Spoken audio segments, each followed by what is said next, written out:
Am I centered? I don't know. Because the dog has already started trying to get my attention because he can smell the butter from my bagel. I've not finished my bagel, but I've had to like put it to one side because he's being a monster. No. You're being a monster. But hello. Taylor just woke up. Hello, hi. Well, I'm assuming you got out of bed. I was going to say, I don't know if you just woke up. Maybe you did. Maybe you did. But anyway, firstly, joining me is the lovely Celine, as always. These were totally impromptu. I kind of text Ali at 9:30 yesterday because Ali was sprinting for her Monster Fucker readathon. And she was like, I've been like doing these like loads, etc. I'm really tired and I want to do them again tomorrow. And I was like, well, do you want me to start sprints in the morning and then you jump on when you're awake and ready? And like, once they get seriously, dog, I know, I'll show you in a sec. So I was like, I can host it and that's fine. You can jump on. She's like, oh my God, yes. So this was like totally impromptu, organized at 11 o'clock last night. Just where Hannah's just arrived. Excellent. Good morning. It took ages to open. I was like, maybe I'll join. Maybe I'll just be in a loading screen. I don't know. Who knows? Who knows? We never know. We never know. We've got Cara. Hey. Yes, I'm still up. I have to finish some video captions and maybe my book. Well, I'll tell you what, Cara, if you want, drop me a message and I'll send you the link and you can jump on with us and we can help you be productive. Good morning. Getting reading Lady Midnight. Are you enjoying it? Have you started it yet? Let me know. So, Hannah, you weren't here when I explained the chaos. Right, let me introduce the dog first because he's getting needy. So this is Bobby. I'm dog sitting, which is why this is a slightly different background. It also means that I can't really leave this room because if he curls up in the duvet, he settles and he'll just go straight to sleep. But otherwise, he is a very needy baby and expects to be played with every 5 minutes. So I have to kind of like hang out in here or put him downstairs and then he cries. So I don't want to make him cry. Oh, and he just fell over. We don't want him. But because I'm a chaos demon, I've got multiple books that I want to read. I also have new books that I want to start, and I have writing that I need to do. So I'm going to be using a D6 to decide. And I'm going to roll for every sprint that we do. Really? He's now trying to knock over my laptop, which is really helpful. Yeah, so I'm going to roll a D6 for every sprint that we do. So I might be doing something different in every sprint. Who knows? I love it. I feel like I need more of that in my life. Just a little bit of extra chaos. Who doesn't need that? Well, Hannah will decide for me as well because I have a lot of books. I have a stack there and I don't know. So Hannah will decide for me as well. No, that's fair. Do not start biting me. Do not start biting me because I have no problems muting myself and then shouting at you the most heinous things. No, I've got no problem with that whatsoever. So I'm just going to like number stuff. So if you've got multiple things you're reading as well, let me know. But I'm just going to put 1 to 6 in a spreadsheet so that I can keep track of what I've read because, of course, I will. But first on my list is The Ghost Locket. That's number 1. This is a really cute little middle grade ghost story that is also the Lunar Library pick for January, which I have started and I am enjoying. But I've made the same mistake with this one that I've made with multiple cute books that I enjoy, which is that I'm trying to read it before I go to bed, which means that I read about 4 pages and then pass out. So not ideal. No. But would absolutely recommend to both of you because I know that you both enjoy a spooky middle grade. And so far, we really do. Legitimately spooky. It is set at Christmas. I didn't realize that when I set it for the January pick because obviously I wouldn't have picked a Christmas book for just after Christmas. That's counterintuitive. But it doesn't feel very Christmassy. It's just kind of like Christmas is happening, you know? So that's book 1. What are you going to pick for your book 1, Celine? I don't know. I feel like I should. I've started those 3 books already. So I feel like I should continue one of them. Lizzie said that I should go with this one, which is Life, the Universe, and Everything. It's the 3rd book in the Hitchhiker's Guide. But then you got a whole stack. I have a whole stack. I basically picked all the shortest books that I have on my TBR. And yeah, so I don't know. We'll see, I guess. Some of them, I think, your other Hannah, you will like. I have the book eaters, the bleeding. I think some of them you kind of like. Yeah, yeah, I did. I don't think I gave either of them 5 stars, but I did really enjoy them. I think I gave Book Eaters actually. It was last year. I can't remember that already. That's fair. It was a while ago. That's fair. Yeah. Cool. Well, I've put for if it lands on 1, you have to read The Life, the Universe, and Everything. Okay, good. Again, Hannah, you're only here for like an hour, so I'm not expecting you to do this. But book 2, I'm putting Dead Until Dark, because this is the one that I did for start to finish sprints, where I sprinted for 11 hours and got that far in. I remember. Yeah, I was there. I remember. And like, I've had those sprints before where I've got like fully distracted halfway through the day and I've still managed to finish the book at the end. You were not feeling this book. You were just not feeling it. No. Like at all. No. It's okay. It's fine. And to be fair, Lizzie kind of wants me to enjoy it, but not too much, because then I'll unhaul the whole box set to her. So that's number 2. Dead Until Dark is number 2. What's your number 2, Celine? Before the Coffee Gets Cold. That I really like. It's way too short for me to still have not finished it. I started that in January. That's fair. Beginning of January. Well, that was one of the ones that you recommended for Bevy's, wasn't it, Hannah? A few, yeah, like a while. I can't remember what I recommended it for.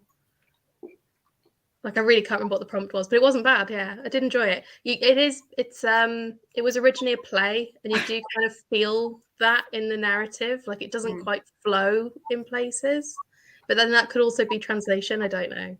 That's what I'm wondering, because the only issue that I have with it is the writing. So I'm wondering if it's the translator that I'm just not vibing with, because I do love the story itself. I feel like the story's great and it's cute, and it's just there's something with the writing that I'm like, ugh. Yeah. But no, the story's great. Like, I did really enjoy it. And I already have the other books, so I need to read them. So I'm like, oh, I really want to love those. But no, that's cool. For book 3, I'm starting Fortuna Sworn. I say starting. I've read the prologue. So I told you to read that yesterday, didn't I? I think I voted for this one. Yeah, which is why it's number 3.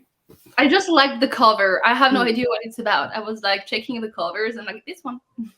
Well, I know that it's highly recommended by Becca and a whole bunch of other like big YouTubers that love fantasy romance. I don't know if it's going to be smutty, but I get the vibe that it will be. And I also get the vibe that this is going to be very, very heavy fae fantasy. But I was so excited to try it that I bought the first 3 in hardback. So I like fully committed. So I'm really hoping I enjoy it. Fingers crossed. Yeah. What about you, Celine? What's for your book 3? Session 11. I'm only a few chapters in, but I started it, so need to continue. And I'm really enjoying this one so far. That's cool. No. That's cool. That's one of the ones you got from Waypoint Books, is it not? What? That's one of the ones you got from Waypoint Books, isn't it? Absolutely, yes. And a bit too close to home. It's about like a pandemic. So. Oh, brilliant! Love that. Yep. Love that. I picked up something totally by accident in like the second lockdown, because the first lockdown was weird because I don't think anyone really knew what a lockdown would be like. Like, no one could remember the ones from the 70s, so no one really knew what it was going to be like, and it felt almost like you were just getting like time off work, but not really. The second lockdown was legitimately scary, and I cannot remember what book I picked up, but I picked up something where a viral pandemic was one of the key themes, and it hurt me. And I remember like I committed to it because I really liked the story, but I remember being like, this was so not the time for this book in particular. It was really. I'm not sensitive to that either, like at all. I think it wasn't during the first lockdown, probably the second or the third one. I read Last One at the Party, which is about basically the end of the world as we know it. And I was like, well, I'm fine. It's okay. Yeah. I think it was just because it was like how to survive everything. I'm like, okay, sure, I'll read that. My mood absolutely affects like how I read.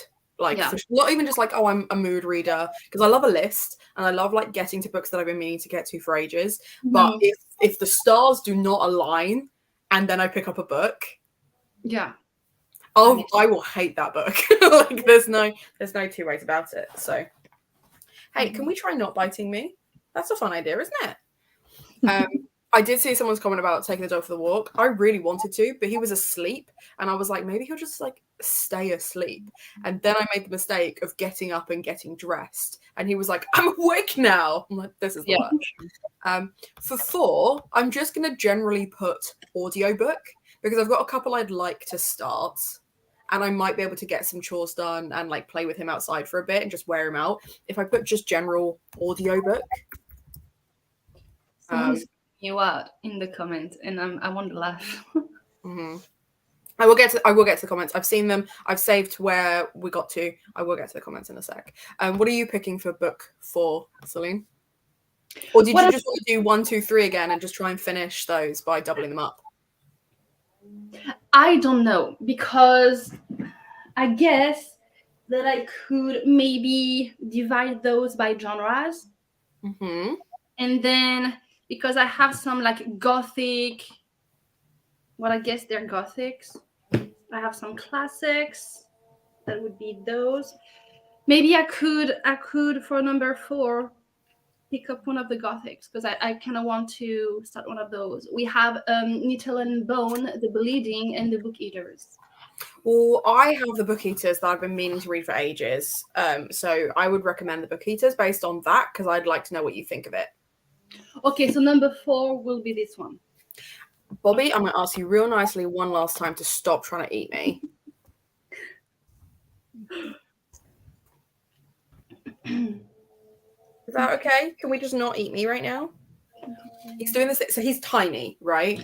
And yet somehow he takes up so much space. So what he's doing at the moment is he has his legs out behind him like this.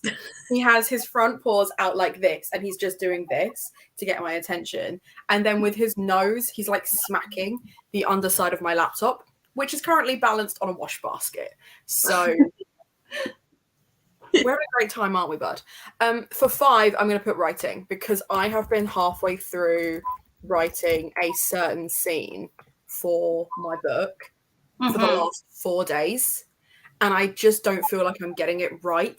So I feel like if I put some time crunch on it, I will just finish it and I'll send it to Kelly, because it's the last part of a chapter, and I've promised Kelly that I will send her a chapter this weekend so that she can edit it for me and get the ball rolling again. And I'm just taking, oh, is that nice? You enjoying that? Just taking my good sweet time with it, because I just keep overthinking it, and it's not the kind of scene that you can overthink. Like if certain scenes, if you overthink and overwrite a scene, it makes it really bad. It's that kind of scene. I need to just write it. I just need to get out of my system. That makes sense. Yeah, definitely. And then for book 5 for you, Celine? Nonfiction. This is the only nonfiction that I have. So Not on Never's Planet. I need to read more nonfictions. I do have a few, and I never read them. So, right. I appreciate that licking is an improvement from biting, but please don't, because it's so gross. I'm such a cat person. Like my cat with a dog just makes it so clear to me that I am such a cat person, and it really because Lizzie and I did talk about.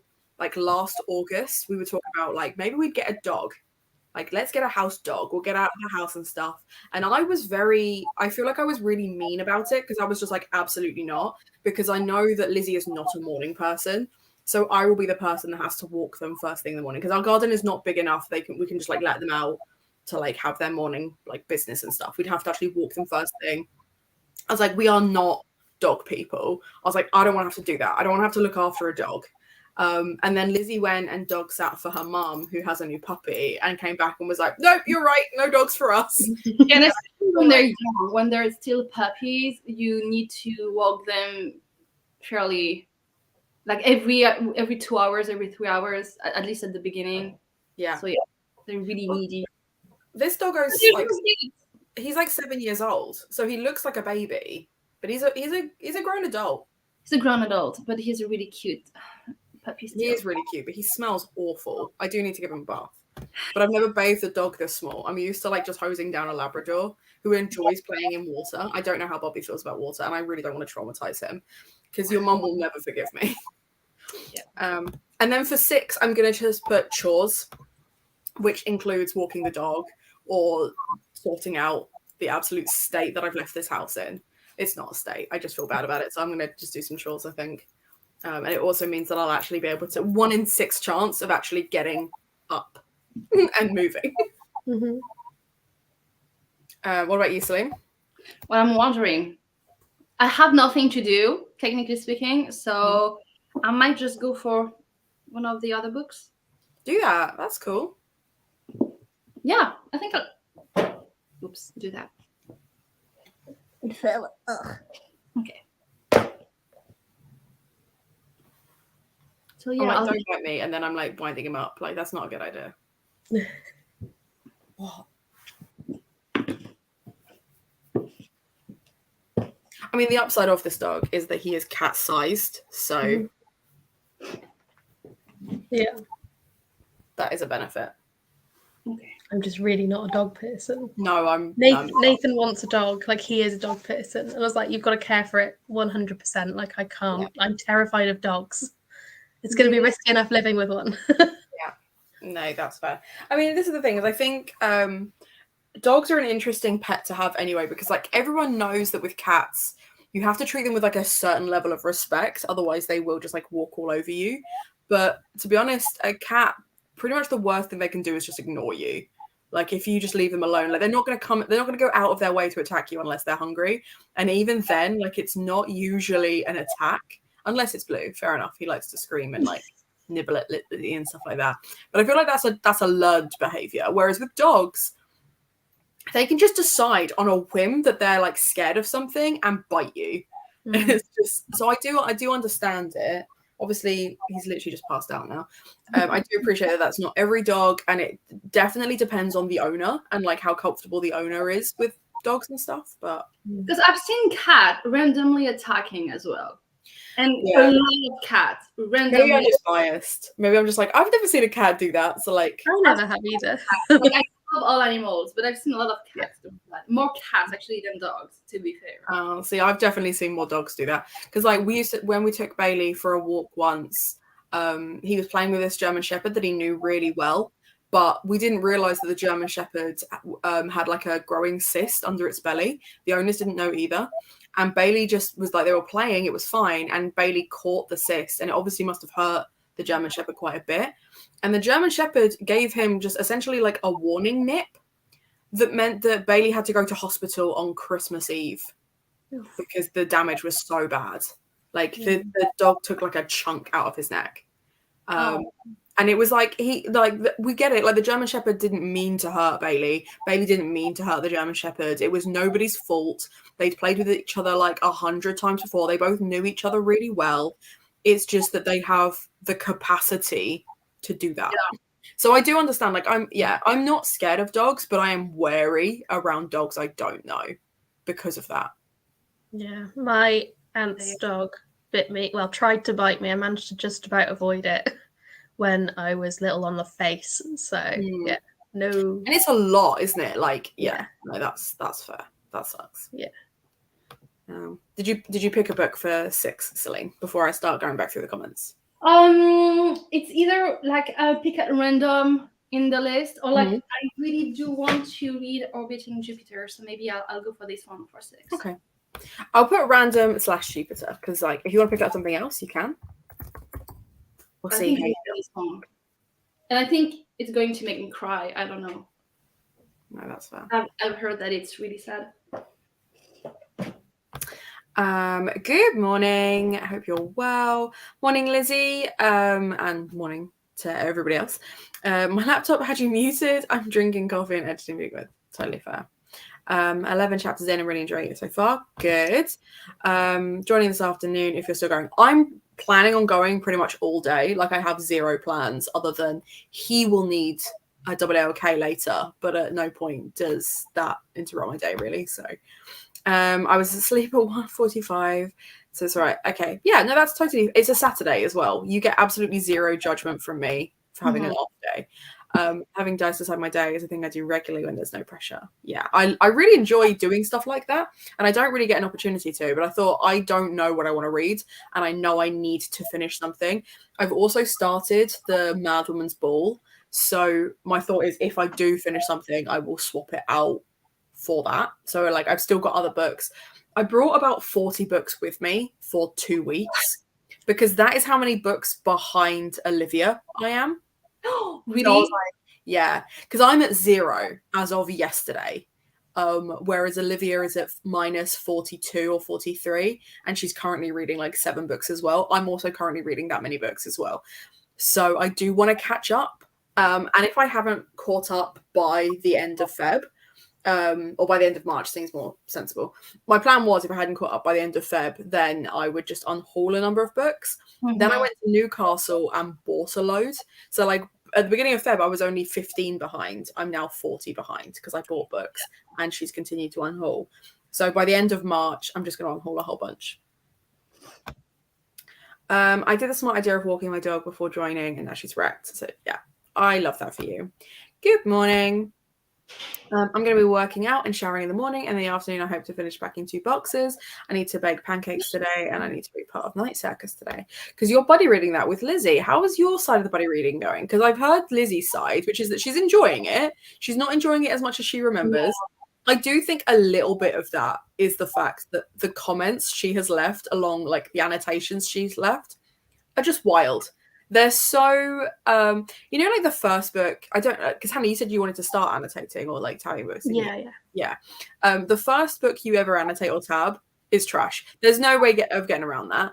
And I remember like at uni really not understanding like what a good, in my estimation, what a good annotation was going to be. Lizzie highlighted, for example, a little passage that's in French, and her annotation of it was French, not the translation, not what it meant to her, just this is French. That sounds like what I'll do. This is so random. Okay. Good morning.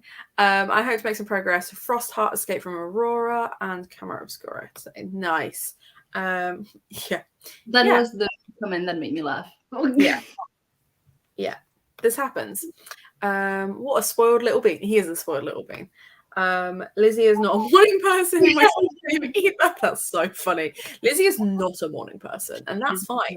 That's fine. I didn't realise I was a morning person until I started living with Lizzie. So, she's 6 and she's still like a puppy. I love that for you. I'm not a dog person, but in my study city, they have a dog, and it's a really kind car. This is the other thing, is like, I do feel like golden retrievers, for example, are the exception to the rule for me, in that if I see a golden retriever, I immediately feel calm. There's just I feel like if you and Lizzie, or even you, Hannah, if you have to get a dog, you should probably go for like a Cavalier King Charles. I don't know if you know yeah. But I feel like I've had one. They're the best dogs ever. They're so nice, so calm, and so okay. Well, the only one I know is the opposite of that. Really? Oh, this thing was a terror. Maybe the one that I had was the best, probably. But they're so nice, I'm not gonna lie. and just so, I don't know, so cute. The best. You probably know the only exception to the rule. I don't know. They are cute though. But yeah, no. This kills me because when Lizzie first introduced me to her cat, she was like, if you do like pick him up and stuff, like be careful, he will bite, he tends to like scratch people, like he'll try and run away, he is not a sociable cat. And then I proceeded to watch Lizzie like sweep him. And like the way you like grabbed him, and then he was just kind of like, I don't want this. Really tickled me. Or like she'll like, I'll wind him up, right? Lizzie will see that I've wound him up, and then we'll proceed to pick him up. And I'm like, but he's in biting mode right now. Like you can see that, which really tickles me. But I am planning on getting a kitten this year. I've already started looking at where I'm going to adopt from, and oh my god, I'm so excited. I'm so excited. I can't wait to see the new kitten. It's going to be so cute. That's cool. Yeah, that's fair. I'm also reading The Night Circus, but I'm not enjoying it. Oh. No. I hated it. I loved it. I gave it 2 stars. And like, I wouldn't have piped up and said anything because I'm one of those people where, like, don't get me wrong, I love shitting on books I didn't like, but I won't do it unless I know that other people didn't like it. Like, I wouldn't have just volunteered that knowing that everyone else here really enjoys it. But I hated it. like, this is another one where I'm like, did I hate it because I hated it, or did I hate it because at the time I was training to be a teacher? I like had 5 minutes spare, was waiting for the plot, and it never happened. You know. Well, it's not about the plot. The book isn't about the plot. Yeah, it is very slow, so I suppose it could be a mood thing. Mm-hmm. But I loved it. I loved it. It's been so long I can't remember it, but I know I loved it. I do feel like it's I don't feel so bad. It's kind of like Addie LaRue. I don't feel as bad like pooping on those books because I know it found its audience. It's had multiple editions. It's had special editions. You know, it's a beautiful book. It found its audience. So I get to be Scrooge McDuck in the corner being like, hated it. That's fair. Mm-hmm. I'm enjoying it, but the shift in tone is getting me. Halfway through it starts sad, and yeah, okay. Yeah, that's fair. I love a book that makes me cry, though. There we go. Never disputed that. Like, genuinely, right, can you just get comfy? I can't even remember what the first book I annotated was, but I wish I could find it so that I could read the annotations, because I know they're not good. Because the most recent book that I annotated, Babel I haven't finished, I'm not counting that one, was Say No to the Dress. And I started annotating that because it made me angry. So the annotations of that is just like, fat phobia. No, this is ridiculous. And like really aggressive things like that. So there's no shade. I just enjoy it. Yeah. No, that's fair. I'm not doing great with the challenge. I bought 50 books and I read 20. Oh no. I mean, you read 20 though. That's not bad. No, that's really good. Yeah. You're nearly halfway there. Mm-hmm.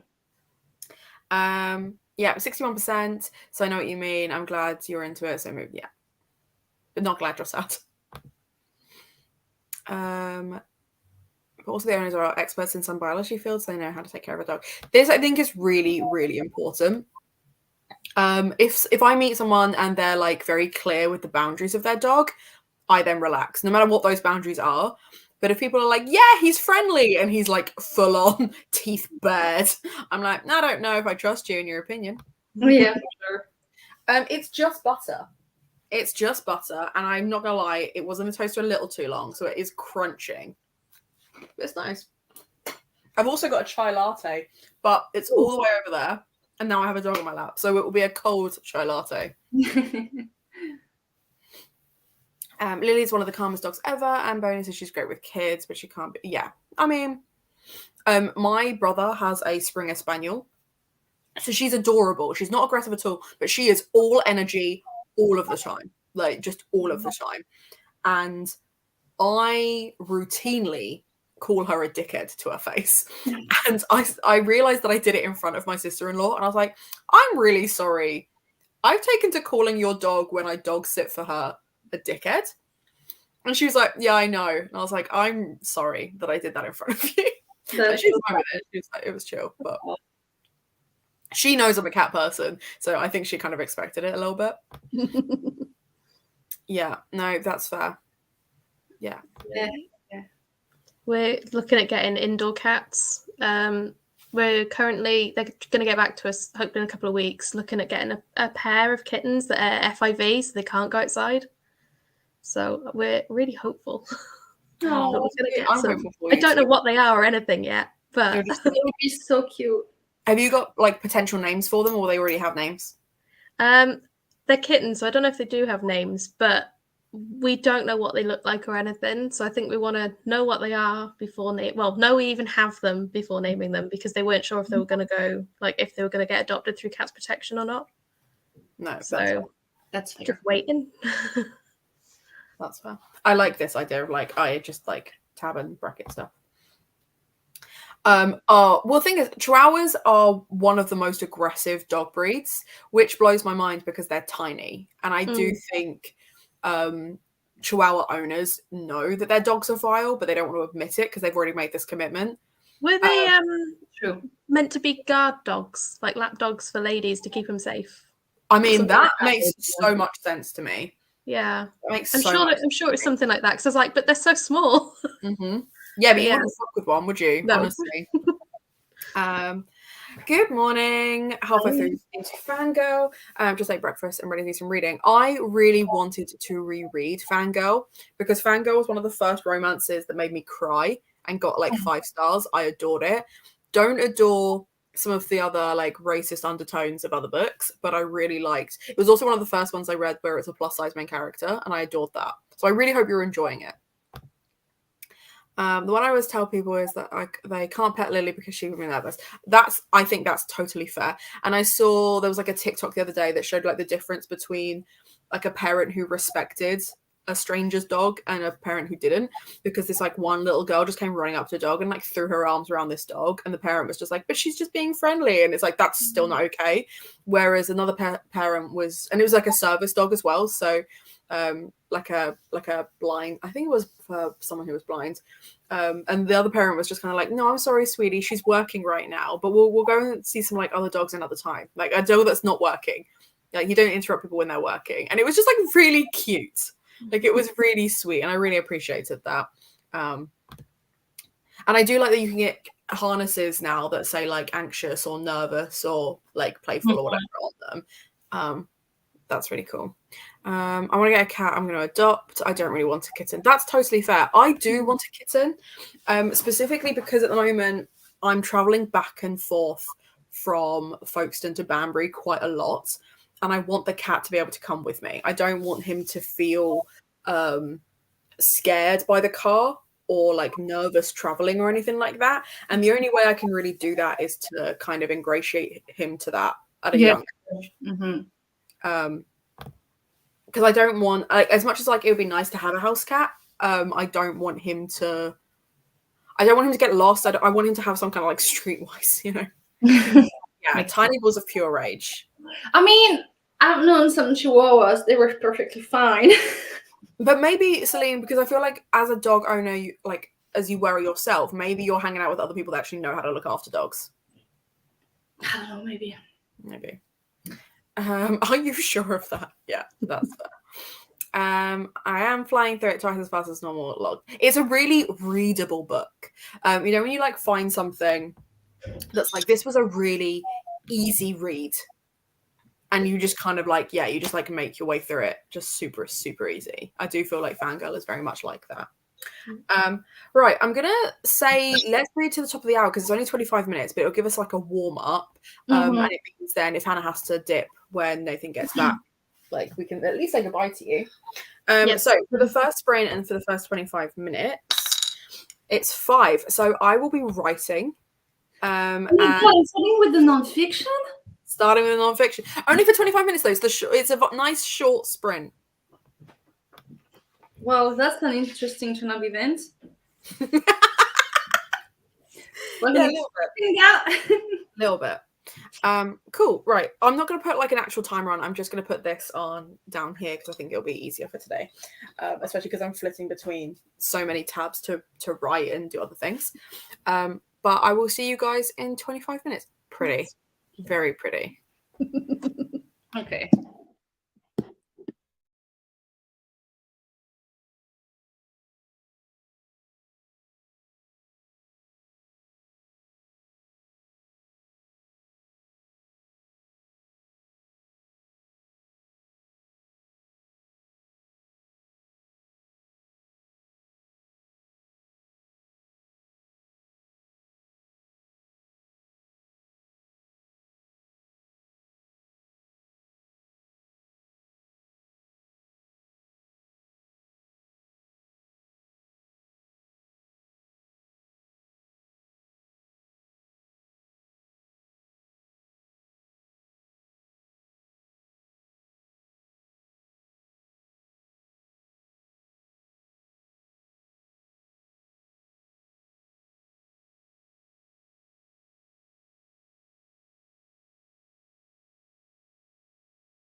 Hey.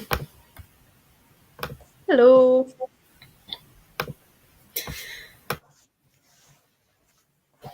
Just mute me again so I can cough real loud. How'd you get on, Hannah? I read 10% of The Colour of Magic, Nice. which I've been reading for about 3 months. What is this book? The title rings a bell. Terry Pratchett. Discworld.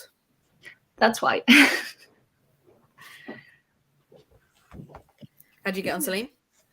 25 pages in. That's not bad. Well, I'm annotating it and a lot, so yeah. That's Taking fair. time to, you know. Yeah. the line. I mean, even so, that's still a page a minute and annotating. Like, it would take me all day.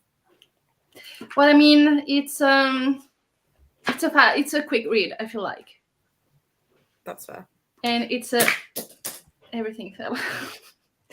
It's hitting a bit too close to home, which is also the point of me reading this book. Mm-hmm. No, that's fair. That's fair. Do you enjoy Matt Haig's writing in general? What? Is it Matt Haig? Notes on Another Planet? Is that? Yeah, Matt Haig. I've read only The Humans Oh, okay. by him. Yeah. That's fair. That I really enjoyed, so. I've read How to Stop Time and really enjoyed that one. That's fair. I didn't massively love that one, but I did enjoy The Midnight Library. I was pleasantly surprised by The Midnight Library. As well. Forgot. I still need to read that one. The second one. Read that one as well. Yeah, no, that's fair. I feel like it's the one that like made headlines a bit more than How to Stop Time. I feel like How to Stop Time was a bit of a quieter one. But I just, again, it's very similar to my issues with Midnight Circus or Night Circus even. I just felt like it wasn't going anywhere for like a really long period of time. I was just like, we're just in your feelings, huh? No plot, just feelings. Yeah. Which, fair enough. Well, I managed to edit 600 words and I've written about 250 on top of that. So that's good. Not too bad. I didn't finish the scene. I've barely started it. So I wouldn't mind coming back to writing, but I don't. So I've got this theory that writer's block or like writing block in general doesn't really exist, that it's just like an umbrella term for like lots of issues. And sometimes it can be that you're just distracted or you're not feeling something. And usually what I would do is if I start to feel symptoms of like the writer's block or anything like that, what I will do is I will go and I will write something else and I'll just work on a different project. Because this one is so close to being done, I can't really do that. I need to just focus on this one. And that's why I'm overthinking little scenes like this, because they mean a lot and they're really important. So I want to get it right, but I'm actually like, I'm making it more difficult for myself than I need to. So I love that for me. Emma popped in for like 2 seconds just to tell us they were going back to sleep. Well, hello. To be fair. We've got 26 pages of fangirl. Love that. Managed to edit 6 minutes worth of your video. So halfway through editing. Love that. 20 pages of that was the midnight one, wasn't it? And I've almost finished Tales from a Cafe. Are you enjoying it? Have you enjoyed the other ones? Is it the second or the third one? I'm not sure either. I'm trying. Is it somewhere around? Where is it? I am going to run though, because I've just heard Nathan is finished getting ready. Awesome. So I'm off. Well, thanks for having me on. Thank you. Nice to be here. I hope you finish at least one thing. Means as though you are flipping around at the call of a dice. But yeah, good luck and have a good day. See you later. Yeah. That's cool. What type of book am I writing? So, for those of you who don't know, I have self-published a YA romance, which is like really cute, really like sweet, very short. This could not be more different. This is a supernatural, like thriller mystery. 3 girls have been murdered. It looks like it's wolves. It could be something else. So it's like really like, and not only that, I'm scaling it up because it was a lot darker. I wanted it to make it a lot darker. So that's, yeah, it's a supernatural thriller essentially. I know. I get like really funny about it because I'm really excited to like share it with people, but it's also something that I've worked on for a really long time. So if people hate it, I might cry. But that's life. Yeah, but I'm sure it's going to be good. Though I do need to read what you sent me already, and I still have that because I suck. I'm sorry. To be fair, I've probably changed it since then, so no worries if you haven't got to it. It's not a problem. Just joined 20 minutes ago. Need to get some editing work done. It's slow going. That's fair. And totally agree with your assessment of writer's block. It's really interesting because when I did my master's, which is a phrase that I love to use, when I did my master's, we were doing like this writing workshop thing. And one of the lecturers was like, who here has never experienced writer's block? And I like put my hand up because like I wouldn't even describe this as full writer's block. I know what I want to happen. I'm just hesitating writing it because it means so much to me. I don't think that's a block. Like I know what I want to happen in this scene. I'm just being a pansy about it. So I thought it was really interesting that there were so many people that felt like they had experienced writer's block. And I think actually a lot of them, it might be like imposter syndrome or anxiety. Like for me, getting this scene right is imposter syndrome. Like I just want to get it right. And there's scenes very similar that are earlier in the book that I've done before. And like my editor's really happy with, and my readers are really happy with, but I'm just like, but is it bad? Like, so I do feel like sometimes it's that. And it's not you actually blocking, it's that you created these things that mean a lot to you, and then there are like things that kind of, I guess, yes, a block in the way, but it's not like full on I shall never write again writer's block, you know. See you later. Ate some tomato soup instead of my shelves for which books I can give my sister who just turned 18 yesterday. Oh, that's cool. That's exciting. What did you decide? Let us know. Sounds exciting. I got dressed and unloaded and loaded the dishwasher. I need to do the dishwasher. If chores again. Gonna work out next sprint. I think she would love House of Hollows. That's one so far. I also really enjoyed House of Hollow. Have you read it yet, Celine? No, but it's on. I think it's on the list. Is it on the list that I sent you? I feel like the Gothic list. Yeah. I really do want to read this one. I'm very curious about it. I'm not sure I love it, but I feel like it would be interesting to read it.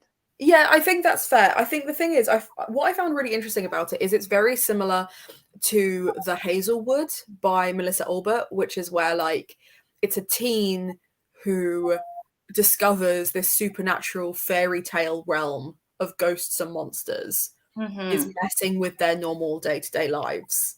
And they've got to like save someone they care about. The beats of those stories are very, very similar, but I think the writing is very similar as well. So it kind of made it was very easy for me to enjoy it because I enjoyed The Hazelwood. Although I think I hold my copy of The Hazelwoods just because I was like, I want to make more space on my shelves. And I do feel like with The Hazelwoods, because it then became a trilogy, I was like, I did not enjoy the second one. I ended up DNFing the second one because I just couldn't get into it. And I've still got the short story collection. It's a lot easier to recommend The House of Hollow because it's a standalone. Yeah, for sure. Which I think The Hazelwood should have been. But yeah, that's a great read. Who is your favorite fictional werewolf? That's a really good question. And I would probably say Oz. I know who mine is. Go on, who's yours? I don't know if you probably know the TV show and not the books, but Beaten. Yes. The TV show so it's based on books by Kaylee Armstrong, I want to say, that I've read back in the days when I was like 15 or something. And so it's a whole series, but every 2 books are about like a couple or like some characters, and they all know each other. And so Clay from Beaten. I mean, to be fair, Clay in the TV series is very sexy. Okay, so no, like very sexy. I don't feel like it is. Like he is. It's just he's. I don't know. I'm not. He is my type to a T. Really? He's tall. He's built like a brick shit house, and he barely says anything. My type. Okay, I just don't like his face. The rest, I agree with you. I'm like, hell yes. I just don't like his face. So sorry. Mean. So but mean. Yeah, like the rest, like my type as well. That's fair. That's fair. I do feel there's the younger brother whose name I can't remember, who's like really like charming and like smooth and stuff like that. He was with really brown hair. He was just adorable, and he's meant to be like, the actor that plays him is like good looking, but he's very like traditionally good looking, and I'm like, no, it's still not my type. Still, but like I like you know who I mean though. Yeah. Like Smith Talker, and Definitely. Mine is Oz from Buffy the Vampire Slayer, because as a character himself, that is such a good answer. Because he's just a great character. He's just a great character, and like he's a really like they did him dirty in the college series, because like Oz would never have done that. Oz would never have done that, and I get they did it as a whole werewolf storyline, but Oz would never have done that. Another spin-off that I haven't watched. It's so good. It's so good. But yeah, so I would probably say Oz. And also I think because it's really interesting, when I submitted this to some readers, they were like, oh, this is very like Teen Wolf. And I was like, okay, I don't think it is. And then made it darker, because I was like, I get it, because Teen Wolf is really prolific. When people talk about werewolves, I do feel like it's sometimes the first thing people think about, certainly like with people that I've spoken to. But no, I quite like the fact that with Oz, his werewolf persona and his human persona are so different. Yeah. So I really liked that.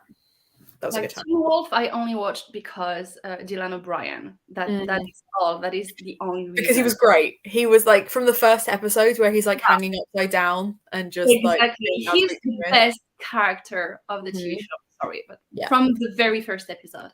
Yeah, I stopped watching when the lizard man turned up. I was like, I can't do this. But I came back for the Fox. I stopped, I think, at the same point as you, and I just continued at like later on because I just wanted to be done with it. Yeah. But yeah. Yeah. The werewolves in Vampire Diaries are really interesting. I like the fact that their mythos around the fact that they can't become werewolves until they've killed a person, because that's based on indigenous stories or indigenous lore, where if you kill someone, you're then cursed. And it's also based on Greek myth of Lycoan, I think it was. Lycoan was a Greek king who killed his sons. So he had to go 10 years not drinking blood before he could then become human again. And every time he failed, because his monster was like driven by the need to kill and drink human blood. So it was like a little bit of like a werewolf / vampire thing. And I think that's a really interesting myth. So anything that actually like, anytime I read or watch something where I feel like you've actually researched the myth, but then you've made it your own, I respect. If it's a case of they're like, oh, big hairy man, I'm like, you did the bare minimum. You know? For sure. Agreed. So, and I think with Oz, the reason Oz is my favorite is because as a person, like him finding out that he is a werewolf and stuff, the way he deals with that is so funny to me. The fact that he like calls up his aunt and he's like, oh, he is, yeah, okay, cool, no, that's fine, and he just like goes out and buys chains and just decides to like just deal with it. That makes me want to rewatch Buffy. It's so good. It's so good. It's so good. Writer's block can be caused by so many different things: lack of clarity, lack of motivation, and fatigue, for sure. I find time of day can really impact when, like, how I write. Weather can impact how I write. It's just, my mum has just texted me saying that she's got a meeting at 11 o'clock this morning. Do I want her to pop round when she's done? Not really, because the place is a mess. I don't feel like I can say no, because it's my mother, and I usually live like 3 hours away, and now I'm currently 10 minutes away. So I'm probably going to have to say yes, but I will just leave us on a sprint when that happens. The Hazelwood did not need to be a series. As a standalone, it was great. Mine is a spoiler because it's a video game character. Interesting. Werewolf in Soulless, I remember loving. He was great. He was one of the I'll be honest, I did not love Soulless. I was recommended it because it's a Victorian era supernatural mystery series, right? Now all of those things I should enjoy. I didn't love the writing because it was very obvious to me that Gail Carriger, not British, but had set her book in London. And it was like someone would go on like an hour's run and end up in Yorkshire. And I was like, I get that these are supernatural beings, but Yorkshire's still like a 7-hour drive. Yeah. So I was just, anyway, so that was a whole thing. I just really struggled with the actual writing of it, but the concept of the character I loved. Yeah.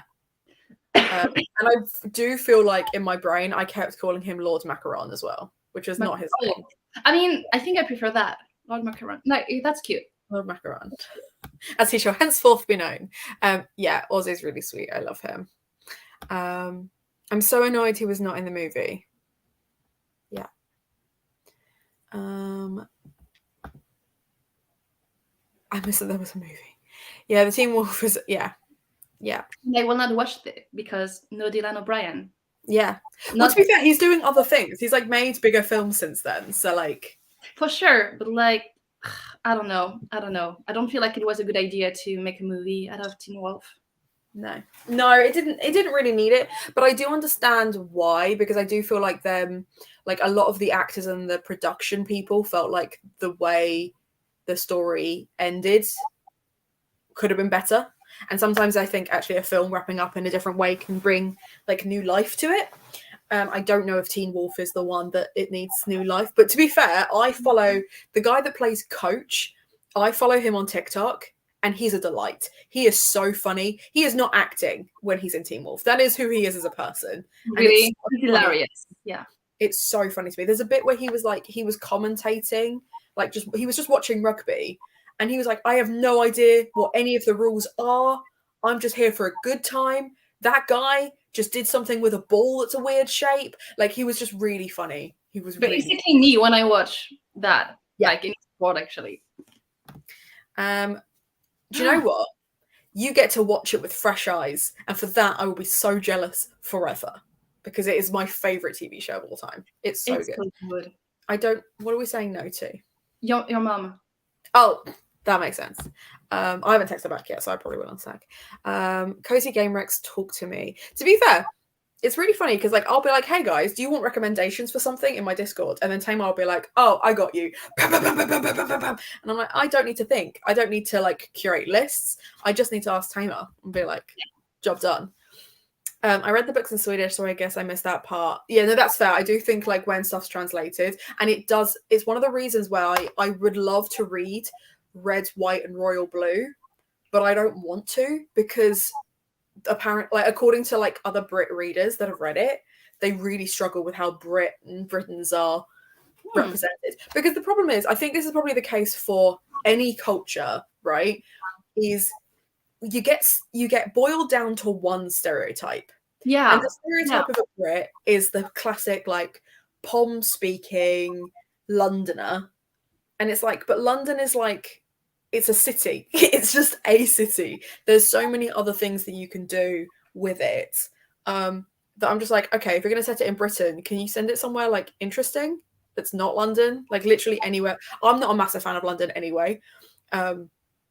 So yeah, it's just one of those things that I get really funny about it. But it's literally no one else's problem. Like if you enjoy it, like it makes sense. It completely makes sense. I would be the same with anything in France, you know. So yeah, it's not the same about styles. Yeah. The last one's yeah, that's fair. I love it. I love lists. Me too. I love lists as well. I love Red, White, and Robo. That's totally fair. Totally fair. I actually ended up not going back to sleep. Probably. I want to, but I'm too awake now. That's fair. Yeah. Like the whole country is that one place that people know. And what tickles me is people will assume that where I'm from, Folkestone, is like a really affluent, posh area, which it is becoming because it's on a high-speed train to London. So it takes 40 minutes to get from my home to central London. It's not. I sound like this because of my parents and because of my upbringing and not because of where I lived. And that is based on the fact I used to watch a lot of American television, like an unnecessary amount of American television. And my dad came home one day from work. Now, my dad is born and raised in London, but he does not have like a Cockney accent, but he has a very like Southeast London accent. And he shouted at me because he was like, you're not American. Stop sounding like that. So my brain went, let's go the other way and make me sound like this instead. So none of my family sound like this. We just don't. But Horror store, women in a cabin, super stereotypes. The last one makes me angry. That's fair. When I was living in London, I'm a Midlands bitch now. I am also a Midlands bitch now. So I love that for you. I had to stop reading books set in London because they were so annoying. Yeah, for sure. It's really interesting because books set in London, you have two types of books set in London. There is one where they are a very specific borough of London, right?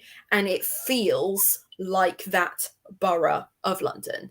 And then you have another London book where for some reason London is 5 minutes away from everything. And people will go and do stuff that's like an hour, like You. Okay, I don't know if you've seen, but You season 4 is set in London. And this girl worked out what his walk to college was or whatever, or like where it is he's working is. And he talks about how he walks from where he lives to where he works. And she's like, that's 57 minutes to walk that distance. So you're walking an hour, you're not getting an underground. You're not just just tube. Like it just isn't believable. One of my rats is about to go overdue her babies, which means she's either absorbing the litter or having issues. Oh, I hate that for you. Yeah. Oh, I hate that for you. I hope some babies appear too. Dreamland is interesting. Kent-based dystopia. Margate. Yes, it is Margate. So Dreamland is a there's an actual place called Dreamland, which is in Margate, which is a theme park. There was also one that was made by Banksy as a parody of Disneyland that's like over the road from Dreamland. Yeah, it's wild. That's wild. But Folkestone is closer to France than it is to London. And that's my fun facts that I like to drop out France and Folkestone all the time. Also, the Thursday Murder Club is based in a fictional Folkestone, which is fun. Interesting. Like all the descriptions and stuff talk about like Sandgate, Folkestone, and Hythe. It's like it's meant to be like slap bang in there, which is why I didn't like him like being rude about it, because that's my hometown. Edinburgh are either by Scottish authors who know Edinburgh or are awful. That's fair. Yes, also based in Kent. It's just really funny because my friend and I, like my sister-in-law and I, were teachers in Kent, so it very much felt like we were just reading about our students. Like it just very much felt like that. You never think about stuff like that unless you know about it. Yeah. She's content in herself, so it's just super concerned. But yeah, either babies or nothing. That's sad, but fair enough. I mean, you just had some new babies born, so. True, yeah. I guess you've got enough to contend with at the moment anyway. Right. Are you ready for another roll? Yeah. Yeah? Whatever you roll, I will have to finish at least the chapter that I'm in. Oh, no, that's totally valid. I will try and roll another 5. My OCDs will not let me stop in the middle of one. I have to continue. Yeah, it's really weird. I can see a white heart, but it doesn't seem to be showing up outside that, don't I? There we go. There she is. Not me having lived in Folkestone, Sandgate, never realised Thursday Murder Club set there. Yeah. So he talks about going in the Thursday Murder Club. He talks about going to Folkestone and it essentially being a derelict high street except for one florist. And I was like, how fucking dare you? Like, how dare you? And then in the second 2, they visit Folkestone and they're like, and now we have a coffee shop. And it's like, it's meant to be like slowly being gentrified. And I'm like, yeah, it is slowly being gentrified. How dare you? How dare you comment on it? I have 15 pages left to edit. Well, like I said, I'm like slap bang in the middle of writing this scene, so I would like to get it finished, but I'm also not mad if I don't. 6. So I'm doing chores next. Brilliant. Okay, so that means orbiting Jupiter for me, I think, right? Mm-hmm. Yes, reading Jupiter. Or it says random or Jupiter. So if you wanted to continue Notes on a Nervous Planet, you could. I'm going to maybe like a couple of chapters, but then I will start this one. Well, let's do a longer sprint then. It's not quite half past. If we do until 15, that gives us that's a solid 50 minutes. Yeah, that sounds cool. Yeah. Yeah? Okay, cool. Right, I'm going to go do chores. I need to do the dishwasher and I need to sort out my washing. And I'm probably going to play with the dog for a little bit and try and tucker him out some more. He's sleeping at the moment, so he's okay. Are you listening to an audiobook in the meantime? I probably will. I think I'm going to listen to Pages & Co. book 4. I think is you're already on book 4. Okay, what did you think of book 3? Because I stopped. Yeah, on like the end of book 2. I think I read the second one. I enjoyed it. I'll be honest. I enjoyed it. I really like that series. I like that they're readers. I like the fact that the kids have their own initiative and have enough space to actually go on those adventures without like being patronized by their parents and stuff. That it's so surprising to me that you're actually enjoying this series. Because it's on whimsy, it's cute. It is, but I think there is something about the way that it's written that is just it is whimsy and it's joyful, but it's not ridiculous. I don't know. There is something about do you know what I think it could be? I think it's the fact that the magic system has rules. Like, I think it might be something as simple as that. They have certain things they can and can't do, and sometimes the rules change, but they're then surprised by that. And the world feels fully connected to everything. With Nevermore, it just feels ridiculous. Things change for the sake of plot as opposed to just, oh no, this is how the world works. Nevermore? No. I love Nevermore. I know you do. And I love the Book Wanderers. So 15 pages left to edit. I hope you get them done. I might read something, might sleep, might doom scroll. We'll let you know. Let me know when we come back. Cool. Right, I'm gonna do it myself. I'm gonna go do my chores. I'm gonna listen to. I'm either going to listen to the Book Wanderers or I'm going to try, for the first time ever, reading The Seven Husbands of Evelyn Hugo.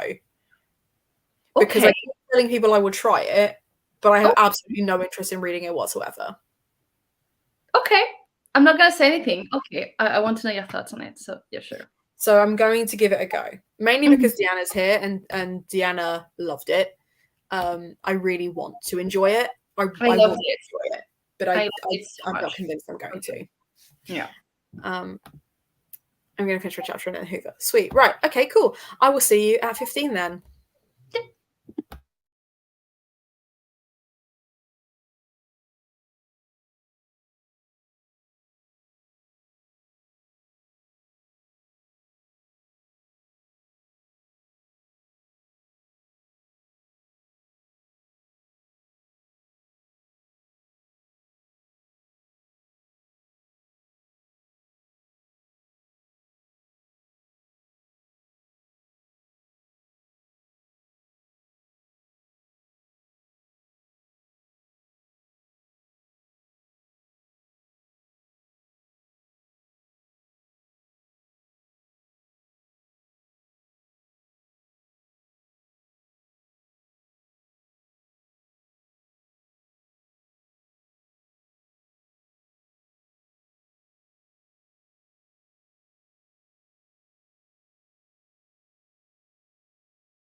It's 1:15, and I've realised that I've done the same thing again that I did earlier, which is I've put my chai all the way over there. So I'm just get up.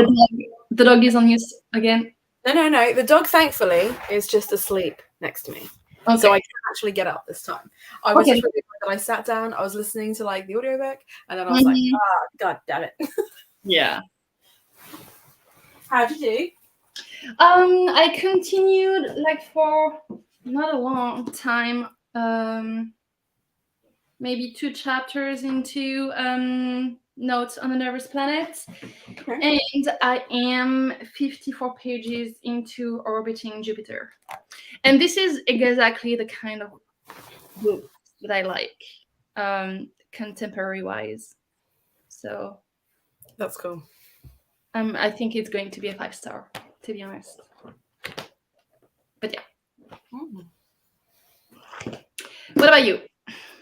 I am about 34 pages into Evelyn Hugo, and I did the dishwasher. I let the dog out for a bit, and I responded to my mother, who has not yet responded back to me. Not entirely sure that she will. She does know that I'm on a live stream though. So I've said if she wants, because the place that she's visiting is literally at the end of this road. So I feel like it would be rude of me to be like, no, but also she does know that I'm live streaming now. So we shall see. Right, let's see how everybody else got. Let's take that banner off first because we don't need that anymore. Where do we get to? Evelyn Hugo, interesting. Yeah, I can definitely already I can see why people like it. I can see that the writing of it is really strong. I do think it's really interesting that the main character is a woman of color, because I don't think the author is. I don't know anything about Taylor Jenkins Reid because I've literally not read anything by them before. And I don't know if I'm shooting myself in the foot a little bit if I do end up loving this and then it's the one that everyone loves the most and then I don't enjoy the others later. We'll see. I mean, I started with this one as well. So far, it's the only one that I read by the author. I do have right now One True Loves in my TBR. It's in the stack. I might start it this weekend. Yeah, but apparently people also love this one, and it's going to be a movie. The trailer is out, so yeah. And Daisy and the Six, I think, is coming out as a film as well, isn't it? Yeah, I need to get the book for soon, hopefully. Yeah. But yeah, it just one of those things where I've heard people talk about this forever, before I even started YouTube, and I just have no inclination to pick it up, and there's no reason.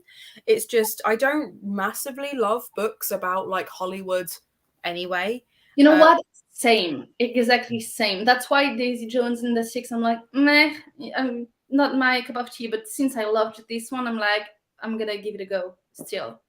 But I only read Evelyn Hugo because it is one of Autumn's favorite books. Yeah, I'm like, okay, I trust your opinion. I will give it a go, and I love it. That's absolutely where I'm at. I'm trying it because everyone loves it. But I do think the other reason that I've not picked it up is because it's everyone's favorite, and I don't know if it's just the belligerent gene in me or if it's just that I'm such a picky bitch. I don't want to dislike a book that everyone. I don't actively go out and find books that I think I'm gonna hate and read them because I have no interest in reading this. I'm worried that I'm not gonna like it, and I don't like that. I don't like reading a book that has emotional stakes where I'm like, if I don't like this, I'm gonna be upsetting people by saying I don't like it. I'd rather just not read it and then not have an opinion on it. So. But yeah, I'm glad it's clearly found its audience. They're so popular. Hello. We're good, thank you. Georgia's here. Hello. How are you?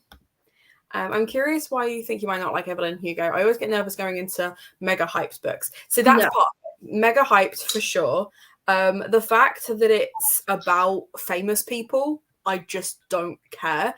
I don't read a lot of historical fiction that's set within the last 30 years, if I can help it. I mean, admittedly, most of that's contemporary, but I don't like books that are just on the cusp of being a contemporary historical fiction. I just don't care about that era, which is really harsh because that's people that we know, right?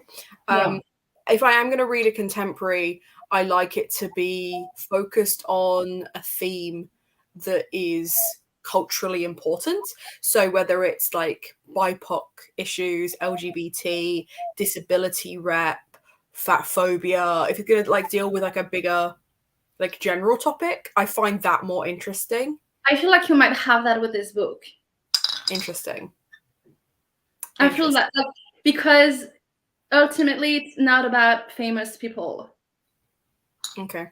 It's an aspect of the story, obviously, but it's not about that. Yeah. That makes sense. Okay, that's fair. But yeah, Like, so it's a mixture of those things is why I've not picked it up. But hey, who knows? Maybe it'll be a 5-star. Maybe I'll absolutely love it. Maybe. I'm very Stranger things have happened. I mean, I picked up the last book I picked up being like, I'm dreading reading this in case I don't like it, was ACOTAR. And I really enjoyed Crescent City, and somehow I had never heard of Sarah J. Maas, but I had heard of ACOTAR, and I never knew what ACOTAR was, just that everyone adored it. So when I then found out what ACOTAR was, and this was years ago, when I then found out what ACOTAR was, I was then interested in trying it, but I was intimidated by how much everyone adored it. So it was like, I then knew what it was, but was terrified to try it.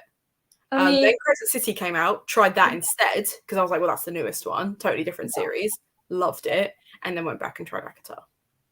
I refused for the longest time to read any Sarah J. Maas or Cassandra Clare, but I, funnily enough, own they're a good time, though. So. They're a good time. Yeah, no, that's fair. Oh no, I cried at Fangirl too, I'll be honest. I cry at romances where there's like a romantic or sad moment that we do love a good cry though. We do love a good cry. Yeah. It's cathartic, isn't it? Yeah. Edited 6 pages, 9 to go. Nice.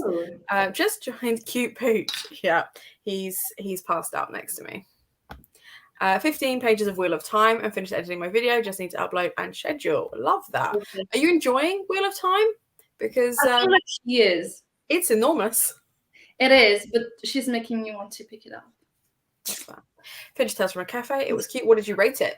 What did you think? What was your final thoughts? Finished my chapter, hoovered, and now learning a new crochet stitch. I love that.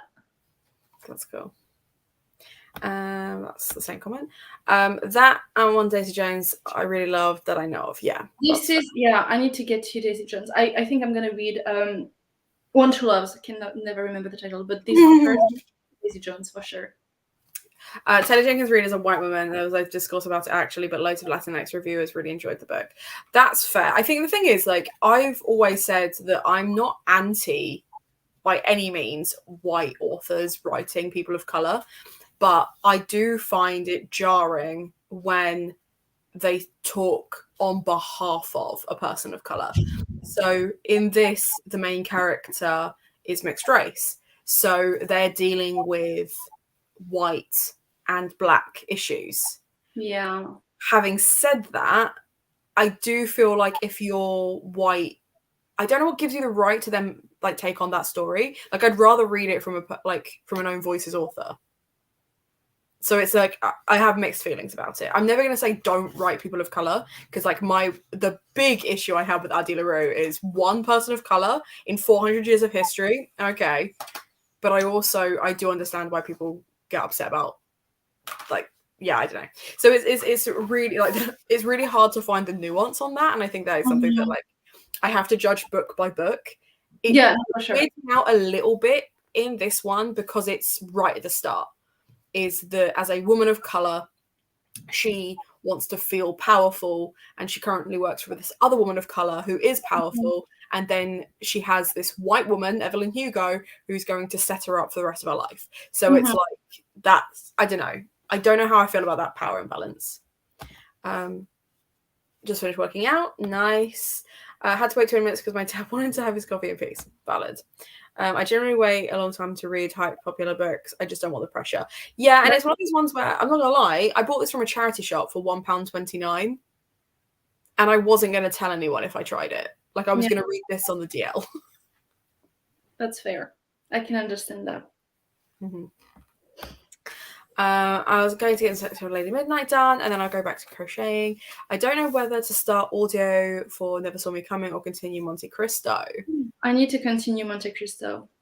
I DNF'd Monte Cristo. I'm not going to DNF this one. Like, I'm finishing it. Well, I don't DNF books anyway, but no, I'm finishing it for sure. I know, and I really want you to start DNFing books. I cannot. Like, I cannot. It's fine, because you also don't unhaul books, so you're just surrounded by books you don't like. Okay, so here's the thing. At the end of the year, don't laugh. I'm going to do a big unhaul at the end of the year. I will have to. Yeah, that's fair. So yeah, I will do that at the end of the year. That's cool. Just in time for Christmas books to arrive. Exactly. That's fair. That's fair. Yeah, about to say the same as Celine. Because Deanna's been looking for hardback editions of the ones that she's bought because she wants them all to match as well. So I'm here for Evelyn? I think so. I think they're still available, right? They aren't available to me, but I think they're still all because Deanna's based abroad. So she has to order the stuff in either through me or get it delivered to me and then sent over. There is some stuff she can get sent direct, but I don't know if she's been able to get her hands on a hardback Evelyn yet. I read ACOTAR this month and loved it. This is the thing, right? If you go in, if you read it on the DL and you just try it and enjoy it, great. But it is one of those books where the moment you have any kind of criticism, people get very angry very quick. Yeah. Ring Fit Adventure is such a good workout game. It helps me. I love any kind of game where it's a workout. You know, on the rowing machine where they have the fish game. Do you know what I'm talking about? Yeah, love that. Yeah, that's totally fair. That's totally fair. Hey, Faye, haven't spoken to you in ages. Trying to read Akas. So, join you, love you, fake. Welcome. Very much enjoying it, and I really want to finish it today. Okay. Good. Challenge accepted.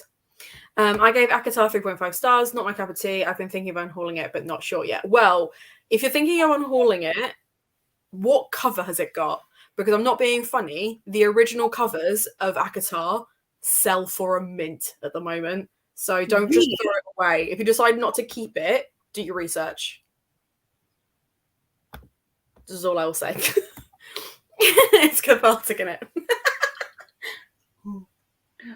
Fair. It is. I love a wholesome cry. I love a book that makes me feel things. Yeah. I forgot to say Daisy Jones is on my TBR. That's cool. I don't have any other Taylor Jenkins reads on my TBR at all.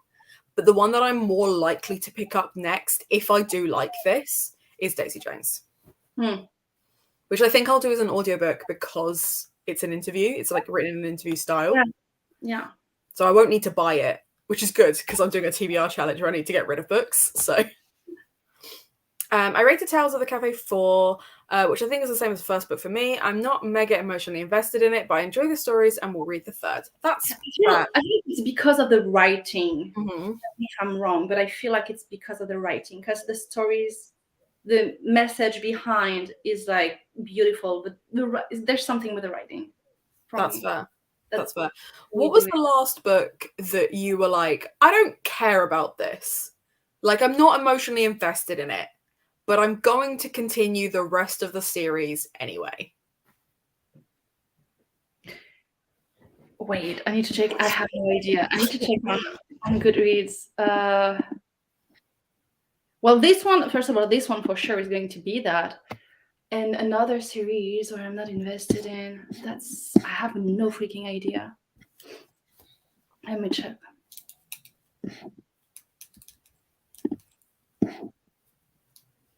I don't know. You don't know? The one that comes to mind, it's not the most recent one for me, but it was in Cara from Wild Book Garden's most recent video where they were trying loads of different middle grades that were Goodreads favorites. Mm-hmm. She read the Cassidy Blake series, the V.E. Schwab ghost story middle grades. Now there's 3 in that series. I gave the first one 3 stars and was like, this was fine. I gave the second one 3 stars and thought it was worse than the first one. But then I was 2 out of 3 and the third one had just come out. So I was like, okay, cool. We'll just tick off this trilogy.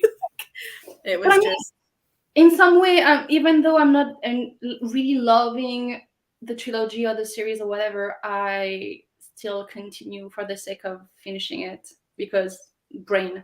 But yeah, because Once Upon a Broken Heart, I could say that it's not my favorite, but it's very entertaining, and I will finish the trilogy for sure, though it's not extremely good. So that's fine. That makes sense to me. If you're like, okay, I'm having a good time with it, because I have a real thing when it comes to how I rate things. 5-star, it made me cry. It made me laugh. It made me feel something. Yeah. And now I have to give it 5 stars. It doesn't have to be well read. It doesn't have to be like really well crafted. It doesn't have to be like plot heavy. It can be all vibes. Like Catherine House, for example. All vibes, no plot. Loved it. Adored it. It was decadent. Yeah. 5 stars.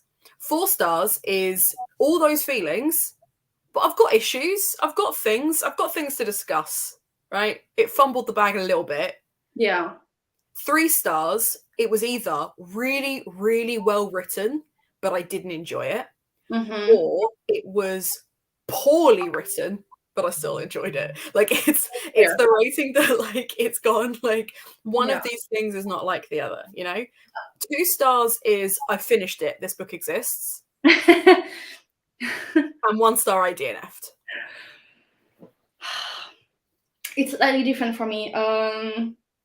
Most of my favorite books are 4 stars because I'm a petty bitch, I guess.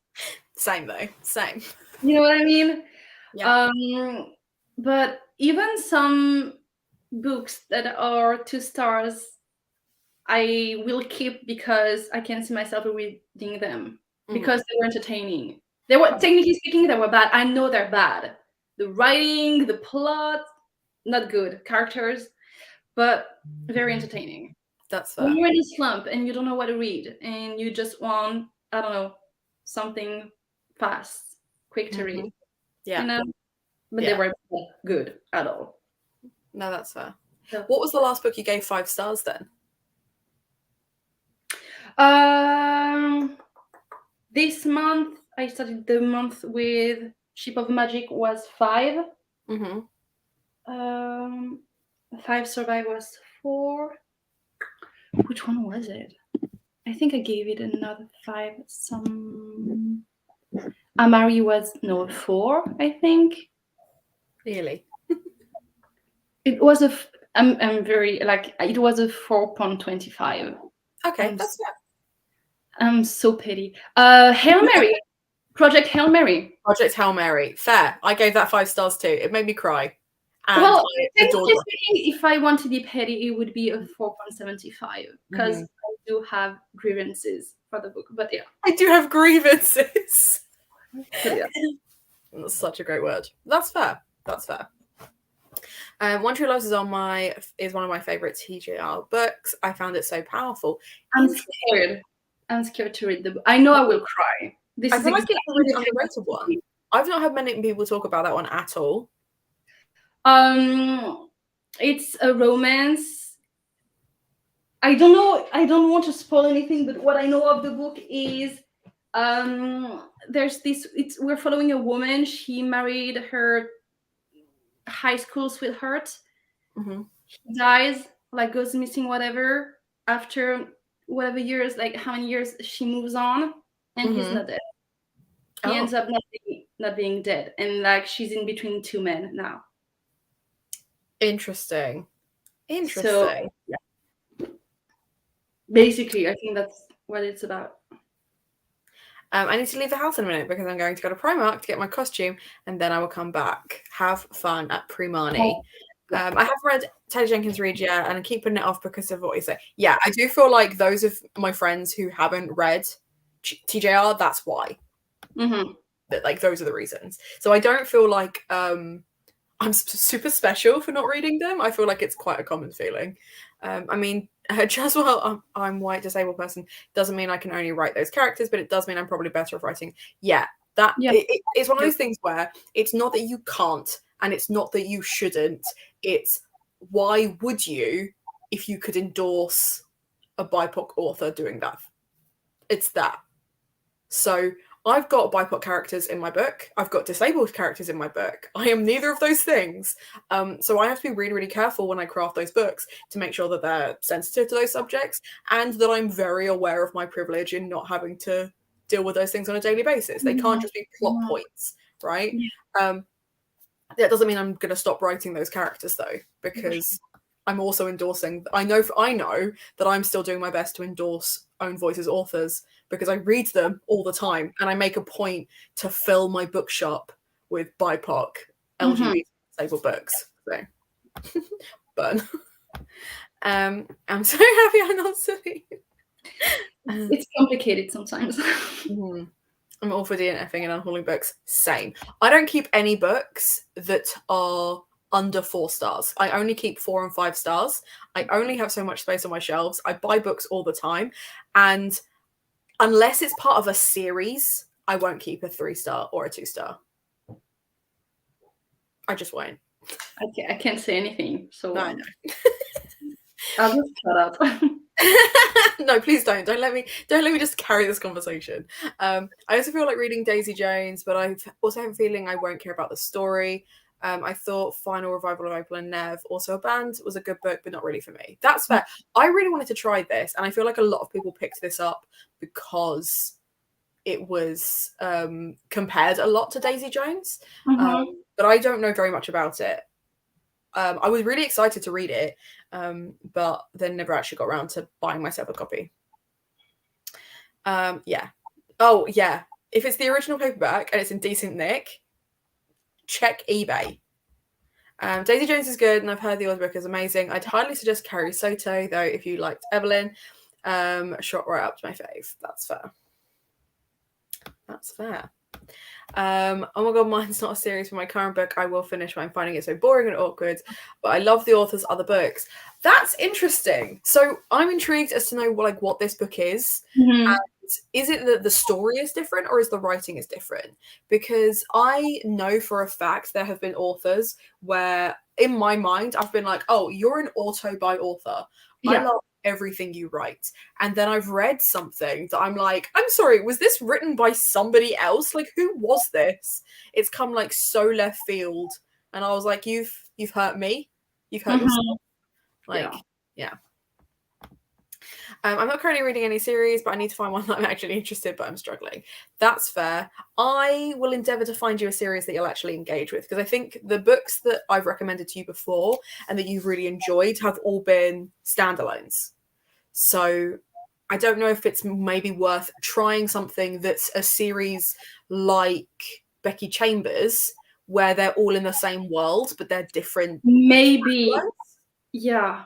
I'm saying that having not actually read Becky Chambers, but I know that could be a good call, actually, because you can read them. You read them as standalones, but it's the same universe. Yeah. So could be nice to try something of the sort. Yeah. Sure. Especially because, so I'm just like giving Deanna's entire life story. I'm really sorry. Deanna's a teacher, so finding time to read is not super easy. So I feel like you've got to enjoy it, and if you're committing to a whole series, obviously. The series that I'd love to recommend you is Skullduggery Pleasant, but it's 15 books. And that's just the main series. That's not including The Magnificent Seven, Armageddon Out of Here, the graphic novel that's coming out this year, or the prequel. I have the first book on my TBR, dude. I really would love you to love it, but I also understand that it's a middle grade that's not going to be for everyone. I know that I will love it. It's exactly the kind of book story that I will love. Like, it's going to be a 5-star. I'm predicting a 5-star for sure. That pleases me. I cry too easily. I give them all 5 stars. That's fair. 5 stars is either lots of feelings, good character portraits, or just books that makes me speechless, makes me think. Yes. Yeah. I feel like sometimes it's really interesting because I know people that core pile, it's based on those individual things, and then if it's a 5-star, it's because the math worked out to be a 5-star. And I think sometimes what should have been a 5-star becomes a 4-star because of the math. And actually sometimes it's just got to be a gut feeling. Frost Heart. I do find that actually rereads drop a star when I try and reread them, which is sad. Well, I mean, you said that and I'm thinking of Dorian Gray that I gave a 1-star to. So I'm like, it can only get better. I don't know. That's true. That's It is. true. Project Hail Mary is a massive star for me. It's really funny because Lizzie is the one that convinced me to pick up The Martian originally, and then I picked up Martian, I think, to Project Hail Mary. Like, I slightly preferred The Martian to Project Hail Mary. It's more realistic, but I loved them both. And I'm really tempted to get myself both as paperbacks, even though I've read them, because I did them as audiobooks, and I'm like, yeah. I think I'm going to need them. The Handmaid's Tale 2, The Testaments was my last 5-star. Was definitely a mix of what I mentioned before, but a lot of thought followed that book, of course. Yeah. So I tried reading The Testaments, but I kind of scuppered that for myself because I wanted to read it having read The Handmaid's Tale at school, and I wanted to then read it, annotate it, and stuff like that. And what I found was I just wasn't engaging with the story in the way that I had at school. And I can only assume it's because I was trying to read it on my own doing that. So there was I was trying to have a discussion-based reading session with it of annotation, grabbing and talking about it, but I didn't actually have anyone to talk to. So it was like a one-sided conversation. And I really struggled with that. And in the end, I ended up unhauling it because I was like, since then, I've just not wanted to pick it up. Like I've not TBR'd it in about 3 years. So I unhauled it. Yeah, that's fair. I ordered a load of phone cases of Shein, and I think I have more than I need now. Well, what phone do you have? Because the only phone case I have is this one, which is a Stranger Things. But I mean, you have to keep this one. So when this breaks, I might need a spare if you fancy sharing. No, this one is the best. I do kind of love this, though. I've not even seen this episode. I just love Eddie so much. Parasitology by Mira Grant. Interesting. That sounds spooky. Yeah. I very, very nearly put you in a timeout then, not on purpose, but because your comment was then immediately next, like underneath this one, I nearly clicked on it and put you in timeout. So I'm really glad I didn't do that because I didn't mean to. It's important to write about characters outside of walks of life as long as you don't assume that you can understand that experience. I think. Yeah, exactly. I'm the same way to keep books that I love. I'm going to make food in the next sprint. Didn't eat yet today, but I've just had 2 cups of coffee. Yeah, maybe we'll balance that out just a little bit. The pressure of selling a book and things like that is huge. I'm not good with money, so I just cannot. I think that's meant to fathom monetary value. If you need a hand with that, fine, but don't just give it away unless you've got someone that specifically really likes those books. Because I feel like. Yeah. That's 100% my problem as well. Like I've heard that Emily Henry, her writing style is really boring, and I've not picked up anything because of that. I haven't read anything by the author. I think my mum's here because I just heard the front door. Either that or someone's breaking in. So I'm just going to really quickly get through these. Oh God, there's loads. I mean, it's currently in a box anyway. Yeah, that's fine. I'm waiting till my kids the right age to read school to agree together. I love that. Yeah, there is definitely someone in this house. I co-pile everything. I'm going to leave it here. I want to come back to this discussion, but I am going to throw us into a sprint because my fear is that my mum's going to walk in here, see the absolute state of this room, and then mother me about it, and I don't want to do that. So I'm going to say, let's go for a full hour. Let's go until 45. Okay. Yeah. And I'm back.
You there, Celine? There Okay. she is. Well, I'd like to start by saying that panic was completely unnecessary. It was not my mother. It was the postman who couldn't work out how doors work. Really? Oh, okay, well. He like ran downstairs and basically they've got like a front porch door and then the main door. And the post box bit is in the main door, but the porch door is stuck. And there's loads of construction and stuff going on, like around the entire street. So rather than just leave it, he decided to like fight with the front door. Hence the noises. Hence the noises. Hence me thinking there was someone in the house, but there wasn't. So I mean, you know what? Good for you. You heard it. Yeah. You so know? I took the dog for a walk instead. He's now downstairs napping, and I'm tempted to nap as well, to be honest. Really? I'm like suddenly really tired. I think it's because I haven't had any lunch yet. So in the next sprint, I will sort myself some food, and I might have a shower as well because that usually wakes me up. Interesting, because food for me puts me to sleep. Oh. If I have a good lunch, or like dinner, whatever, I will feel like taking a nap right after. That's fair. That's fair. I can understand that. No, I generally feel more awake. I mean, I get really grumpy if I don't eat. Like I become a miserable person. Like I'm literally the worst. I don't have enough sleep. It used to be about food. Like I was grumpy. You needed to feed me, not me not to be grumpy. Now it's just if I'm just tired. If I need sleep, oof. Yeah. That's totally fair. So yeah, well, if I have a shower and then eat, that should be enough to wake me up. Perfect. But how did you get on? Because but in my panic, we've got like 100 comments to go through. So how'd you get on? So I had lunch. So I made lunch. I ate, and I'm on page 101.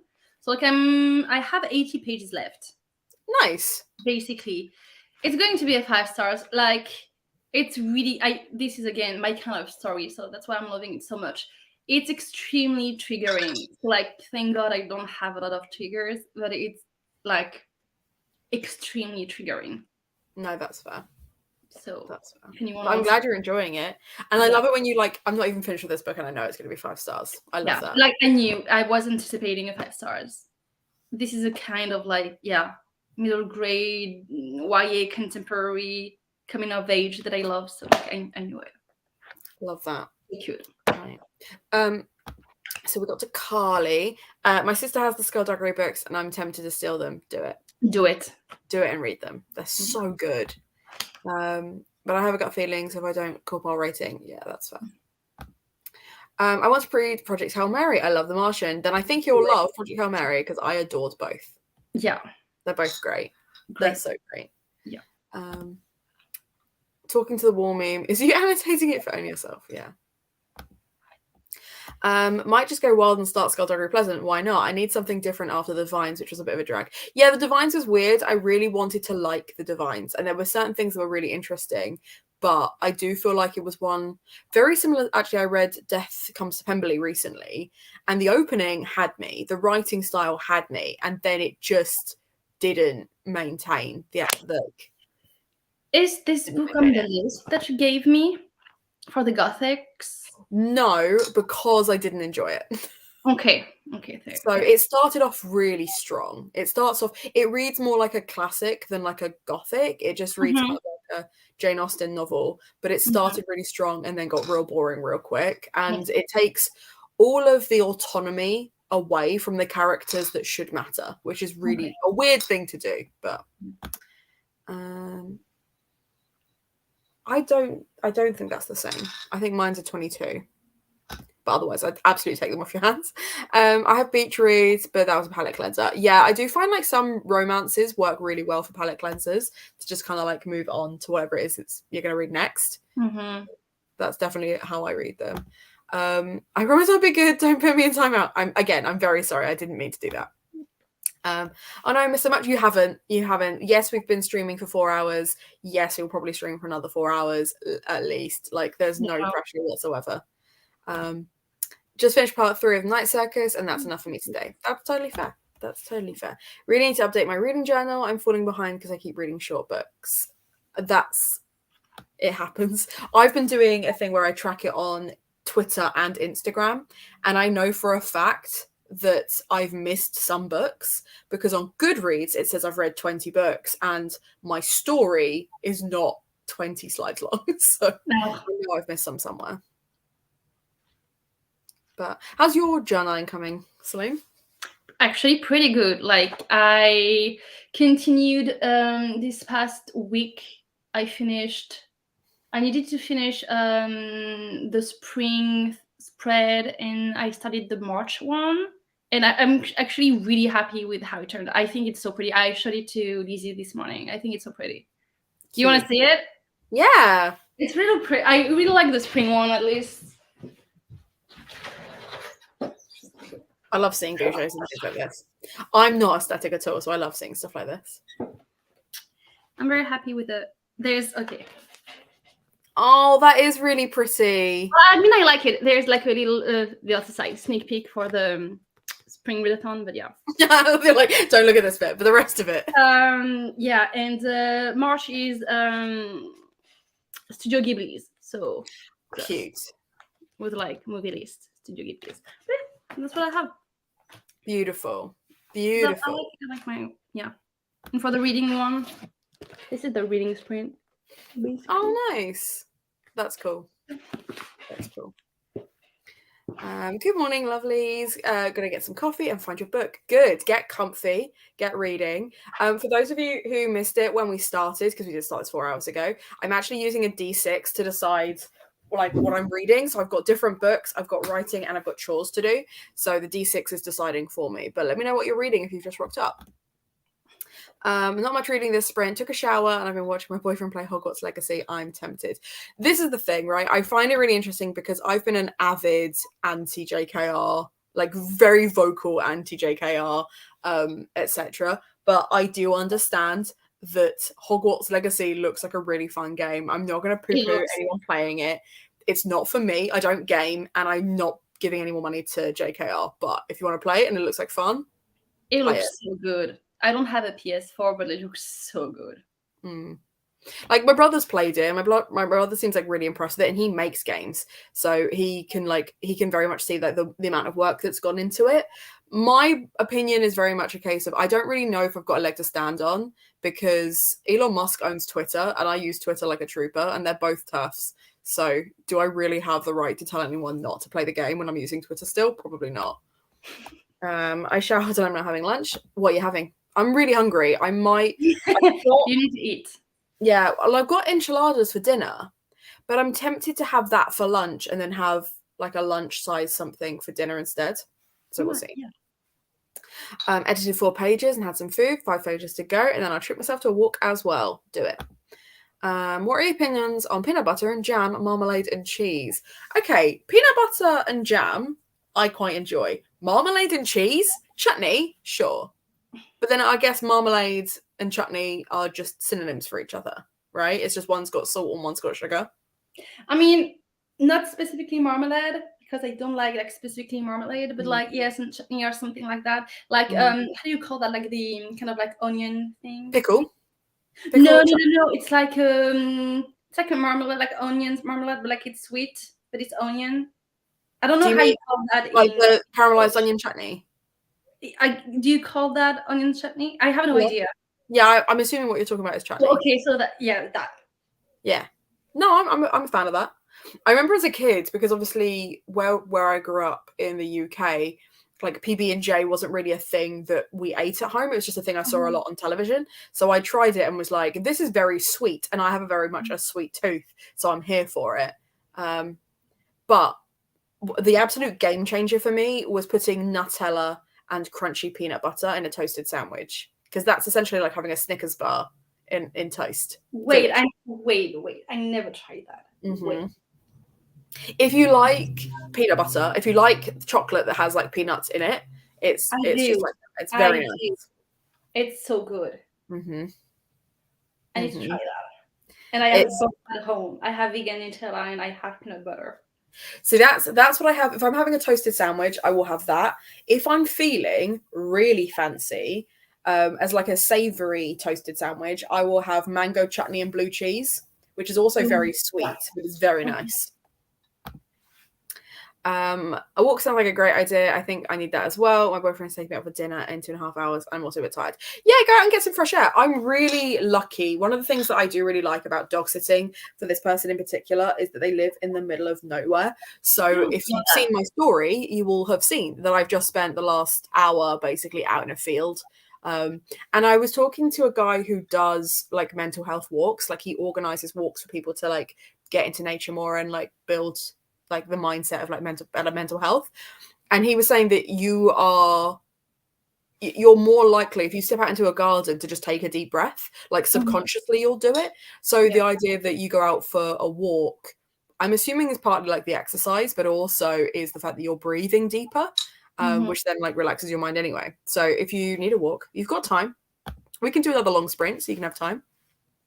Have my coffee and 10 pages of Kingdom of the Wicked. Oh, I need your thoughts on Kingdom of the Wicked. I've not read Kingdom of the Wicked, so I'm interested to know what Roquette thinks too. I've read 53 pages and I decided I'm not friends to lovers girly. If she refers to him as brotherly again, I think I'll vom. Now, I do like friends to lovers, but I like them where there's always been, because, okay, so there is context to this. I like it in fiction because I believe it more than I believe like enemies to lovers or opposites attract, which just isn't a thing. Enemies to lovers I love in fantasy romance and things like that, but in real life context I generally think that's kind of bullshit, because I've had loads of arguments with men and then never wanted to see them naked, so I just can't fathom that you would then anyway. Whereas friends to lovers, I tend to become best friends with someone before I date them, so I can believe it more, and I think that makes it easier for me to then just enjoy the rest of the story. The last Friends to Lovers book I really enjoyed was Hook, Line and Sinker, which I read this month, and I really enjoyed that. They hadn't known each other for very long, so they had only been friends for like 2 years when they start dating. That I'm here for. I think if someone starts referring to them as brotherly, then it feels weird, and it does feel very, oh, I've been your friend for ages, you should give me a shot, which I'm also not here for. Yeah, but that does happen in real life sometimes. Yeah, I mean, I've been really lucky. So the thing that I was saying about context is, growing up, I went to an all-girls school, but I played rugby. So I had one big group of girlfriends that I hung out with and one big group of guy friends that I hung out with. And they did like occasionally cross over, but it was usually I would hang out with one or the other. And the rugby lads, I dated a few of them, but loads of them, they have just been my friends for a really long time. And my best friend I have known through rugby for about, oh God, terrifying, about 16 years now. We've been best friends. And people ask us all the time when we're going to get married.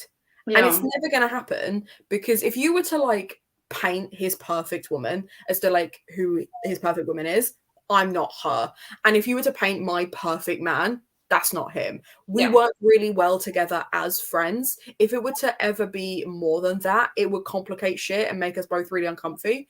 So it's just one of those things where like it's never going to happen. So I do understand, like I find it comforting if I can believe it, but if it's a bit too close to home, I don't like it. Yeah, no, okay, I get that. I'm late. Pax builder drink everywhere. Oh no! I'm so sorry. I'm laughing, but I'm sorry. I'm sorry that happened, because I did that. I did something like that very similar recently, where I was like, I think I was on Livestream, and I just like poured a drink all down myself. It was great. I have so many cool video ideas, but maybe I should edit videos first and upload them. I mean, radical idea. Make a list and then work your way through them. My journaling hasn't happened yet besides the opening page. I always do that. I always set up my contents page of what I want to have in it. I set everything up and then I lose my journal and I never know like when to update it. Yeah, no, that's fair. There's so many better indies. There are so many better indies. Just got back and now having lunch. What are you having, Lizzie? Let me know. But I also hate JKR. That's valid. That's valid. Me too. Grilled cheese sandwiches again, the comfort food, and then some regular sandwiches. I also have onion rose chutney marmalade, which we got in Tavistock. It lasts for most marmalades or like chutneys will last a really long time, like a really long time. gonna hold off and have some lunch. Hopefully, you guys will still be. I probably will. Yeah, like, we will. Chances are, I will still be here. Yeah, I'm game, but I'm assuming that's World of Warcraft player, and that takes enough of my time that I don't read, or when I don't read or cross stitch, I shouldn't. I don't care about JK though. She has no power over my decisions. Interesting. It's interesting that, like, okay, so the phrase "she has no power over my decisions," I don't know how much I believe that, because I don't think anything happens in a vacuum. I don't think you're making decisions based on JKR. I don't think that you're like waking up and going like, what would JKR say, and making a choice either way of like, how can I do the polar opposite of that, or how can I do that thing? But I do think it's really interesting whenever someone says that person has no influence on me, because I feel like even by acknowledging that, there must be some influence. Do you know what I mean? I mean, yeah, probably, but doesn't mean that it would have an influence in your actions. Yeah, I don't think it's necessarily like you're not going to pick something up or not pick something up because of them. That's fair enough. But I do feel like, because everything is so attached, and like we're literally sat here on the internet right now, like you're in a completely different country to me. Nothing happens in a vacuum, and the world is not that big. So I feel like, yeah, I don't know. It's just a really interesting phrase, and I don't know why I hyper focused on that, but I just found that really interesting. I don't love peanut butter and jam, but I'm not against it either. I love that you posited this question and you're like, I feel nothing about it either way. That's fair. Friends to lovers is also more logical to me, but the best friends to lover is something I don't like. Yeah, I feel like if they've been like best friends, so like there's the film with what's her face, Julia Roberts in it, that's My Best Friend's Wedding or something like that. Yeah, I love how that film ends. I love how that film ends. I was heartbroken by this ending. Like, it's so sad. It's very like, it's very real, but it's very sad. Yeah, but it's what should have happened because of reasons that I'm not going to spoil because the film's great. Yeah, but it makes sense, but also it's so sad. Everyone in that film gets what they deserve, in my opinion. No, it's so sad. But yeah, you're right. To be honest, that's how much I started dating. Maybe I need better. Maybe that's what it is. Maybe it's just. I mean, to be fair, I think with Emily Henry, Olivia, who I get quite a few romance recommendations from, really didn't like Beach Read, and I think I've got Book Lovers on my Audible, but I haven't picked it up because since the people that I respect have not enjoyed Emily Henry, I've just not picked it up. But maybe it's that. Maybe it's the writing more than anything. But yeah, I do feel like references to brotherly behavior is a big ick. I just want besties to be besties. So it's really interesting because the next romance that's in my survival guide series is going to have lots of friends to lovers in it. And it's also not going to have like a one true love scenario that the first one did. So it's going to be interesting to see how people react to that. I'm doing a reread of it so I can binge the rest of the books because all my audiobooks came in. Love that. 16 years? I was 3 then. Thanks for making me feel old. Thanks. Yeah, we've literally hung out since we were like 14, 13. He had another best friend that came on to him and we like started hanging out at a party because she wouldn't leave him alone.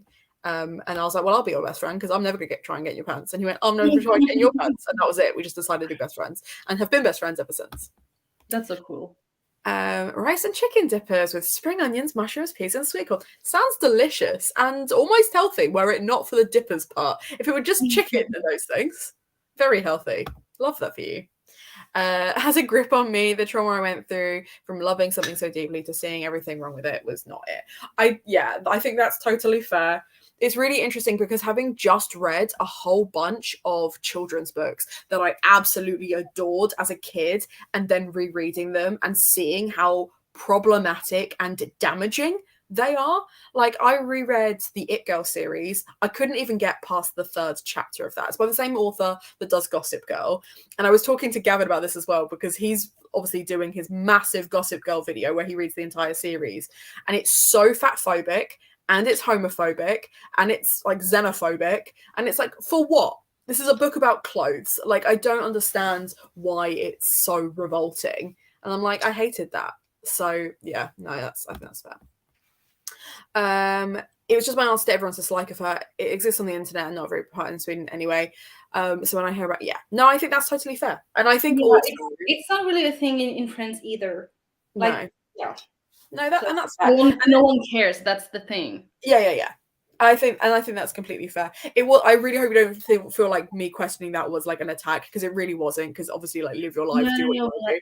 I just find, like, as a phrase of like they have no influence on me, really interesting, because I don't know if I over rationalize stuff. I overthink everything, and I do try and find a reason for doing things. So I know it's a me thing, not you. But I was just really interested by how you said it.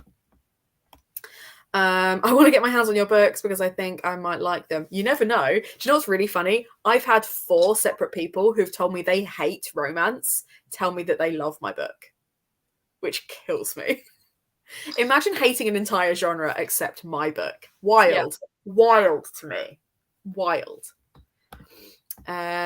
It's leftovers. I forgot to defrost chicken yesterday. That's fair. No, that's valid. That's valid. Sounds delicious. Problematic fave middle grades from Charlotte. Yeah, it is. It's a process, right? It's why I was really glad that Skullduggery Pleasant has great rep. I'm pretty sure it's got disability rep. It's definitely got BIPOC rep. It's got LGBT rep, and it's just so fun. It's so fun. So pick that one up instead. Not at all. I think it's interesting. Yeah, good. I'm pleased. I was one of them. Yes, you were. So it was you. It was Nico. I think Abby has picked it up recently and told me they really liked it, and they don't like romance. And the person I'm house sitting for, who actually called me to tell me that she was surprised how good it was. I was like, thanks, bud. So that's quite funny. How can I buy your books? They're on my website. They are on my website. Fat Lip isn't, but I can send that with Bridesmaid Survival Guide.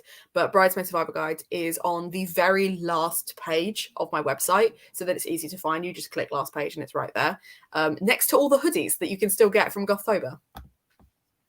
I'm not a romance only reader. So Lizzie will read like sci-fi and romance or fantasy and romance, but will not read just romance. It has to be a subplot, otherwise they lose interest.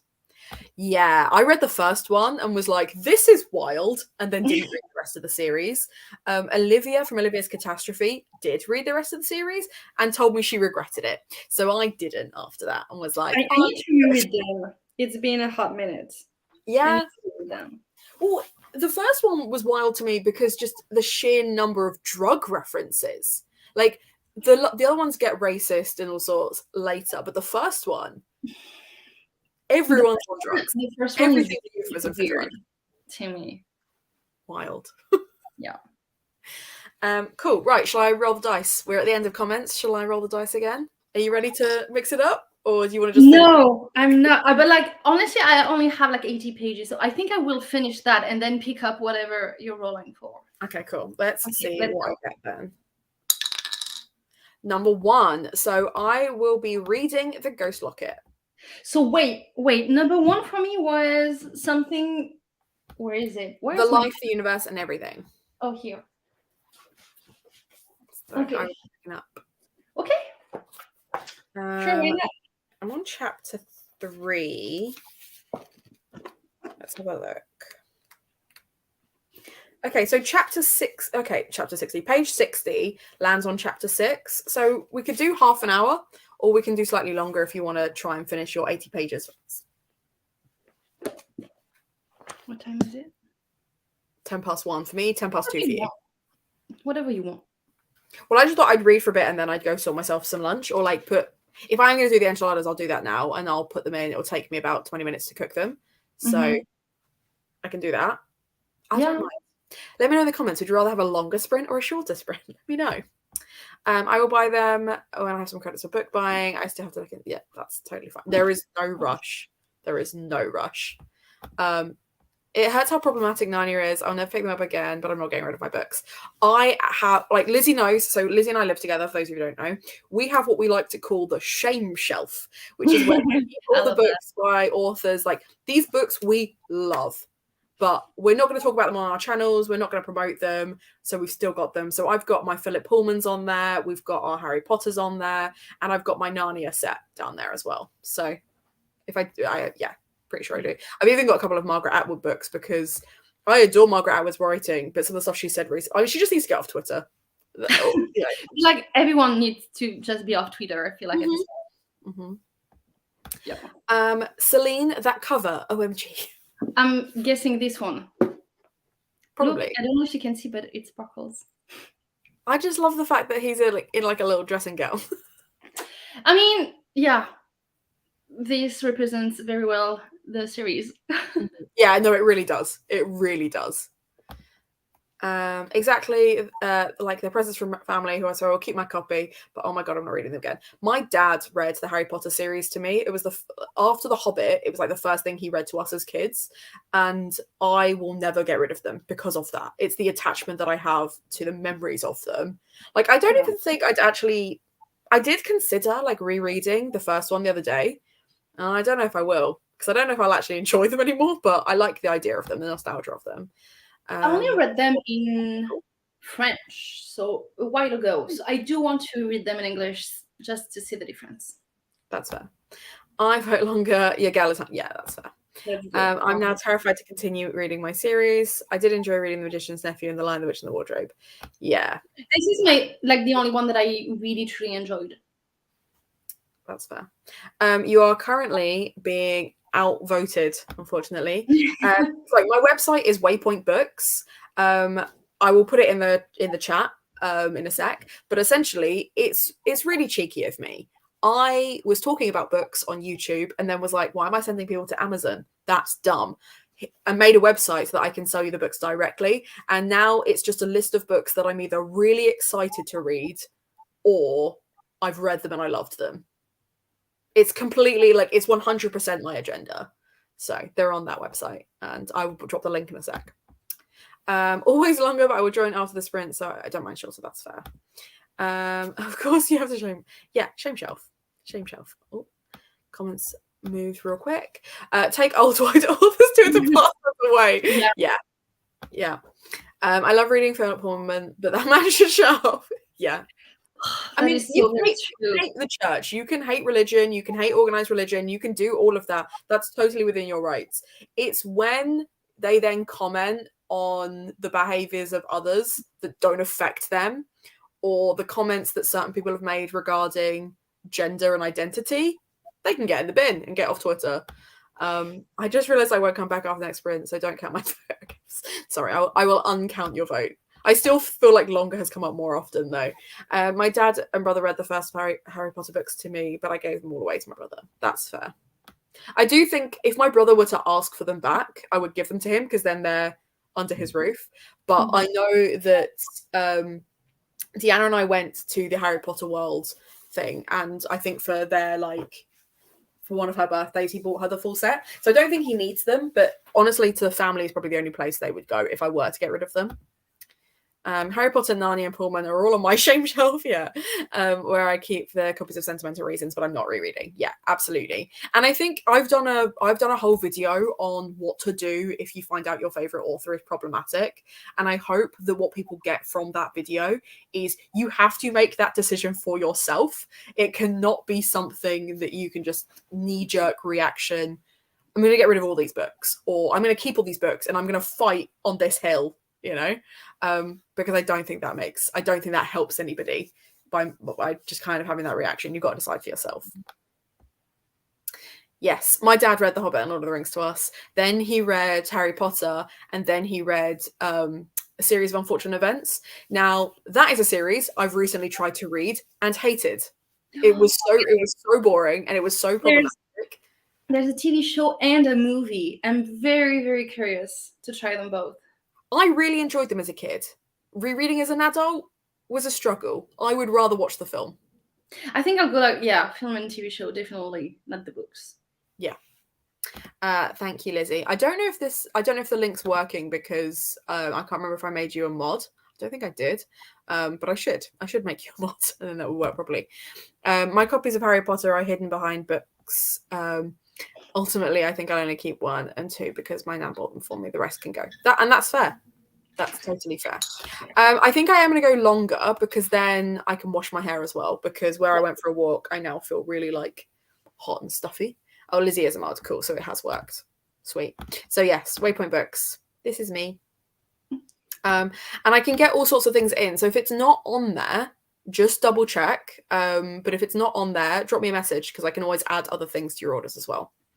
I have a spanner of power. It doesn't come up on mine, which is like on the thing where I am, which is really fun. But yeah, good. The spanner of power. Cool. Okay. In which case, it's 1:15 now.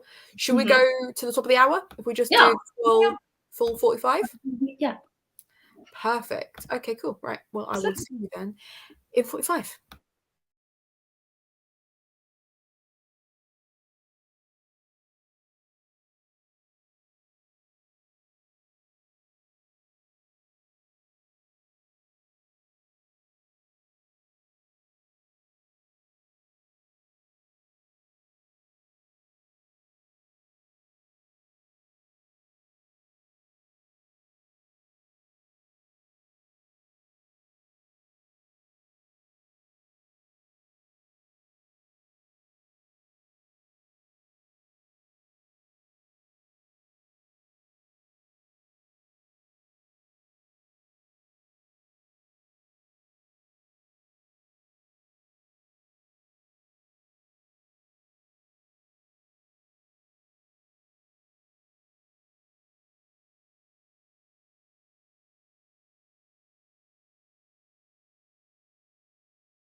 Yo. Hi. You right? Stupid book made me cry. I knew it. Like, throughout the whole book, some parts were like sad, like cute, but sad, really sad. And I was like, it's okay. Like, I'm not going to cry over the book. And then at the end, I was like, well, here you go. Mm-hmm. So yeah, I really loved it. It's so sad. It's really so sad. It do be like that sometimes. And like for a book that's so short, it's really impressive. Mm-hmm.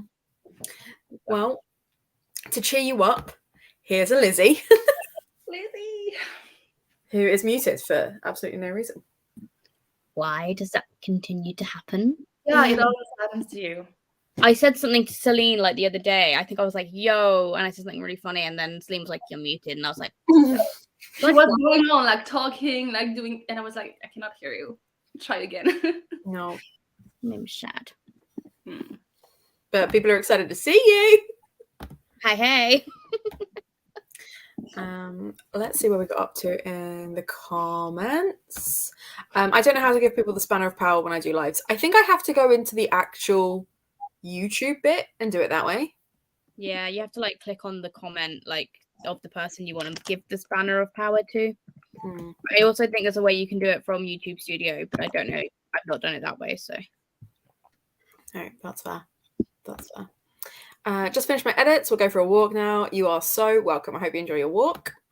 23 pages, 22 left of your section. Nice. Read 32 pages and need more coffee. I got myself another chai and personal growth. Put it somewhere I can actually reach.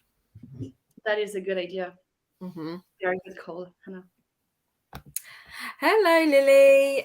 Joined during this, friends, but I'm editing a video, not reading. That's totally fair. That's totally fair. That's what you were doing, wasn't it, Lizzie? Yeah, it is now scheduled for 4 p.m. today. Nice. I don't think anyone will care about the video though, because it's worst books of 2022. Like it's way too late for it, but I don't care. It's what I had filmed. So considering people still really enjoyed my books I refused to read in 2022, I feel like I probably still could get away with. I haven't filmed it yet because I've not been anywhere near my shelves to film it, but I am tempted to still film my best and worst of 2022. I don't own all but 2 of the ones that I talk about as my worst books because most of them are DNFs. Yeah, I DNF'd quite a lot last year, which is a turnaround for me. And why do you think that might be? Oh, I don't know. Some bitch called Hannah may have an idea.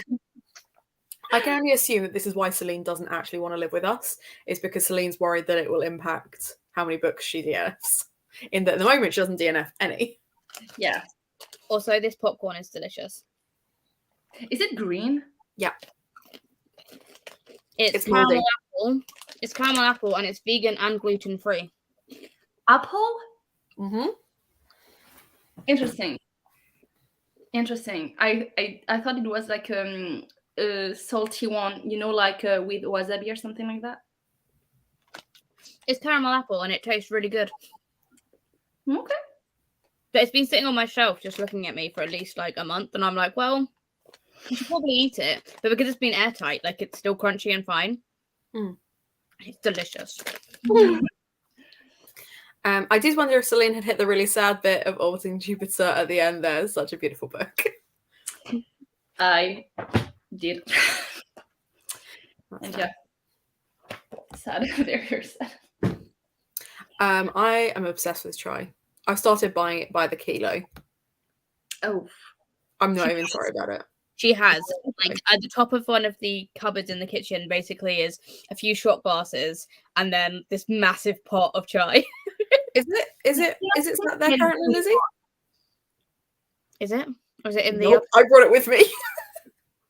I can't see. It's on the top. I know where it is, like where it was, but it's on the top shelf usually. I have nearly finished it. Yeah. Because apparently when I'm in a house by myself, I just drink chai constantly. So that's fun. I'm writing reviews because Nestor's annoying the heck out of me. So I adore Nestor, because Nesta is fueled by rage, and that is something I relate to.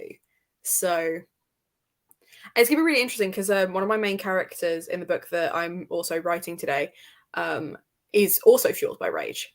And I do feel like there is a big overlap between her and Nesta. So I think it's going to be really interesting just how many people hate her based on that.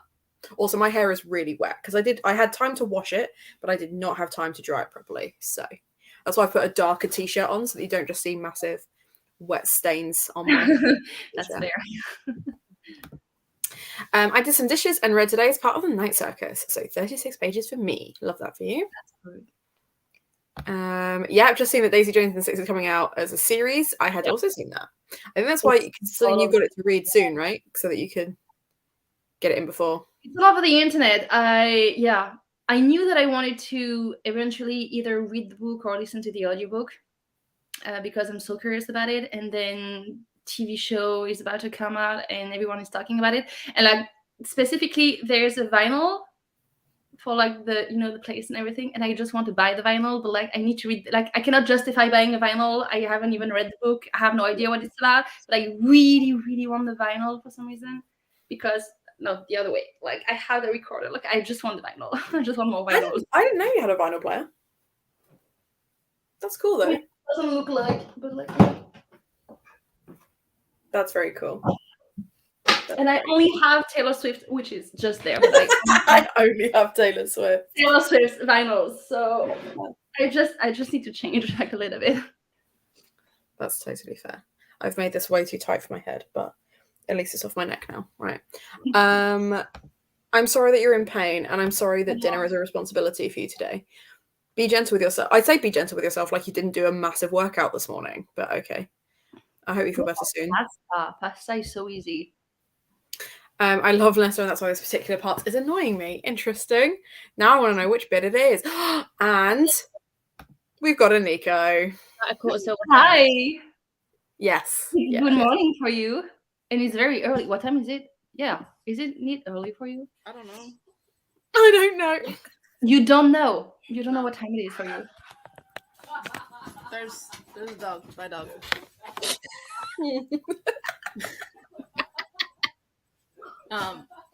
I'm trying to read 300 pages today. Okay. It's doable. Same. Also, trying to read 300 pages. Yeah, I'm taking part in it's a year-long readathon based on Marvel's Agents of S.H.I.E.L.D. And if you either saw the first season or watched the movie Winter Soldier, stuff goes down. Mm-hmm. So like we're in the middle of the readathon where it's like this week is a mission, and the mission is Hydra's taking over. So if you want to save your team, here's all of these increasingly difficult tasks, and today is 300 pages, and I'm like, y'all are trying to kill me. I have never listened to an audiobook so fast in my life. Speed. I'm just like, well, just like consider us your Agents of S.H.I.E.L.D., supporting you in any way that we can. We're not quite the superhero you are, but we will do our best. Wait, so Nico is Captain America, and we're like the Hawkeye in that. Oh, I mean, yeah, in any like whichever Nico wants to be, and then I'd so much rather be Tony. I mean, let's think about my personality a bit here. Y'all want to know? I would have said Tony, but you said about Captain America, and that's where my brain was.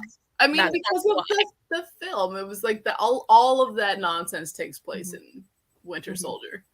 That's fair. So. I don't know that character's name, and it's going to really upset me, but the agent that is played by the same actress that plays Robin in How I Met Your Mother, I feel like Maria Hill.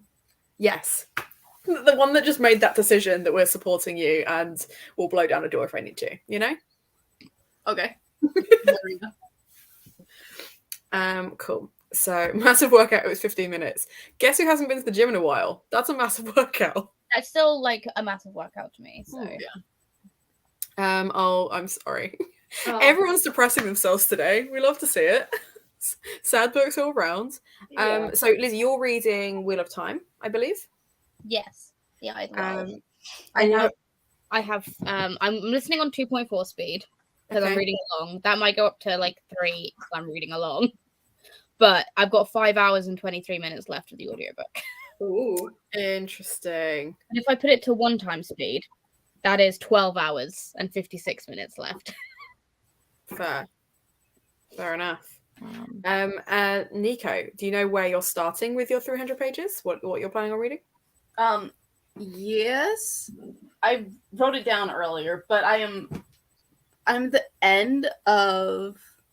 Oh, I am at the end. I'm at 99% of the blood trials.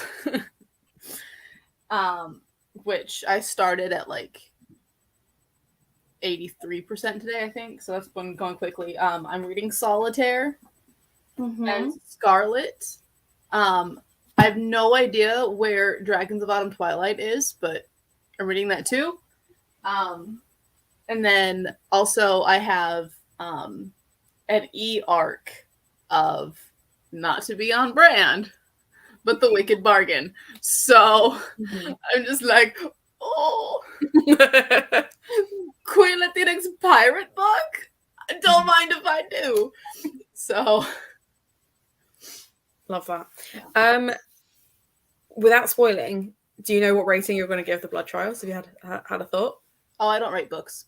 You don't rate them? No. I read them, and if I want to shout about them, I do. And I don't.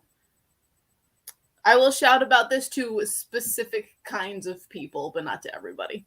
Interesting. Yeah. What specifics would you? What clarifications would you need? Like, what specifics would it be? Because the blood trials, if it's the same one, it's the Annie Davenport one, right? Yeah, I really enjoyed that. So I'm intrigued as to why it's. It's been enjoyable, but the main character has pissed me off every other page. Fast. So. That's fair enough. I am shocked and bemused because I really enjoyed her. Yeah, I did too. I am shocked and bemused. And both of you are feistier than I am. Yeah, okay. That's why I am shocked. Well, no, I'm just shocked because I was like, I like this main character because she's like, no, that actually is my fault when things happen. Like, she takes responsibility. She's still sad about it, but she's like, That's why I would still recommend it, because there's things that have happened since that I'm just like, all right, I can get behind that. Yeah. But like a lot of the times it's more annoying for me to be in a character's head the whole time. I'm like, why can't more things just be third person? Like, I want to hear a story about you. Like, stop telling me your story in first person. It's so obnoxious. I don't want to be in your head. But like, especially that's the case if I do not think like that person. Because I'm sitting there and they're like, I did this and I did that. And I'm like, you're a moron. You really see the further, like, the rest of the perspective here. Like, is everyone really that much out to get you specifically? Like, really every single person around you looks at you and says, I want to do a murder for this. I just want to look at you and make you die. And I'm like, the entire time, I'm like, there has to be more of a reason. Like, yeah, you're a little obnoxious, but you're not that. You're not that special. The world is bigger than you. They're not out to get you for just looking at your face. I do think it's really interesting I do think it's really interesting because staying with the people that they are working with is a choice. And the fact that people are like, you could have come back here anytime and this wouldn't have happened to you. And it's like, I know, but I wanted to prove a point. And it's like, okay, that is me. I will absolutely work with the arseholes to prove that I can out arsehole the arseholes, you know? So yeah. And I'm definitely like, I will get mad at my literal best friend upon finding out, like, you had an issue and you could have texted me 4 words and avoided a month and a half of mental torment in your own head. I'm like, are you serious? Why? So No, that's fair. That's all valid. I was just interested because like I really enjoyed it, but I do feel like the criticisms I've seen of it are very similar in that they are very much a get angry and shoot first, ask questions later type gal, and I find like Lizzie, I know that's you. I'm aware that's you. That's fine. And I do think it's really interesting because like a lot of the criticisms of other books that I've enjoyed that are similar have really like the main character is angry. So yeah, no, fair. That's fair. So like, so many friends joining. If I've got a friend who is like nice and peaceable and like wants harmony for everybody, I'm not gonna recommend this to her. No, that's fair. Absolutely not. If Lizzie had not already read it, I'd be like, look, we think. But like it's different. No, that's so, this house is so loud. It went from complete silence. Like I messaged you and I was like, everyone here is still sleeping, and I'll come on when they're awake. I should have just come on when they're sleeping. Like, oh my god, hi. This house is chaotic. No one has even had coffee or breakfast yet, and it's already. How are you coping, Nico? Oh my god, I'd be like, I need my coffee. Everyone, get out of my way. There's a dog. Dogs make everything better. I'm really glad you didn't see the first half of this sprint because I'm dog sitting currently and I wish I weren't. So, but good luck with your 250 pages. Read graphic novels. I would recommend that if you didn't have other things to finish, but like also graphic novels. Just an easy fix. I hope Hannah won't give us all these impossible challenges. My sim doesn't die. No. I don't know if you've noticed, but the Sims Readathon is moving at a pretty standard pace. It's just going to be a lot of this throughout the year, and the challenges will be different, but like not. You can opt in and opt out. You don't have to do them, and I'm not going to let anyone like unless you want to kill your sim. You don't have to kill your sim. Someone said the other day they had like an elder sim, and they were like, "Oh yes, they're going to die." And I was like, "They could just retire. You could just leave them alone." And no, they're going to die. Okay. You know what's funny is my sim is a baby but has 3 pets. She doesn't like have any family to look after her either. She's just a baby with 3 pets. Mine's a toddler. I haven't done the pets yet. I'm going to save the pets for when they're a child, but pets is coming. I love peace and harmony, but in books I want chaos. I don't mind either way. I do find that really like nice, happy books, not for me. Like Little Women, Anne of Green Gables, books where everyone's really nice to each other, not for me. Books where they like literally. You have a problem with happiness in general. I do have an issue with happiness. Happiness and whimsy. Who needs it? I like books with a nice balance. I think that's why I liked Legends and Lattes, because it was like nice and cute and cozy. Except somebody does still want to kill her, so that's true. There's a good balance there. This is Lila, by the way. Hello, Lila. Yeah, the one when I first jumped on, that one was Luca. Okay, he ran away. Okay. I'm not sure that with this tiny little screen and the fact that they're in the little third that I'll get it right next time a doggo turns up, but I will do my best.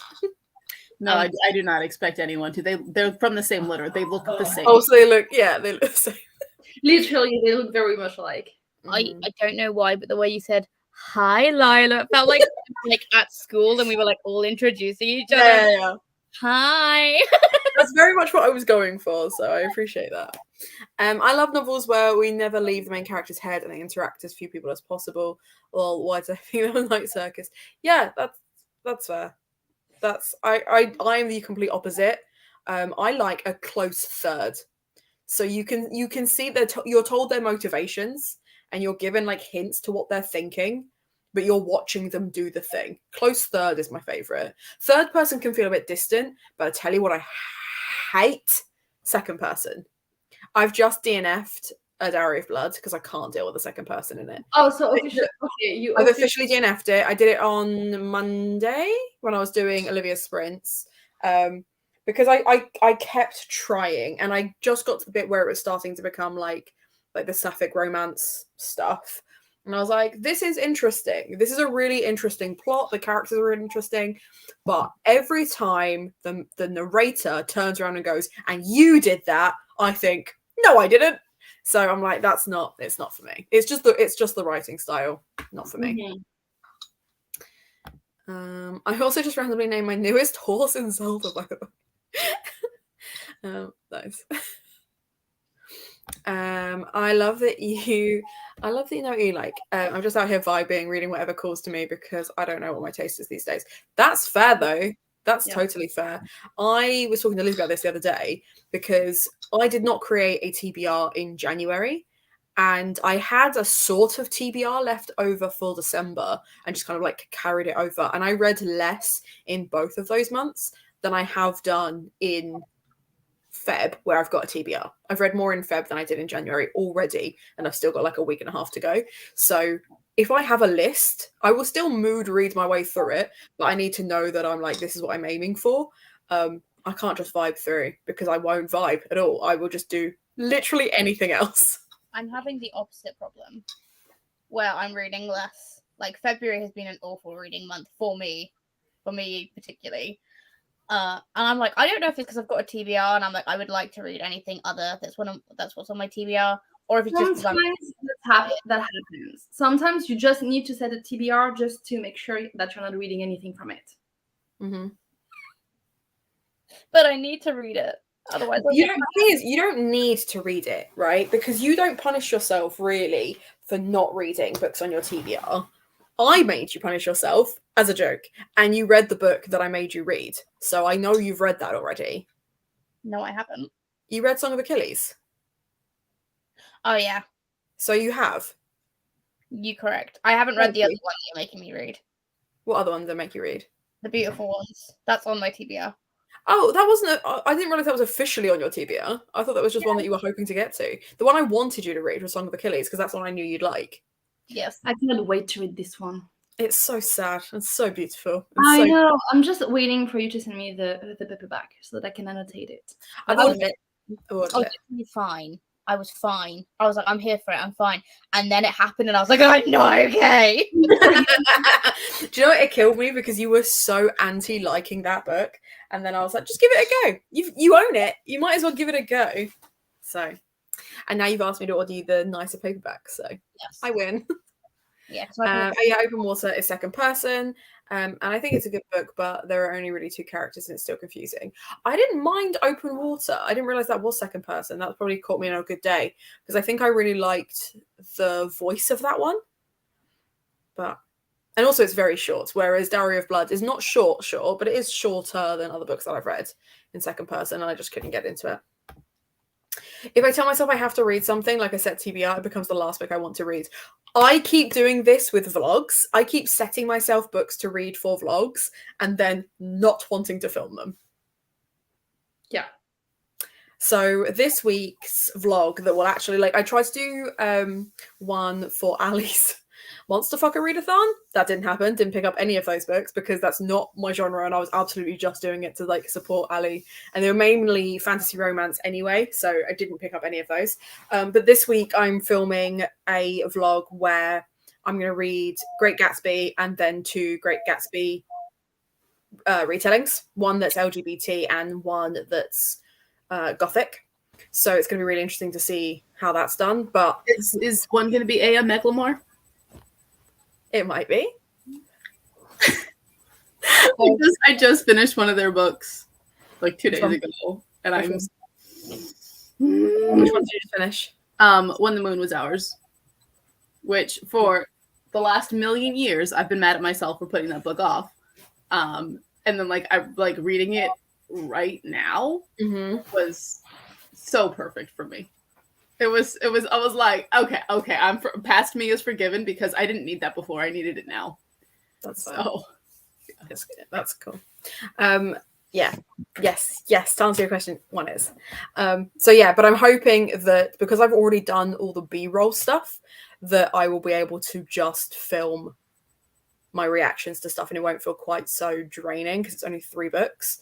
But we'll see. We shall see. I wouldn't have read The Night Circus anytime soon if it weren't for Jebsathon. That's fair. Still no clowns. Yeah, that's totally fair. I did, for some reason, when I came up with all those different prompts, did not put 2 and 2 together that I was forcing people to read books about clowns. So I was like, let's not do that. Just read a book that's got idiots in it and we'll call that clowns. It's fine. From memory, there aren't really any clowns in The Night Circus, like on the page. But I'm like, it's a circus. There will be some clowns somewhere. They're just not the focus of the story. Yeah, I don't think they necessarily be described fully as clowns. I feel like they're described as like different types of entertainer and stuff. So I'll allow it. They've had jugglers, and like they've described like juggling. So I'm like, well, that's close enough to clowns for me. It's almost clowns. Yeah, exactly. I'm the same. I'm a mood reader, but I need a list that I can mood read through. Yeah, it's why it really kills me, because Lizzie will be like, why have you put 25 books on your TBR for the month? And I'm like, so that I read at least half of them. Yeah, exactly. Yes, like I'm reading both of these, but I'm like, I'm gonna sit down and pick it up, and do I want the contemporary or do I want the sci-fi? Like, I don't know. Like, you want me to pick up one book and stay dedicated for 400 pages? You need all the options. That's it. Just the options. Besides the clownery that is this challenge. Fair.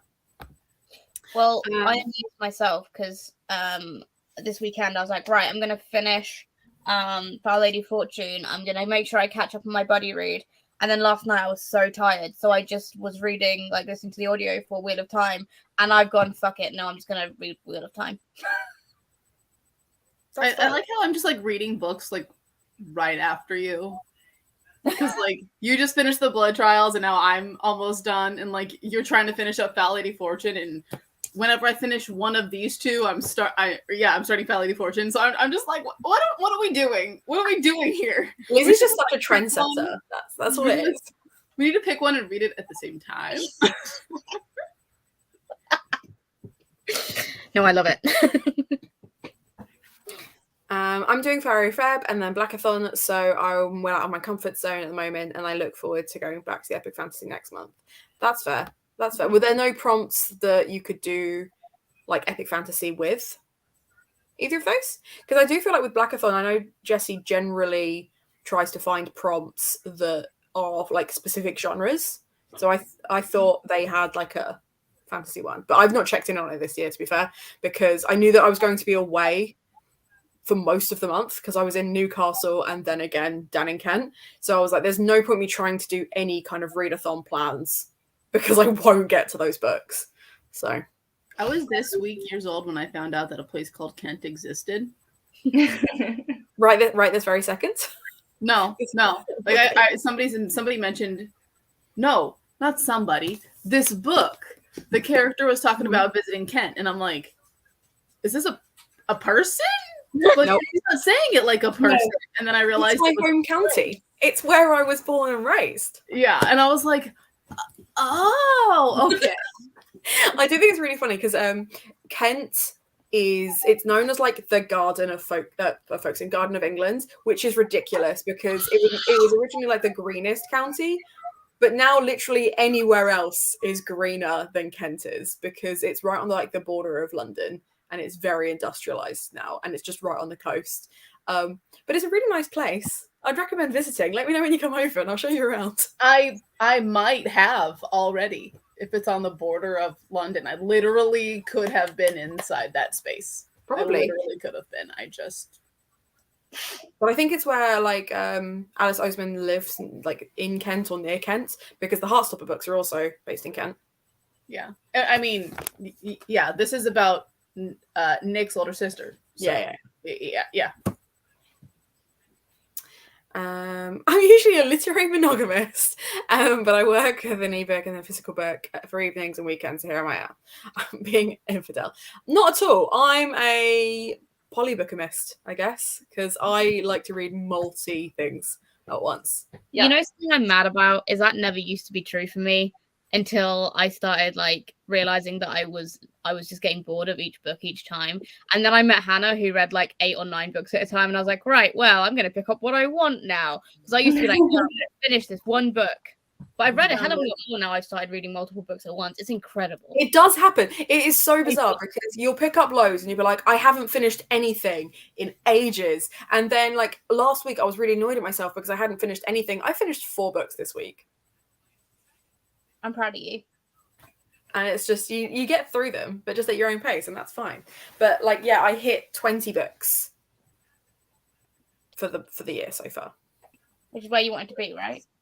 I'm 6 books behind, but yes, roughly. It's not the end of the world. I counted the other day, I've got 34 graphic novels, not including the mangas that I've bought. So worst case scenario, November, I will just TBR graphic novels. Make it into a vlog and don't fail at it this time. I can't guarantee that I won't have an emotional breakdown like I did last time, okay? Oh, it was a lot. I'm sorry, I'm not laughing at that. It's just I remember it so vividly, and like every time I think about it, I'm like, oh, that's such a shame because it was such a cool idea for a vlog. It was such a cool idea. And then I witnessed police brutality, and I felt like I was the reason for it, and it was a lot. What was that reason? My professor, because there's always a book in my hand. My professor asked me, like, he was like, how many books do you read a year? And I was like, well, let me pull up my story graph. And then after this conversation, he was like, tell me what that website was again, because I need to give it to my wife. I love that. But I told him, I was like, well, here's the thing. Last year, I read 38 books, like, all year. And then this year, like, it's the middle of February, and I've read 19. Mm-hmm. I'm just like, look at me. That's pretty Look good. at you go. And it's about to be 20. I have 1% left of my audiobook. Can we go? Sorry. With Blackathon, I'm getting through some books I've been dying to get to, but haven't. That's awesome. I visited some parts of Kent, but not that interesting so far. For the first 3 months of this year, I'm just okay with whatever amount I read. Not moving is a lot. Moving is a lot.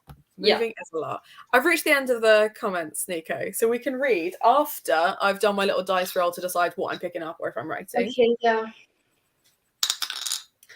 It's another one. It's 2. So Dead Until Dark, which of all of them is the one I want to read the least. I'll be honest. What is it for me? For you, Celine, it is Before the Coffee Gets Cold. Oh, to be fair, we need to swap your 6 because if I land on a 6, you haven't got Jupiter anymore, so you need to pick up. Oh, doesn't mean then that I'm. What was 6 again? 6 was Jupiter. Oh yeah. Well, I mean, it could be. You just entire stack on the floor, didn't you? Yeah, for sure. The first one you pick up, that should be your number 6. Really? Oh. Like really. And And this this is is something something not gentler. classic. Like, please let What me. what is that? Is that of Mice and Men? Yeah. Oh, don't read that. That's sad too. I know, but it's very short. It is very short. It doesn't matter because you're not reading it during this sprint, but if you could find a middle grade to put in like 6 so that you can read something gentle. Wait, let me just. I made a mess. You just made a real hot mess. So y'all pick 6 things and you got to roll a die to find out which one you're reading. Yeah, so I've got 1, 2, 3, 4, 5 is writing, and 6 is doing chores. Which one made me Because I had like a list of things I needed to do this morning, including washing my hair, sorting out my washing, doing the dishwasher, etc. So it was like they would be shorter sprints, but I could get stuff done in between reading. This one already has a number, right? The Book Eaters is number 4, yes. Yeah. So it would be between those then. Go with Pinch of Magic. It's gentle. And it's cute. I enjoyed it, which means you probably won't, but I enjoyed it. We seem to have opposing opinions on middle grades, I'm just saying. But it's a lot of whimsy and magical fun. That is true. Okay, well, yeah, this one. I don't think I like whimsy in my middle grades. I don't either. Which is what we were talking about earlier, is I really enjoy like the book Wanderers because it's like it is whimsy, but it's got like a clear magical structure. It's an interesting plot. There are actual stakes. Nevermore. It's just Don't, weird. do not, please. We'll talk about it again another time, Nico, because I feel like you and I will be on the same page. But I don't want to upset Celine. I do want you to read the Hat Makers now, because there is actually a magic system in that actually has rules. You told me not to bother. Because you're such a grump when it comes to middle grades, and then you didn't like Amari, and my brain went, well, she ain't gonna No. Right, okay. want Keep you throwing to this back in my face.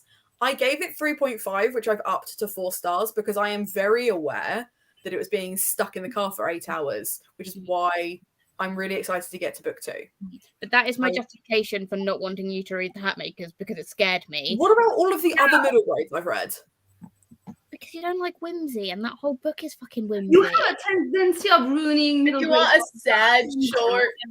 a sad short middle grade? I would go with the care and keeping of a pet black hole. Oh, that sounds sad. That sounds sad. So good. Okay, I'm gonna make a note of that one because that sounds great. Yes, it is. Pinch of Magic is good. Has the series finished yet? I know there's like 4, like the 4th one came out really recently, but There's 4 books. Oh no. Oh no. It's also a mystery. Hollow Pugs is one of my favorite books ever. There you go.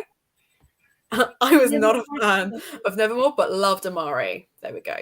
I prefer Nevermore to Amari, and I just finished Amari 2 days ago. You're allowed to love Nevermore. You need to talk to Olivia because Olivia adores Nevermore. It's like their favorite middle grade. So go and chat to her. Like, and that's my thing. I don't know how you cannot love Nevermore. There's a giant talking cat. Yeah. And she's very petty and witty. And Yeah. No, I loved that. I just didn't care about anything that happened. Like ever. And the Dumbledore-esque character was a bit much. Remember? I didn't think there was like a similarity between those two. I just didn't care about him. I'm going to throw it in a spring because otherwise Celine and I are going to stop being friends. And I really don't want that. Wait, am I reading this then? Yes. Okay. Which is also happy about it, but okay. Nico, you've got 1% of your audiobook you're doing first, right? Yes. How long is that? I mean, 7 minutes, but I'm at almost 3 times speed, so. Okay, cool. So if we were to do like half an hour or 45 minutes, that's going to take us to just after half past, isn't it? Or just before half past. If I put to 30, that's just under an hour. That's fine. I have 300 pages I'm trying to read. No. It was more the opposite. It was more that I was like, I don't want to do a sprint so short that you're like, oh, okay, this is. No, y'all do only short sprints, and I will bounce so that I can actually read. No, that's fair. It's only because this, I don't know if you were about when I mentioned this earlier. I did this as a start to finish sprint. I was on my channel 11 hours. I read this much of this book. Nice, very nice. So I'm going to do an hour or just under. I'll do 50 minutes because then I can at least try and get something of this done. All right. Yes, Jupiter North is I couldn't remember his name. This dog keeps scratching me. Cool. I feel like I'm more aligned with Lizzie and Celine, and that makes sense because your channel is almost exclusively high fantasy and middle grade. That makes sense. Enjoy the whimsy. I'm gonna be a grump and sit and read.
Hey, hey, hey.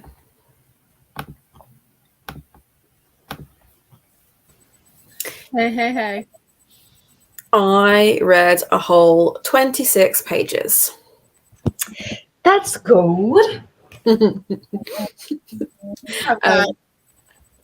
finished Blood Trials and I got 15% into Spells for Forgetting, however many pages that is. Nice. Well, I did feel like I was a little bit attacked by Faye with the call out, so I then eventually picked up my book. But people started messaging me. It's like pretty much the moment the sprint started. So I did feel like I needed to respond to 100 people first. that's fair. How'd you get on, Lizzie? I read 44 pages. Yeah. Are you enjoying it still? Sorry, that was...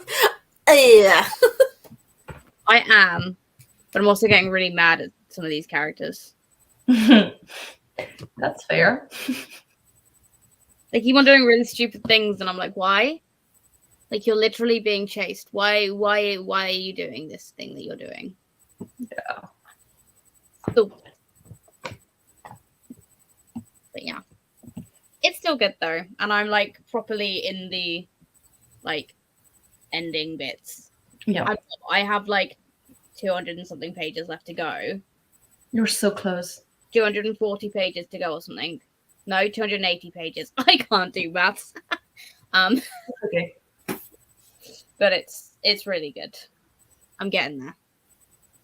This is so off topic, but it amuses me to no end that like on y'all's side of the pond you say maths plural every time.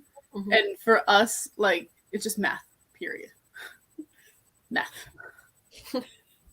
Maths. And I'm in the middle and I never know what to say because you do not speak the freaking same language, apparently.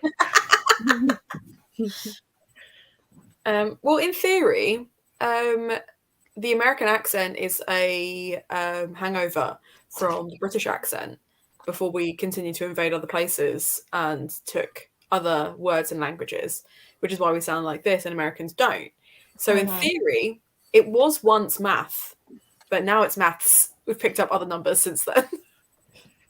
Yeah, and supposedly the American accent that is the closest to the English language accent that's supposedly the closest to what the Brits brought over at that time period is the Southern accent.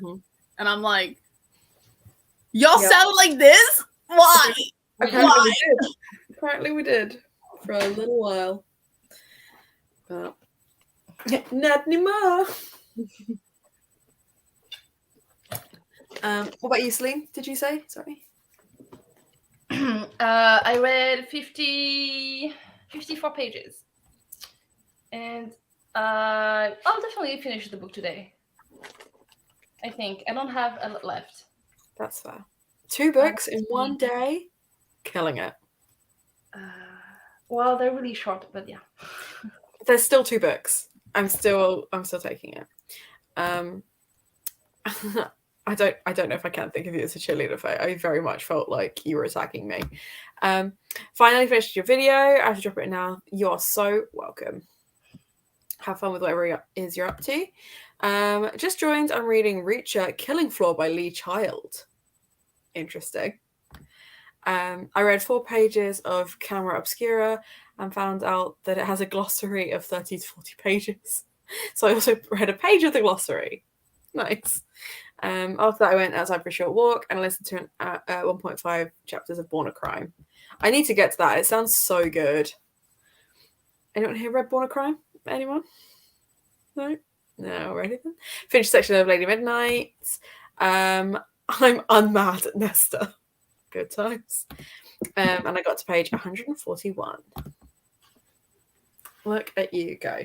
Well, I've had a text from Ali to say that Ali is unwillingly awake, I believe is the phrase they used. But that's me. Say that again, sorry?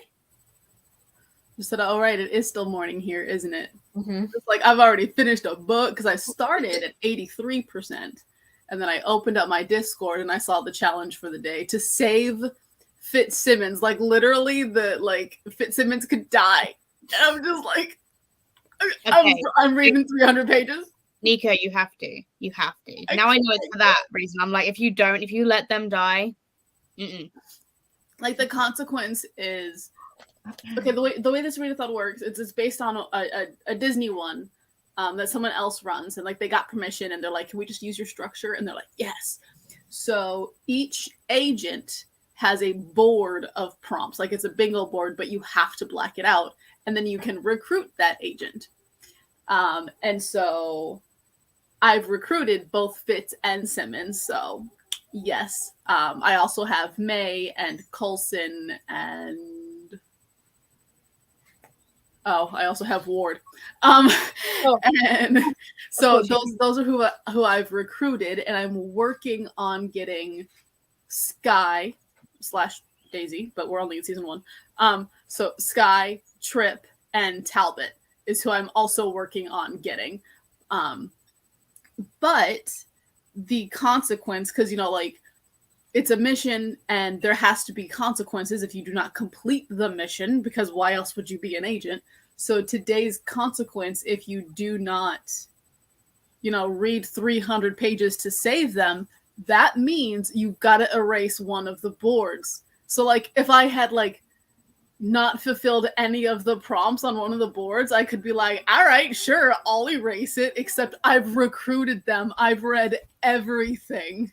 So I'm just like, that is such because it's not just erase the board. It's literally 4 or 5 books that I've read this year would not count towards this readathon any longer. And I'm just like, no. The stakes are too high. So it's the theory behind it, the pretend is oh no, agent gets hurt, but that's fiction. My real life consequences, I read these books and they're not gonna count for a goal. No, I refuse. But that is why I am absolutely determined to read 300 pages. Look. That's fair. That's fair. It's such a nice audiobook. The Dutch narrator is chosen well. I really appreciate that. It has a lot of references to religion in it, and it's really interesting to me actually learning from it. It would take me an age to read physically. It's a great audiobook. That's fair. That's totally fair. I am so tired. How did you get on? So that again? How did you get on? Me? 26 pages. I said that right at the start. I was not listening. Clearly, because I then came for Faye and said that Faye was a snitch. so calling out for reading. When we came back from the sprint, I was trying to pause my audiobook and it wouldn't let me pause it. So I didn't hear I could hear people talking and I was like, pause, why are you not pausing? No, that's fair enough. That's totally fair. So I've had to get up. It's so stupid. I've had to get up an hour earlier every day this week to deal with the dog, which I'm not used to doing. And for some reason, it has thrown my body clock completely because every day this week at around 4 o'clock, I've been desperate for a nap. I don't appreciate it. Do you guys nap? I'm not really a nap. I don't like napping because if I have a nap that's longer than half an hour, I wake up with a headache and I just feel more rubbish after the nap. But I always want a nap. But what I actually think I want is to just lie down and be left alone, as opposed to actually closing my eyes. Yeah, I definitely I like a good nap. That's I used to not, but at this point I'm just nah. And I don't do it a lot. I will absolutely come in here and shut the door and hide behind under the blankets. It's warm, it's cozy. If the kids think I'm asleep, they'll leave me alone for a second. But and then just I could just get to cocoon. But I rarely actually fall asleep. I'll still call it a nap because I attempted and I was in my bed not doing anything, not even reading, but like when I do fall asleep, then afterwards, like if I fall asleep, I'm like, okay, did I get any sleep last night? And if so, am I getting sick? Yeah. Yeah.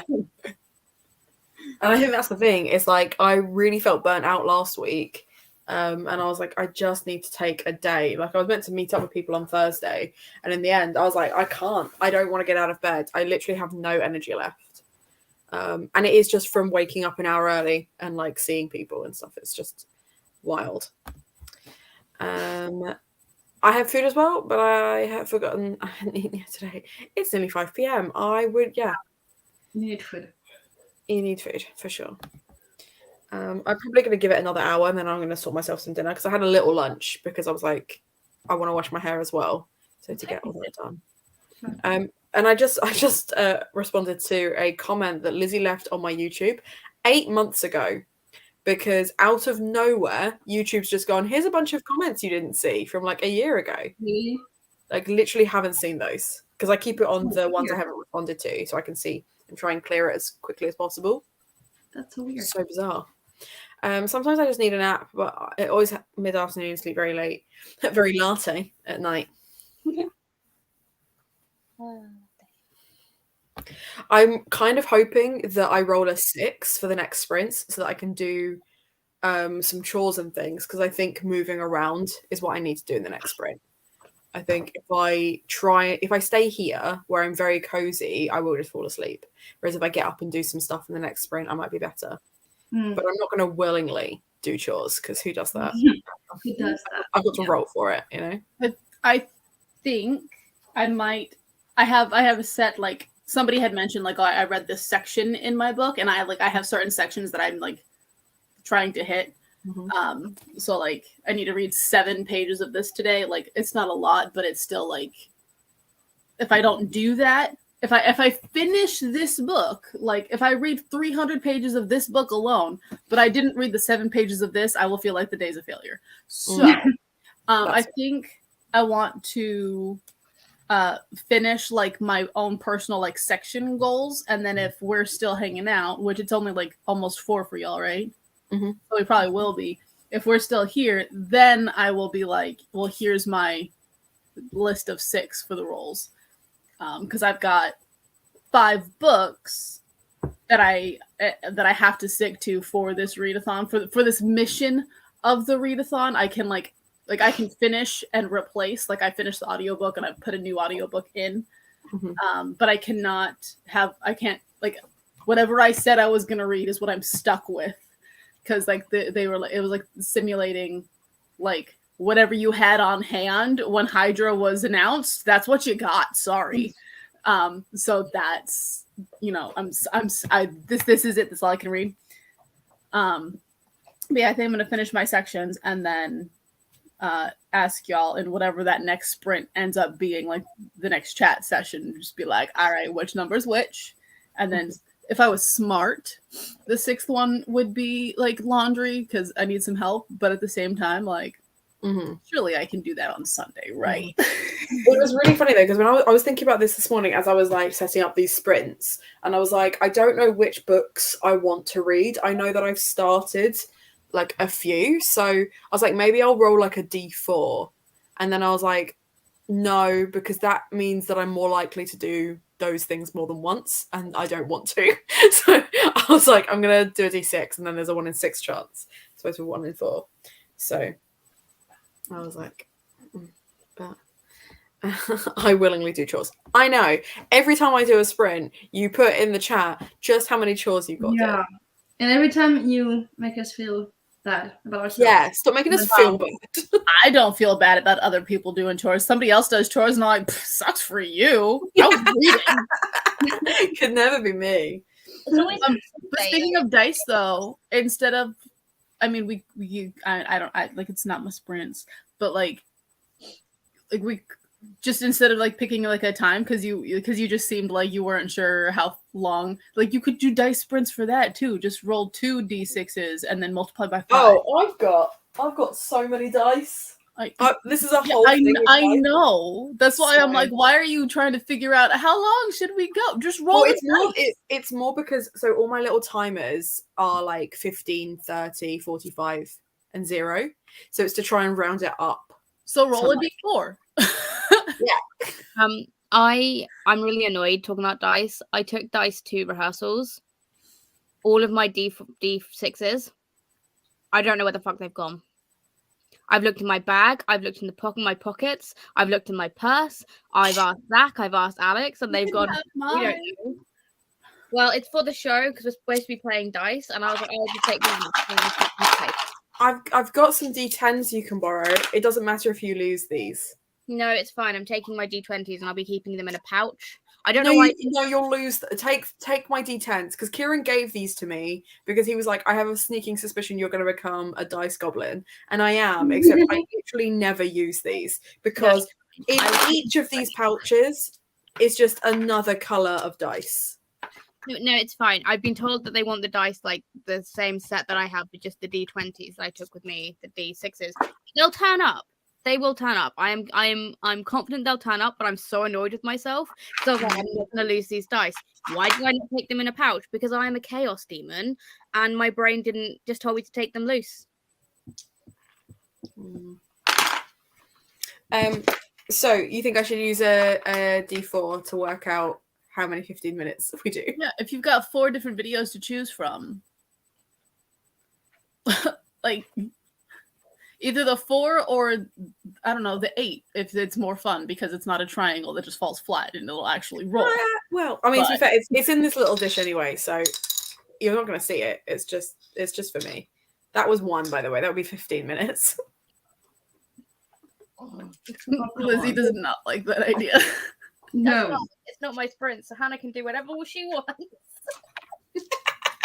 I love whenever Lizzie says I can do whatever I want, like I'm an adult, because I know it's not what she believes. So I'm not going to be happy about it, Hannah. But yeah, no, for sure. I will only do unhelpful chores like tidying an area that doesn't benefit anyone. Why is that such a mood? Mm-hmm. Yeah. I will clean my room, but I won't clean the common areas. Yeah. I'll Sunday I'm going to tidy my room. Hannah, have you done the bathroom yet? No. Will you do the bathroom? Maybe. See, the problem is it's my house. Like my name is on it, and like if I don't, like there's small children, so like the bathroom is the one thing like I avoid it like the plague, but at the same time they're still pretty young and I'm like, you are not touching the chemicals. Like absolutely not. But like everything else I'm like, oh, you want me to make you lunch? Go wash the plates. Yeah. What am I gonna put it on? No, that's fair. Unfortunately, I can trust Lizzie with chemicals, so we don't have that excuse. And Lizzie can trust me with chemicals, so we do have to do it, unfortunately. But also, we rent, so it's not. It feels like mine, but it isn't mine. And I'm really house proud. So when Lizzie has people come around, because I don't invite anyone around ever, the place is immaculate. Because I'm like, well, I don't want people thinking I live in squalor. I don't invite people around often. No, but you have invited people around. Yeah. For me, it depends on who's coming. Like if the best friend comes over, I'll clean the bathroom so that like she can use it and not feel disgusted. Like I have an 8-year-old boy who doesn't understand aiming. So I'm like, I'll go clean the bathroom before somebody walks into this house. But that's it. That is it. I'm not touching anything else. But if her mother comes over, the dishes are done, the stuff like the kitchen table's cleaned off. I'm like, no, not somebody's mom coming over here. No. Where he's gonna be pretty. Yeah, everything's gonna be pretty. Yeah. See, I'm like that no matter who comes round. My best friend is a clean freak. And I said to Lizzie, I was like, I'm going to have to come home from my trip a day early so that I can tidy up before he comes round. Because it's not just the fact that I want to impress him or anything like that. It's that he'll roast me if I don't. And I don't want to deal with that. So, I did read today and have packed any boxes yet. So not that productive. Well, you're still productive. You worked out this morning. You've had yourself some lunch. You're doing great. He's cute, basically. That's fair. I wish I got tense when it was chaotic, but not being autistic, it's not necessarily something that I will actively acknowledge. And then I'll tidy up and I'll be like, oh, this has made me feel so much better that the place is now tidy. That's so weird. So, anyway, that's just a little bit about me. I mentioned casually to Lizzie the other day that I need a haircut. And since then, my TikTok feed has been exclusively people with long hair talking about getting haircuts and how great they feel. And I'm like, that's wonderful. I can't afford to get my hair cut yet. So can we stop attacking me through my For You page? I can get your hair next month if you want. Genuinely? Yeah. I do my hair all the time. I did Imanaz. Please. Well, I got mine. Well, kind of. I have. I'm not saying that I can do like I have Cody help with the back so that I can do a little bit. I can't see the line back here. Mm-hmm. So I do have him come over and like help me make sure that like the line I am buzzing off is a straight line. Mm-hmm. But then like all of this I cut by myself. Yeah, well, the last haircut I got was last year in March, so a year ago. I've cut the ends of my hair just because it was like dead and gross. But there is no shape to it whatsoever because the woman usually charges me, or the last time she charged me £80 for just a cut and blow dry. And then the time after that, she charged me £150 because I was getting my hair dyed. And then the time after that, she charged me £160 to just get my roots done and a cut and blow dry. And I thought, I don't think you have a pricing system. I think you're basing this purely on like how like long it's going to take you, which is fair enough if you're doing it like by hour because I have a lot of hair. But I can even color your hair if you just buy like the stuff. I can color your hair. Well, I bought some hair color. I've got like a light purple that I want to put through that's almost like a rinse because my hair doesn't take to dye very well. So I understand that it does take her longer to do it. But to be honest, it got to the point where I was like, I don't want to have you touch my hair anymore because you're becoming so expensive for doing so little. And the thing that annoyed me the most, so I'm just going to like try and set up so you can just see, like my hair is long, right? My hair is very long. It always has been because when I was 15, my hair fell out because I had my appendix out. They pumped me full of drugs. The drugs made my hair fall out. So now my hair, I can do the mermaid thing of just like fully covering myself up with my hair, right? Love that. But it means that I end up with hair like, I'll be sat there and I'll be like, oh, there is hair attached to my armpit because it just gets stuck under there, or it gets caught in the door when I get in the car, or it lives up in a ponytail, and I'm kind of just sick of how long it is. So I said, right, can we cut it to here? So if we cut it so that it sits on my shoulder, it wants to be curly, but it's too heavy. So if we cut it to here, it will actually sit like here. So it will still like frame my face, but it'll be a good that much off, right? She told me no. Why? She straight up said she refused. She said it would be too radical a change. And in the end, if we like have like that's the amount of hair I wanted gone, she took that much off. Yeah. That's stupid. So that it was still. Shaving your head, were you? You won't change because shaving your head would be a radical change. Let's be honest. Cutting off a couple of fucking inches, the world ain't gonna end. But like I do that all the time. I like my hair grows up until like the end of my back, and then I cut it here. Like I always do that, and I just like I didn't want a bob. Because, like, as a kid, I had a bob a lot, right? And it would get cut to here and it would rise the moment it got curly. And I did look like Velma Dinkley because I had the big round black glasses as well. And I wore a lot of orange. So I really did. I was really rocking the Velma. And I didn't want to do that anymore. So I started growing it out. And she does the hair for my mum. And my mum doesn't care how much it costs to do her hair. She'll go every 6 weeks. And she's a proper, like, retired lady. So she's just had like a lump sum for her pension. So there's just like thousands of pounds sat in her account just hanging out. So she just doesn't care. She'll go and like treat herself to things like that. She doesn't do her nails, she doesn't do anything else, but she'll treat herself to getting her hair done. So she doesn't really understand when I tell her that I can't afford to get my hair done. that she can't fathom, because my priority hasn't been getting my hair done. My priority has been, I want to buy 6 new books. So I've done that instead, you know, and it's just one of those things. But I am getting really sick of just living with my hair up in a ponytail, and I don't trust a lot of people with my hair.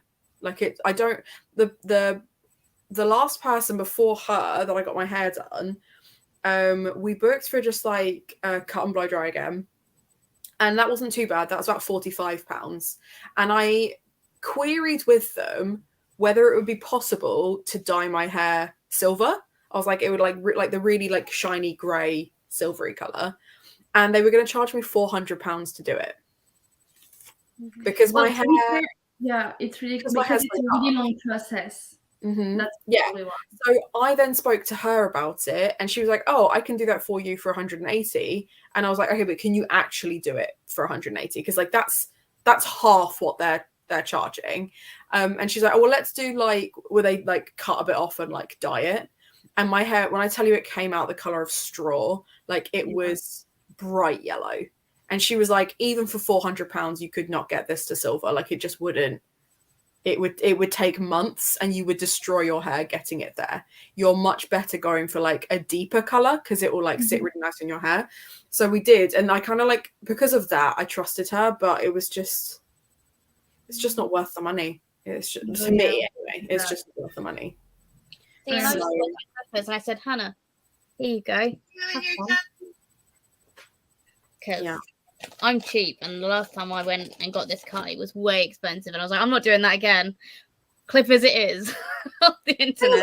I can understand if you're like, okay, so the bit that's actually grown out is nice and long, so I want to get that neatened up, so I might as well get the rest of it done. I can understand that. But if it's just the fact that you're like, okay, I just need half my head shaved, yeah, like that's maintenance as opposed to. But I do wish, I wish I had the kind of money where I could just go and get it myself, to be honest. Yeah. So, problem is, I do like it when my hair is up. This, as a look, I enjoy, but I then get loads of like knots that sit in like just this bit of my hair where it just all kind of like clumps together, and I just looking after long hair, I just don't have the energy for it. It will grow back as well. So even if it's slightly shorter than you wanted, it won't take long to get back to where you are, to be honest. Yeah. Yeah, minimalism, that's ridiculous. Yeah, blonde hair privileges. Paid like €35 last time. Jealous. I still bleach my hair if I'm putting colour on it though. Because I've got blonde hair, but it comes out much nicer, I found, on my hair if I do bleach it first. It's just a better base than my dirty blonde. I think because you're going so bright as well, because you can see where your colours, like the dyed bit versus the other bit. I hate it when I do this, because I'm like, oh, that is a lot of root. And if I'm like, that is a lot of root. And then I'm like, oh, that's a messy bit right there. Like if I just lift it up, and I'm like, no. Like jump scare. Jump scare.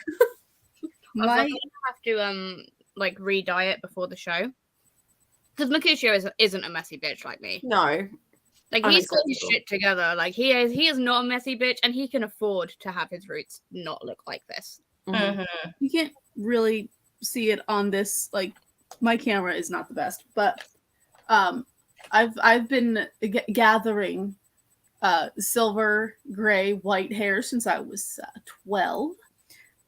Which means that there's enough of them that if I just like put something in my hair, it catches on those strands, and so they're very bright. Like the rest of my hair is just like it looks black. It goes from this super super dark brown, and then I stick purple on top of it, so it just looks black. And then the white strands are all like, that's purple. So, yeah. Well, that's the thing. So I've got mine all along here. So like my hair gets a bit gappy around here anyway, but a lot of like what this like streak is grey, and like the same on this side. And I've got quite a few like down the center here as well. So that's why I was like, if I go for this like purple color, for the most part, it will just tint my hair, but then there'll be like the odd strand of like very like pinky purple. Yeah. I'm here for it. It's like it's honestly my favorite. Like I'll walk outside because like because like the part I'm coloring is already like white. Like I don't need to bleach it.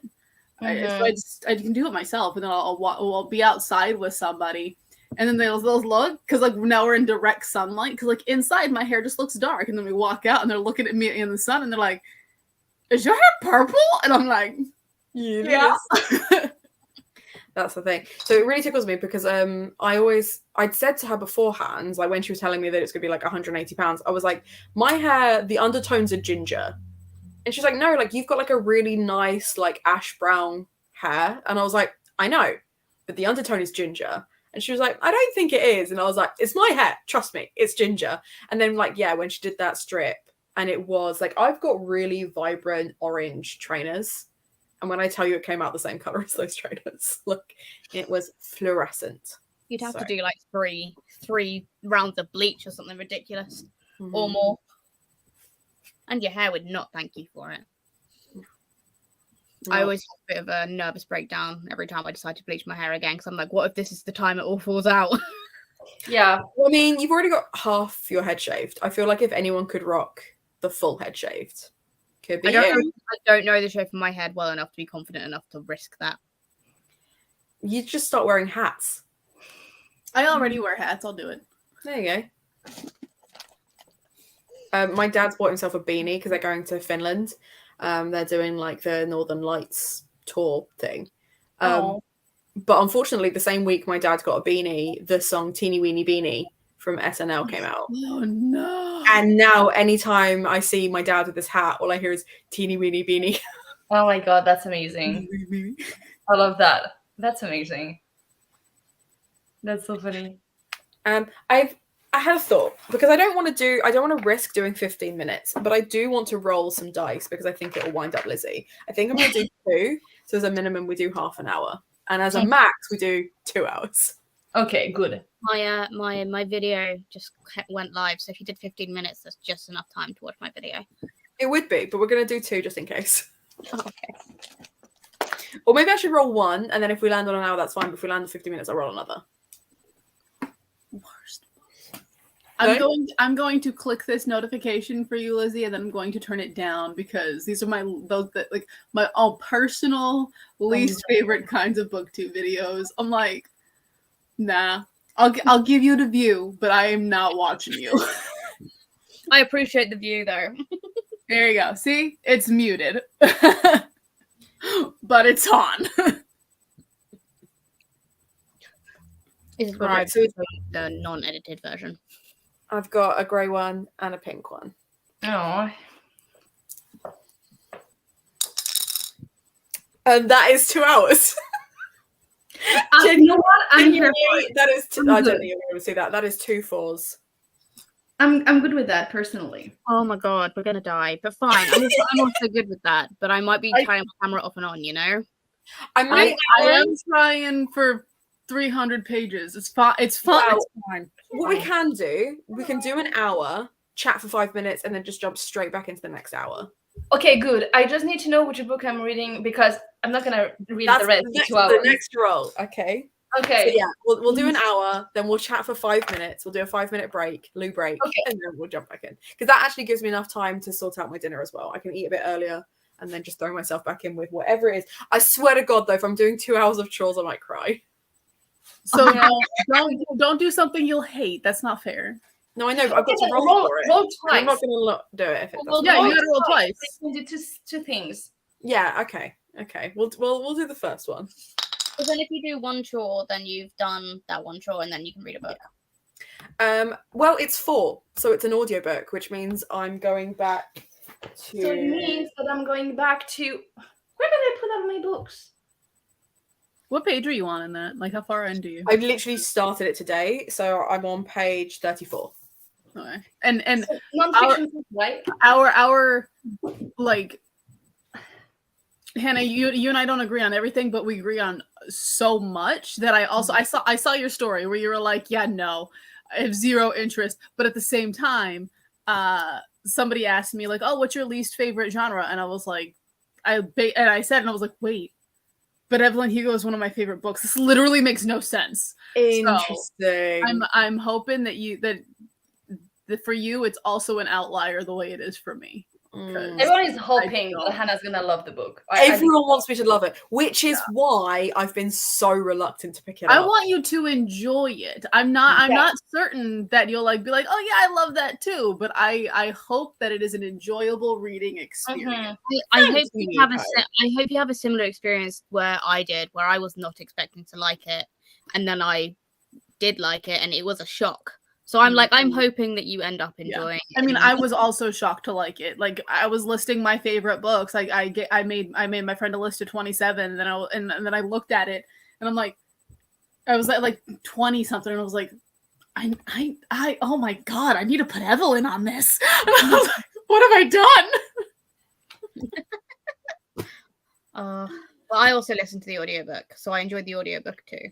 So that's fair. Yes, I've read it several times and I've audiobooked it several times, which for me is freaking weird. Yeah, that's fair. Well, I picked up because my sister-in-law adores it and has been begging me to read it, so fine. And plus, this was a charity copy, and I'm listening to the audiobook. So if I finish this, I get to put a new book on my shelf, which we love to see. Right, the timer is there, ready to go, and I will see you guys in an hour.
Hey.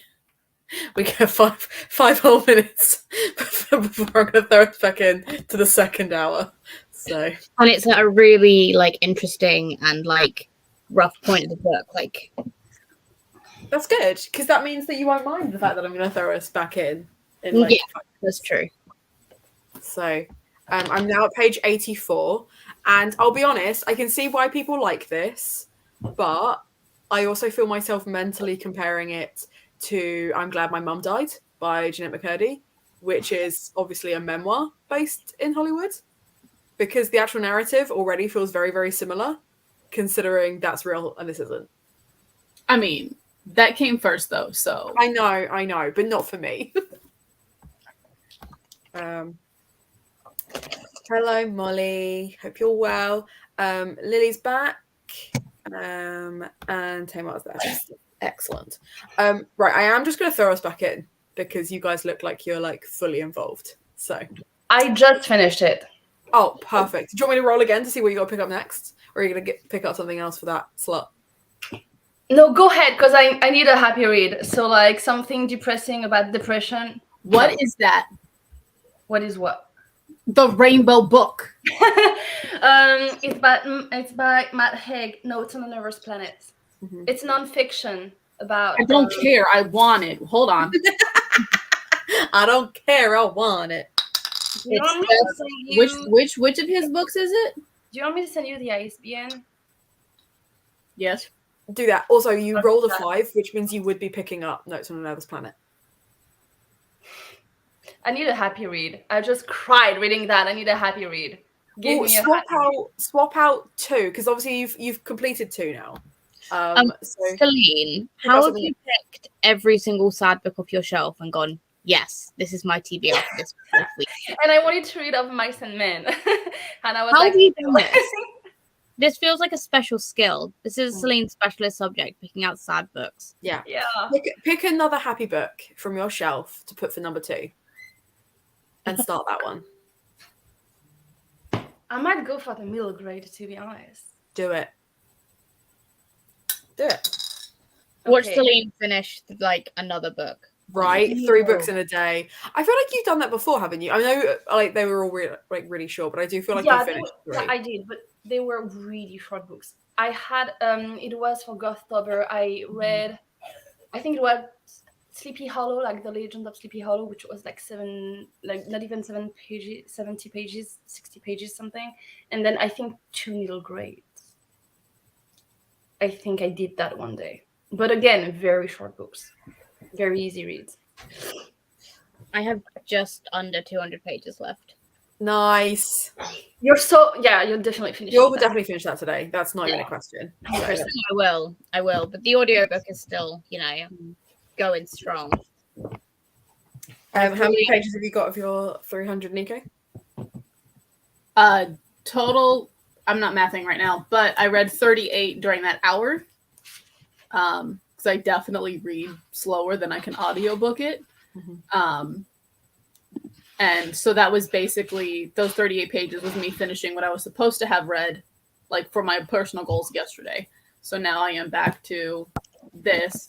And I'll finish, I have a Post-it note where the page count ends, but then I'm going to finish the chapter because it's Saturday.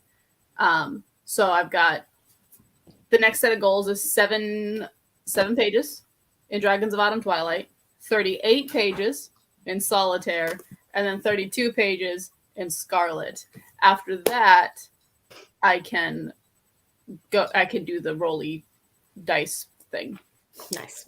And I'll have to probably, because I read approximately a page every 2 minutes physically.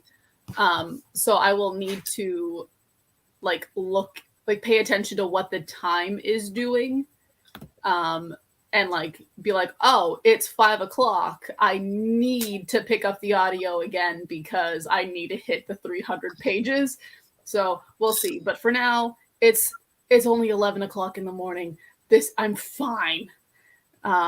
Because before that hour started, I had 131 pages. And then I read 30 more. So I'm at 160. For 11 o'clock in the morning, that ain't so bad. But most of it was audiobook. but It's still good though. Like Yeah. that's still pretty impressive for 11 o'clock. Like Nico, don't shit on that. That's great. Look, I am stressed. I need to save Fitzsimmons, okay? You can do it. I believe in you. Right, let's jump back in then, and I'll see Yeah. you in an hour. Perfect.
Hey, hey, hey.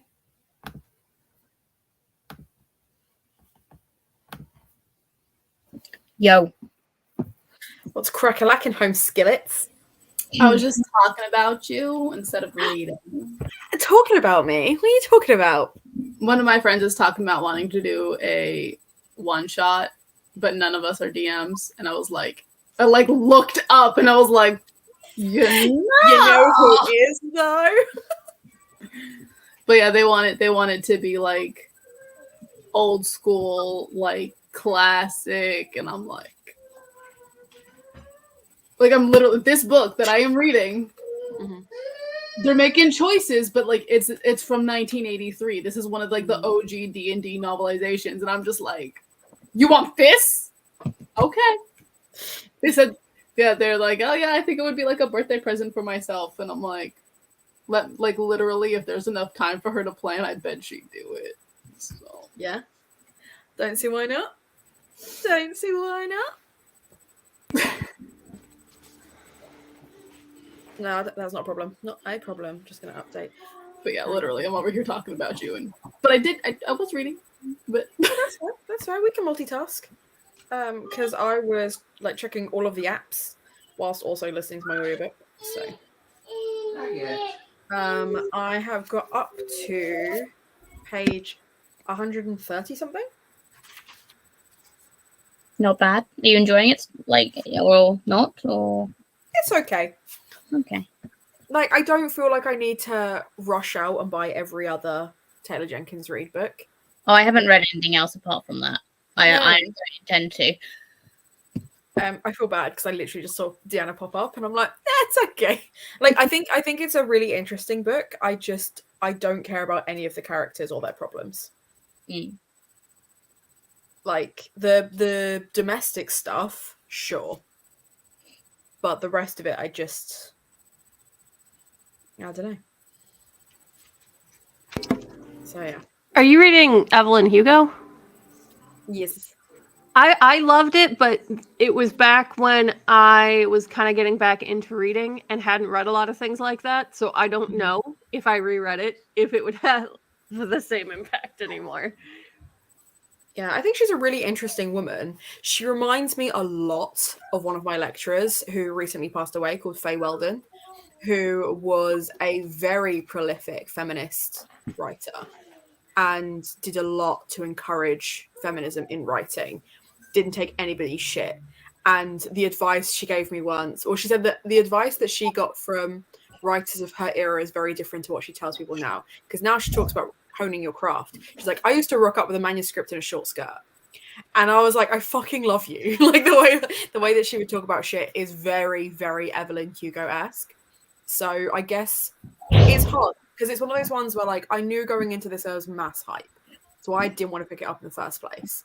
But I also am struggling that I didn't pick it up when there was the hype because I've read other things since then that are like this that I've enjoyed more. So that's my issue with it now. And it's not a bad book. I just don't know if I'm going to give it more than 3 stars. Yeah, that's fair though, I think. So, yeah. I don't know. But I'm only, like I said, I'm only 130 pages. I'm enjoying it more than I thought I would. So, it's not bad. I don't think it's bad. Well, anyway. How did everyone else get on? I mean, I just got here. I was here for like the whole sprint, but I didn't read. I was working on Instagram stuff, but I don't know which one of my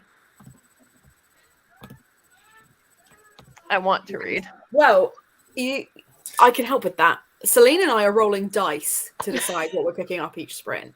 So if you want, we can number them 1 to 6, and then I could roll a dice for you.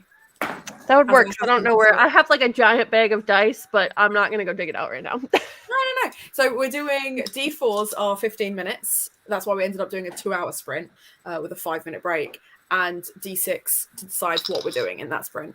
And it's literally just Celine and I. Nico and Lizzie are just like, I just want to finish these. I mean, I'll be there. I'll eventually, I'll be there with you. I'm sorry, I'm not partaking. I'm not falling to peer pressure because everyone else will be doing it. I want to finish this damn book, and I only have 130 pages left, and I'm invested, and I'm really mad that I keep on stopping. But I'm also like, I mean, I've already finished a book today. Like, my goal is pages, and my brain says you cannot sit down and read 300 pages of a single book, or we will combust because movement. No, that's fair. I think it helps that I'm listening to the audiobook. I think this is the reason I'm not really thinking it of, oh my gosh, it's like a lot of pages because I'm listening to the audiobook, and it's Rosalind. It's Rosalind Pike, I think her name is. Okay. Rosamund Pike. Yeah, whoever the person who's the actress in the TV show has recorded the first 2 books in this series. So I used my credit the other day to get book 2, and I'm really glad I did. But she's a really good narrator as well, so it's like I'm invested in so much. But it is at 2.5 speeds again. Nice. But this is amazing. Anyone who's like really scared about picking it up because it's huge, this is so fucking good. This is like classic high fantasy. Like, it feels very much Tolkien-esque. And there's like these characters that keep popping up. Like, I've just met the Treebeard character, I would call him. Mm-hmm. And I love him. He must be protected at all fucking costs. Cut off by the size. I can recommend the audiobook if you do audiobook. If not, just pick it up anyway. Give it a go. I will for sure. It's I already own it, so I just need to pick it up. Mm-hmm. How'd you go, Celine? I read a bit more Notes on a Never's Planet and Life, the Universe, and Everything. I'm not quite into Life, the Universe, and Everything. It's nothing makes sense, and my brain is getting tired. So I know that I shouldn't try to comprehend what is happening, but my brain still tries, and I'm like, no, you cannot. Like, we read too much already today. So I don't know. Middle grade sounds good. After that. That's fair. He's hoping. The pasta. I will be back. Okay, no worries. Well, as Celine dips out, Molly is joining us. Hey. How are you? Yeah. Yeah. Are you reading? What's the plan for you this evening? I'm reading The Appeal. Basically, I've not wanted to read all week. I've been a bit chaotic this week and started Criminal Minds. That's fair. I've not wanted to do anything else. So, are you enjoying it, or have you just started it? No, I got to page last weekend. I got to page 118, and now I'm on 186. Nice. So it is one of the ones that I keep meaning to get to. I keep TBRing it and then not picking it up, but not like officially TBRing it. Like, I'm in the mood to read this and then not picking it up. It's just pure multimedia. I'm having a great time, and because like it's that, and it's not chaptered, it's like I can just like read one email and be like, okay, yeah, put it down. And it's so good to the point that you got the second one. Yeah. Nice. Isn't the third one out soon, or has it just come out? It's already out in hardback. It comes out in paperback because obviously now I've got these two in paperback. I'm like, it comes out in paperback this year. Nice. The only thing that's really annoying to me is that obviously these covers are like, oh, nice. And the third one's bright blue. Why? Maybe the paperback will be different though, because I know that the hardback... On Amazon, the paperback is bright blue. But whether that's just because the hardback is bright blue, I don't know. Yeah, I would assume so, because the Thursday Murder Club, the paperbacks and hardbacks have a different like edge to them. And I know that for ages the hardback cover looked the same as the paperback, and then it wasn't. So we'll see. Fingers crossed for you. Because Faye disappeared for dinner. No worries. Georgia has returned to multiplications. And I'm sure when I get to the bottom of these comments, there'll be screams for Ali and Molly rocking up. Can't blame you. I'm great. Went out, have not slept the whole time. Though that would be understandable. Yeah, no, that's fair. I hope you're feeling okay. That's the same one, but twice, weirdly. Finally getting back to the stream, read 80 pages, hoping to finish by the end of the day. I love that for you. And then, are you picking up Skulduggery Pleasant afterwards? because you said you might. So You should. So there's your comment. 70 pages of the appeal. And yes, the TGR that I'm listening to is The Seven Husbands.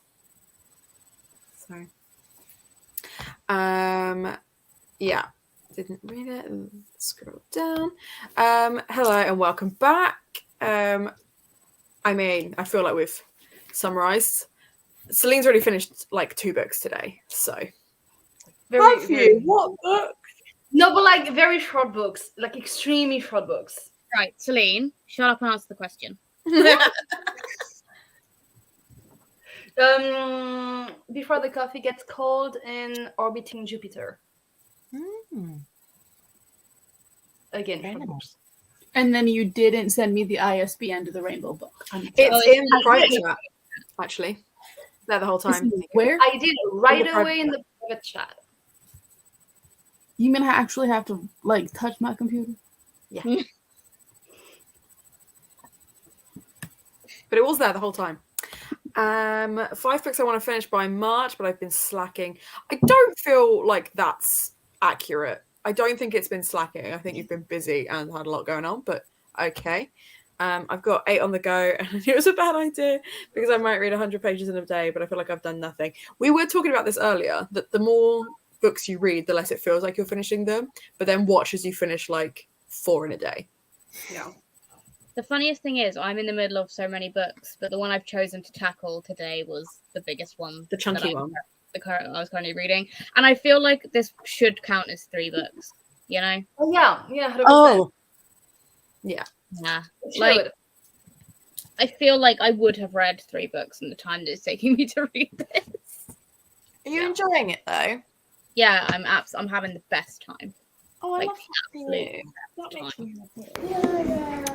Then we got a yes, Molly, which is for the appeal, and then a fucking yes to criminal. Don't get me wrong, I'm only on like season 1 episode 13. So you still got like 800 to go. Yeah, but considering I only started it like 2 or 3 days ago, Yeah, that's a solid 7 hours each. I watched a day. 6 episodes on the first day and then 4 on the next, because I was gonna watch 2 and then read for like an hour before I went to bed. That didn't happen. And then last night again, I was like, I had work at 4 a.m. this morning, so I was like, oh, I'll just watch 1. Didn't. That's fine. Haven't watched any today though. Yet. I'm doing a rewatch soon. I just have to psych myself up for season 1 because Elle is in my fave. Yeah, I get that. However, It is what it I is. don't know why I haven't watched it before, because I love Matthew Gray Googler. Like, I mean, who love doesn't? him. No, exactly. So why I haven't watched Criminal Minds before, I don't know. But like, I'm obsessed. When I read Name of the Wind, I put bookmarks in to try and finish it in a week. Worked great. It was a great book, but sometimes it was good to have that little extra push. I do that with magnetic ones to make my life easier. And then Georgia got all excited, as I knew they would. I'm sure there's an edition of the appeal that was read, but I'm not sure if it was a special edition or the first hardback. I feel like it was the hardback. My back of it might just have to. But there you go. There you go. Just had dinner. What did you think of Before the Coffee Gets Cold, Celine? Definitely grew on me. I wasn't enjoying it at the beginning. The first story and a half, I would say, grew on me. I cried. So yeah, 4.5, just because the writing isn't my thing. But it might be the translator and that the Yeah, I'd say it's probably translation more than anything, yeah. 4.5, grew on me, cried, loved it. See, as I said to you earlier, if something makes me cry, it immediately gets 5 stars. I'm sorry, you made me feel something. How dare you? Yeah, exactly. I'm watching TV now and channeling. We're switching providers, so I have to watch 3 episodes of this show in 1 week. That's fair. That's fair. There's a watch along happening in one of the Discords, and the series that everyone's watching, there's only 11 days where it's staying on Hulu, and then it's coming off Hulu. And it's only on Disney Plus in the UK. It's not where, I can't remember which country they said they were from. I think it's Germany. So everyone's trying to like cram in extra episodes so that they don't miss out, which is very cute. I just been mad busy, so I couldn't take advantage of sprints. That's fine. Ali, are you sprinting again tomorrow? No. That's fair. That's fair. I might. I've got a family. Why? Ali, why? What? Why? What? Why am I not sprinting tomorrow? I'm sorry. I was, and now my computer's freezing. We can hear you still. No, we can hear you. Because I don't want to. It seems like a fair response. I don't know if it is a fair response, but it feels like a fair response. I don't know. Any of you guys care about Masked Singer? Only because of TikTok. Because I get the like take it off reveals, and I'm always like, oh, that's interesting. Like, I didn't think I'd see you on this kind of show. But I've been getting ones where people think one of them is David Tennant, and I'm like, if it's David Tennant, I've missed out on David Tennant. I'm going to be upset for the David Tennant content. You know. Fair enough. Anyone else care? Nope. I don't even know what you're talking about. So the Masked Singer is essentially where they get famous people to dress up like mascots. I mean, you're air quoting, but they've had some genuinely famous faces on there. They have, that's true, but they're usually like people that I have to look up to like figure out where they come from. But the American version had Dick Van Dyke on in one of the mascots, and everyone was very shocked. you have 2 minutes to explain that to me before I have to go check on the pasta again. Okay, so essentially mascots singing with their faces covered, and then people have to try and guess who's under the mask. Oh, fun! But the UK is voting for their favourite singer, so the least favourite goes home every week. That's fun. Yeah, it is fun. It's not my favourite show ever, but it's fun. So I hope you get the result you want. Who did you want to win, Georgia? Let me know. I'm so ready for what you think of certain episodes and plots. Can't even tell Molly, because Molly's not here. Oh, okay. The StreamYard's being glitchy, so hopefully they'll come back soon. Oh, it says device is not detected, but we might have a Molly soon. Just in time for Matthew, and Spencer is the best. Sick. I won't mention spoilers. You back? You good? Oh, I don't know. I don't think. Yeah, maybe not. Something's telling me Molly's not there yet. Not quite. Right. I'll wait and see if I can. I'll keep an eye for when Molly starts moving, because at the moment they're still in that little pose, which is very cute.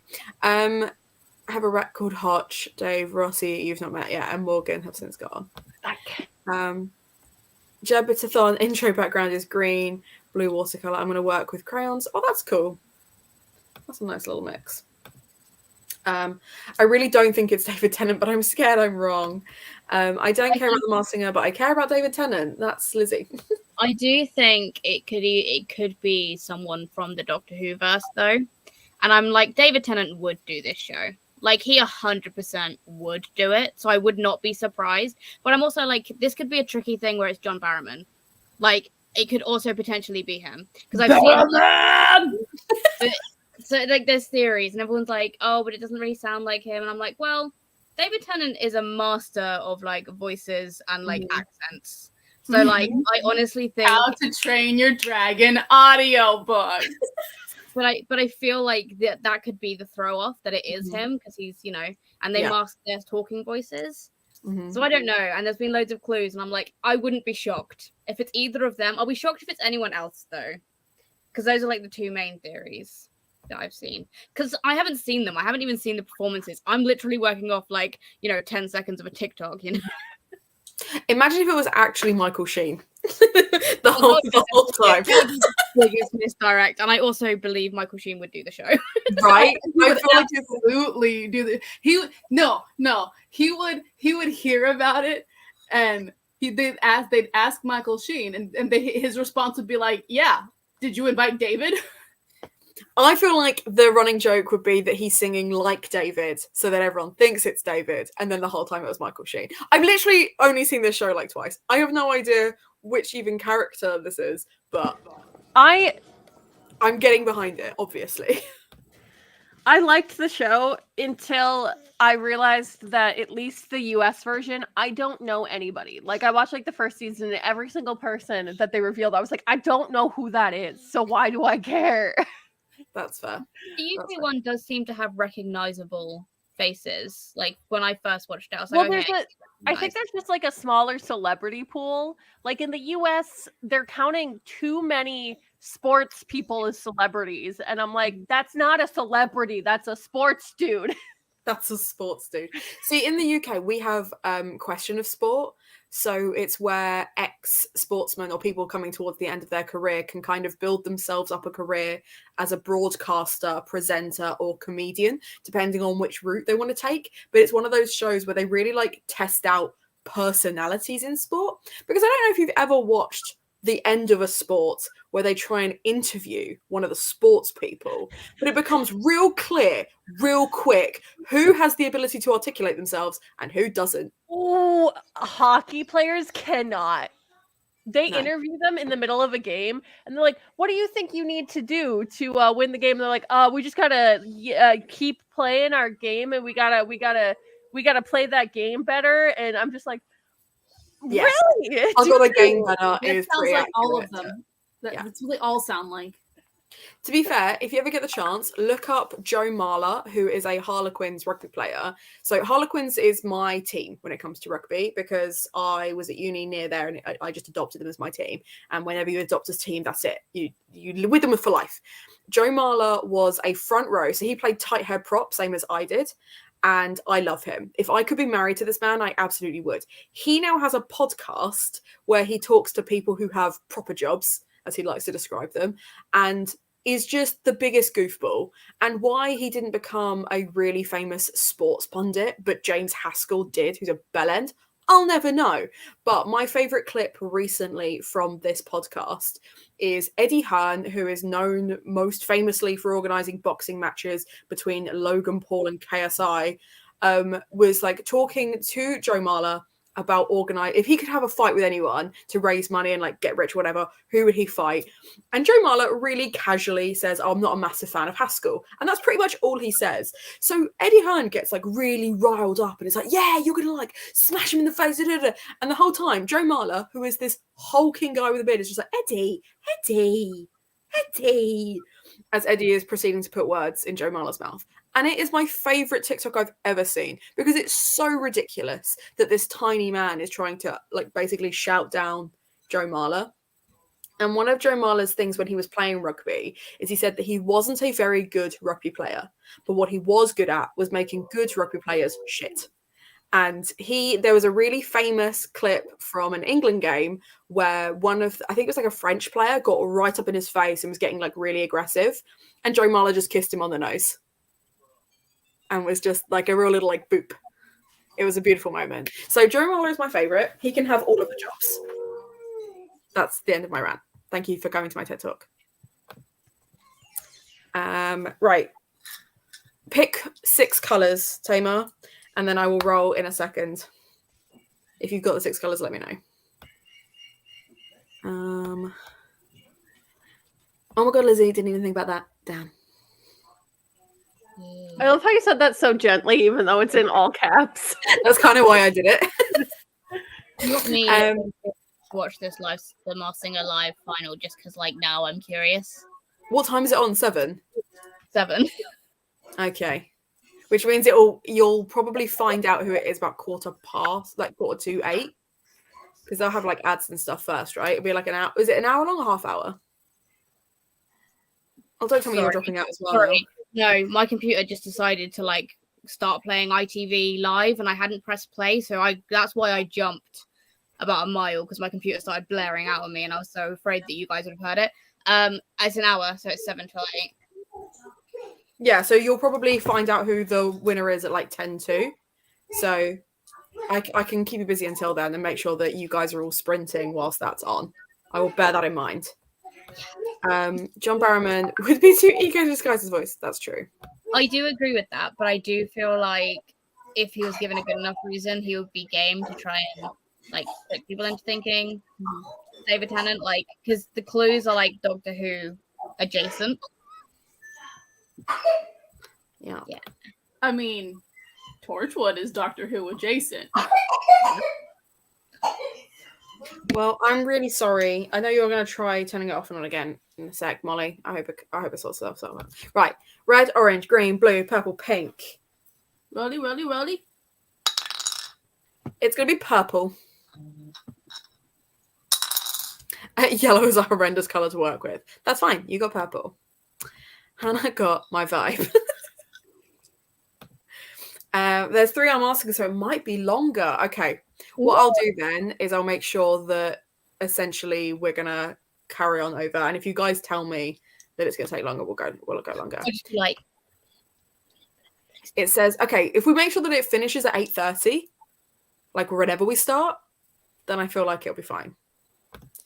You know about masking, don't you? Wow. I feel like that's an attack. They're probably going to unmask at 7:30 and 7:45 at the end. Yeah. I'm wondering if it could be Peter Capaldi. Interesting. That's a good shout. That's a really good shout because I didn't even think about Peter Capaldi. Emma, you might be onto something. You didn't? Because if it wasn't David, then my next thought before Barrowman was Peter and then Matt. Like in that order. But I'm like, the people who are most likely to do a show like The Masked Singer, it's David Tennant and John Barrowman, and maybe Matt Smith. Like, I'd say Dave. No, I wouldn't say Matt Smith because I feel like a lot of the ones that I've seen, even if they are big names, they're big on television. But Matt Smith, there has been some like House of the Dragon like possible connections as well. Yeah, so Matt Smith isn't a bad shout. He's doing more stuff. Like there has been clues that have kind of gone Game of Thronesy and House of the Dragon. So like Matt Smith is not a bad shout at all, but I don't see him doing The Masked Singer in my opinion. Is it the dragon reference? Because then that's very Tennanty, is it? Because he did the audiobooks. Yeah, this is true. If there's a dragon in the clue, it could be David or it could be Matt. Weird how that works out, isn't it? It's literally the UK version. It's not on my For You page. I have no idea what y'all are talking about, but you know what? You brought up Doctor Who, and I'm like, let's go. It was really funny because you were reading, you were in it, and then you were like, Tennant? Sorry, Tennant? I will laugh so much if it's someone like the guy who played Rory. There is a website, by the way. I'm pretty sure you can access it through itv.com. 1, 2, 3, 4, 5, 6. Sorry, Nico, you were going to say something. No, I'm just gaping. I heard, what if it's the actor who played Rory? And I'm just like, Arthur? Yeah, Arthur Garfield, that's his name. I was like, I don't remember this guy's name, but I will laugh if it's someone like that, because it's like everyone's going for like big names, people who played the Doctor. No, he played Rory. Rory, my love. Yeah. like people are like, oh, who's your favorite companion? I'm like, Donna. And then I'm like, oh, but Rory. Is Rory a companion? Because I feel like Rory is the companion to a companion, right? Well, he rode companions once removed. He rode in the TARDIS, and you know. Yeah. Oh, that's what it takes? Okay. Amy didn't ever deserve him, but you know. Yeah. Brutal. Well, she like didn't care about him, and then he waited literally like centuries for her. Yeah. No, the schmuck he was. Yeah, Rory is definitely sounds a bit needy to me. Like one of the. I don't like Amy or Rory. Amy is just kind of a brat. She was a literal child when she started, to be fair. For like half an episode. That's not an yeah. Look, and she spends seasons upon seasons being a brat. I've not watched Doctor Who since like halfway through David Tennant's season. So the fact that I've managed to convince you guys that I've seen more than I have is really funny to me. Well, you just asked if Rory was actually considered a companion or a companion to a companion, and that kind of signified to me that, like, did you not see the several seasons because he was in the TARDIS, but okay. It was either Hannah was trolling me or Hannah hasn't seen it, and I was happy for you to take either of those as a result. I feel like your brain didn't go there, Hannah. I was like, I hope they think it's both. Is what I think your brain. Yeah, no, for sure. For sure. I was like, who can I set off today? Why are you howling? Why not? Because there's a wolf. That's so cute. Oh. Are you howling because Tony left? That's so pathetic. You mean Dave, right? Yes, my husband Dave. So for those of you who don't He doesn't know. look like Dave right now though because he shaved, so now he just looks like a baby. Oh, okay. Ali's husband usually looks like Dave Grohl, like uncannily like Dave Grohl. And you know what? I've never seen them both in the same room. So That might be because we live in small town Minnesota. no, it could be. It could be that.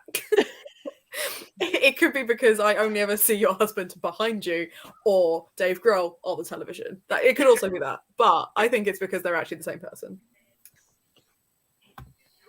I feel like if my husband was Dave Grohl, I would have many more things that a trophy wife could have. That's fair.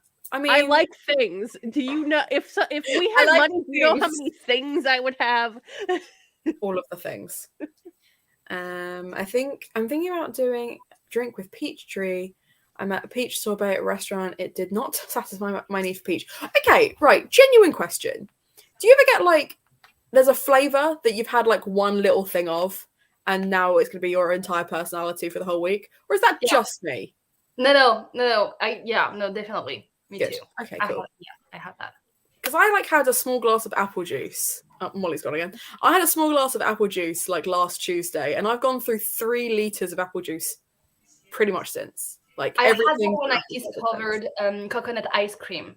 For the whole summer, all I ate every freaking day was coconut ice cream. Okay, Yeah. I need to. Lizzie, say the word Tuesday. Tuesday. Okay, so Hannah just says it weird. Okay. Tuesday. Have You you? say Tuesday. Tuesday. Yeah, you always sound like you're making a ch sound. You know something? Tuesday. Hannah Darling is a little bit posh sometimes, and she is in Kent, where she grew up. So her words are very much posher than yours too. I'm very much posher. I love that. What?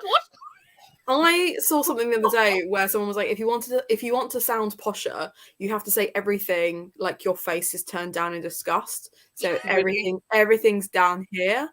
Everything's disgusting. You look down your nose at everyone. Yeah. Oh And my I do feel like when I'm happy, it's not that. But Tuesday, maybe a little bit. But I'm gonna have Lizzie to really put enjoys the fact that I can't say February. I don't like words like that, so it's Is fine. that why you keep saying Feb? Yes. Yeah, it is. It is. That's why. Because Feb was just annoying me. You'd be like, in January I did this, and then in Feb I'm like, what? Yeah, because I learned real quick as a child that I could not say February, so I just said say it twice. But it sounds it's not there's quite too right. many R's in it when I say it. February. I love the way Hannah says it. It gives me an insurmountable amount of joy. I say it like it's FEBRURARY. February.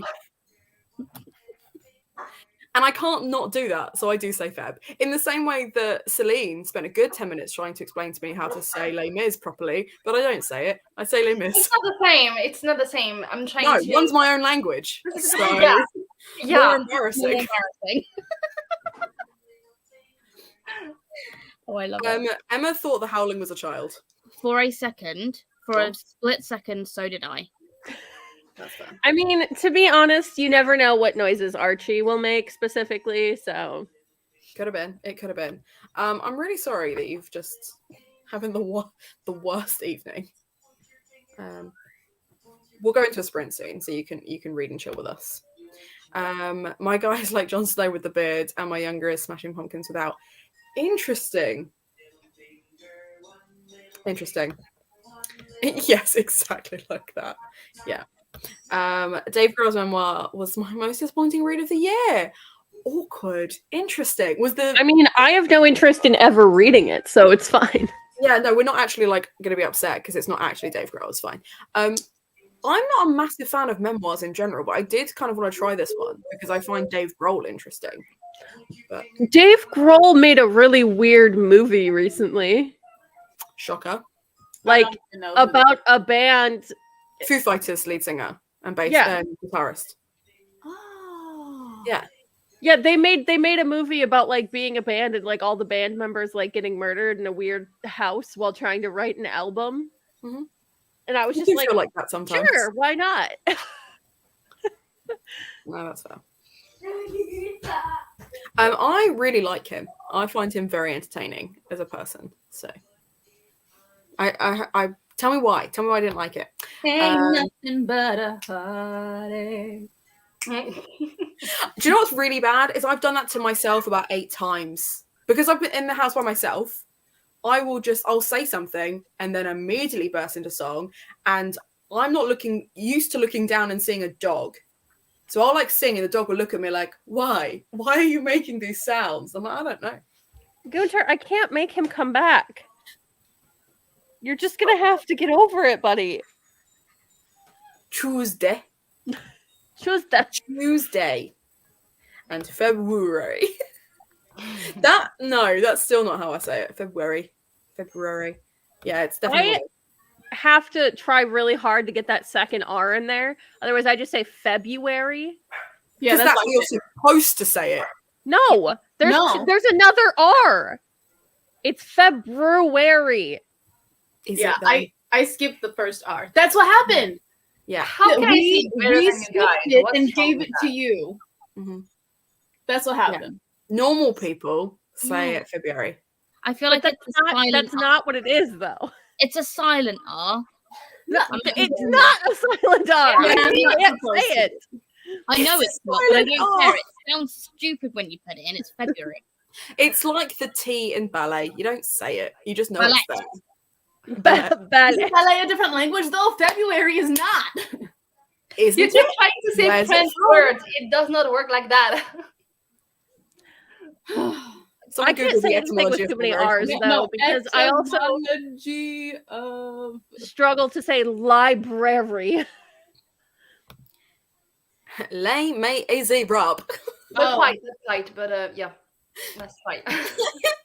Je suis français. I like that one. It should cancel it though, shouldn't it? You have to add an E at the end of. No, it's all right. Okay, Unless so you're a man it's and like you forget to tell us something. they squished together Latin with Old French, but the R came from Latin, so it should be pronounced. If it was from the French word, it wouldn't be. That's because the French don't pronounce anything. Yeah, but the R came from Latin. My favorite thing about any kind of like French sentence is the fact that you can say so many words with so few syllables because you just kind of like it all comes out as like a really. You only ever say the first half of a word. Like Celine's like, I hate this. No, I'm loving that, but you're wrong. But I'm loving it. I'm gonna go. I need to go eat. My pasta is getting cold. Oh, I'm sorry. Did you want me to throw you into another sprint? No, because I'm gonna go. Okay. You're gonna go. You're not coming back. I'm gonna go. Because then, like, I can take my time eating, and then I need to shower, like, do stuff. No. You've been here for 10 hours, Celine. You do not need to explain yourself. Celine, I was really looking forward to you completing that third book. It's fine. Well, she can in the comments if she decides to later, but if she decides not to. I'm going to start a new book for sure. I'm not going to read a whole other book tonight. Let's get this straight, because it's. I mean, you might if it's Pinch of Magic. You might. It's almost 8. No, it's almost 8 for me. Like, no, there's no way. I'm too tired. But I'm definitely starting a new one. I'll let you know in the comments. I'll be up in the comments. Thank you for the sprints and the likes. It's been lovely to see you. I will see everyone soon. Probably, hopefully. Probably. See you later. Bye. February. Okay, I can see it. February. That cannot be correct. February. February. No. I say February unless I'm trying to spell it, then I have to say it out loud drastically and pronounce the R. Yeah. I do the February. Do you know what? I'd never heard that. And Lizzie sang that to me in the dark in our living room one time. And it's been stuck in my head ever since. You'll never forget how to spell February, though, will you? I love how everyone's like backtracking and like talking about Dave Grohl now. Like that's like actually my husband or something. They're like, guys, we don't hate him. It's like, I'm not married to him. Yeah. If I was married to him, I would have a much nicer house. I would not be cleaning it myself. These are all true. You would also have more dogs. I would literally just have a farm full of chihuahuas. Just chihuahua. A whole herd. That's the word I was looking for. How dare you? I have never once in my life said herb. She was talking to me. I'm a herb girl. Through and through. I think that was a shot at the Americans. I was going to say. From herb. But it was me that said the French don't pronounce anything. They just move through it. Yeah, well, this is because I took 2 years of French, and I was just like, all the time, I'm just like, okay, so there's that word, so you only pronounce that part of it. I'm not doing this. Someone else try it. I was so close to... I was like, am I going to? Yeah, probably. February. It wants to be Ferrari, but it's not. He wants to be Ferrari. Do you know what? Don't we all? Don't we all want to be Ferrari and we're not? Yeah, I didn't change my view that he's a nice, funny guy. That's fair. Bye. But still, sprinting would be nice. That is the most chill way anyone has ever told me to shut the fuck up before. Look, Ali, there's people here today telling people to read. Isn't that fun? But still, sprinting would be nice. Yesterday, Ali and I spent like nearly 3 hours just talking. We sprinted once. Oh, not long enough though, because I literally got home, checked the time, and it was like, this live stream finished 18 minutes ago. And I was like, great. Lizzie was tired. Blame Lizzie. You couldn't have waited 20 minutes for me to rock up? Rude. I didn't know you were only going to be 20 minutes, nor did I. That's my favorite comment. I was laughing so much because I can hear it in Emma's voice. You donut. That's fair. I also said it, but that's fair. I swear to God it was Nally's voice. No, Ali probably did say it as well, but I also said it. And we have blended into one. Right. Ali, are you ready to number your books 1 to 6? So yes. I can roll the dice for it. What are you putting as number 1?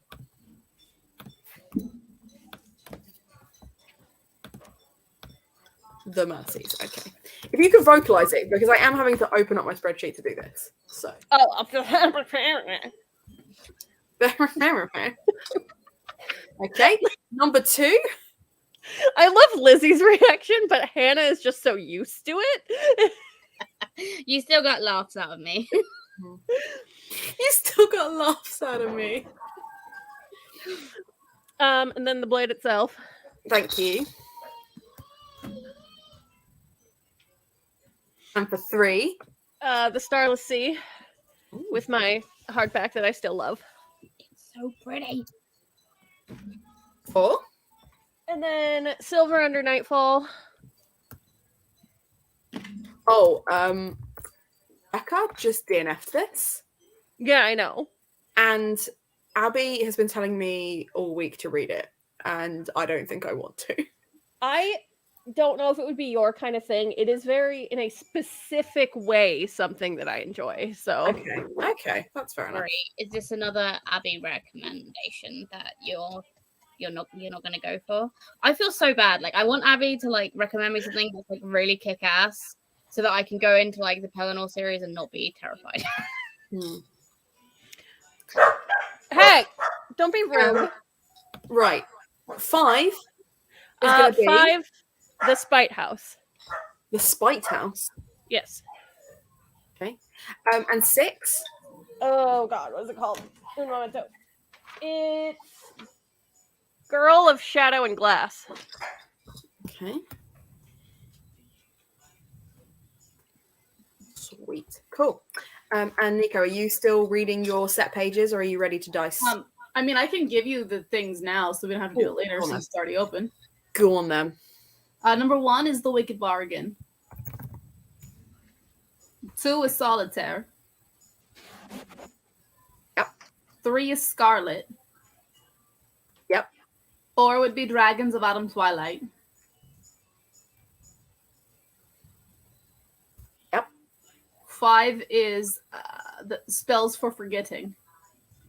The way I almost forgot it. The way, yeah, and I could hear it because even though I couldn't see you, it's spells for forgetting. And then I don't have a 6th book, so that would be like force me to start my laundry.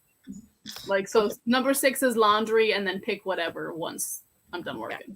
I'll just put like chores and like get up. No chores, no laundry specifically. Oh, it's laundry. Nothing else happens in this house. It does not matter. But if I go another weekend forgetting about my laundry's existence, no, it's not happening. Okay. Right. So it's coming up to 5 to 7. Your show's going to start in like 5 minutes and go on for like an hour and a half. So what I will do is I will leave because I need to cook dinner, and then I'll come back if you guys are still going. Or I can stay on. Either way, I don't know. I mean, you get the look on your face. Okay, I'll stay on. I'm not going anywhere. Fucking hell, Jesus Christ. I ain't risking Hannah's wrath. No, I genuinely don't care either way. It's fine. If you want to go, you can go. The I look don't on care. Yeah, if you want to go, you can go. I'm sorry, you're gonna leave me with the Americans? They're not even in my time zone. Well, then you don't have to like worry about trying to do an hour and a half sprint. No, I'm going to be doing it anyway because Emma and Georgia are going to be watching it. Oh, so okay. it's not just about you, bitch. Oh. And if anything, I kind of need you around so that you can be like, it's an ad break or it's not an ad break. Because I won't be watching it. I will be writing. Oh, fun. Number 5, by the way. I already forgot what I said. Oh my god, is it Spells for Forgetting? No. Yes, it is. That's so funny. That's so funny. Oh, bless you, Ali. Well, the book is working. Yeah. Yeah. That magic. Love that. That's so funny. Wow. So number 5 of mine is the Spite House, right? Yes. Okay, good, because I'm almost done with that one. Okay. Oh no. So that means I'll finish it. So roll again for what I'll read after it. No. We got. We're gonna do dice chooses the rolls as well. Molly might be back. Third time's the charm. No, how long are you sprinting for? The dice. That is half an hour, 45 minutes. I will finish it before the 45 minutes is up. I don't have very much left at all. Okay, cool, sweet, perfect. Right, Banners. If I have run into a dilemma. Go on. The audiobook got chosen, but I'm done playing games on my phone. Like, I'm waiting for all of them to reset their timers. So what am I supposed to do? My laundry?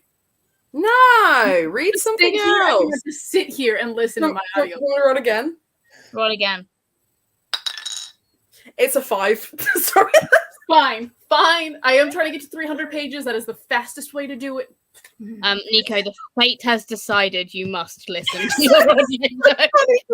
At least you remembered which one it was this time. You know what, though? I probably should make food. I'll do that. I'll make do that. It's like noon. It's literally like noon. Okay. That's cool. Do that. Fine. Get it started so I can get this over with. I guess I'll go eat. Gotta read. Yes, Molly, I can see you. You are here. You're gonna have to choose 6 books so that I can roll it for you. Do I have to do it right now? Well, no, you've got 45 minutes to do that. Fabulous, because I do have over half my book left. You got time.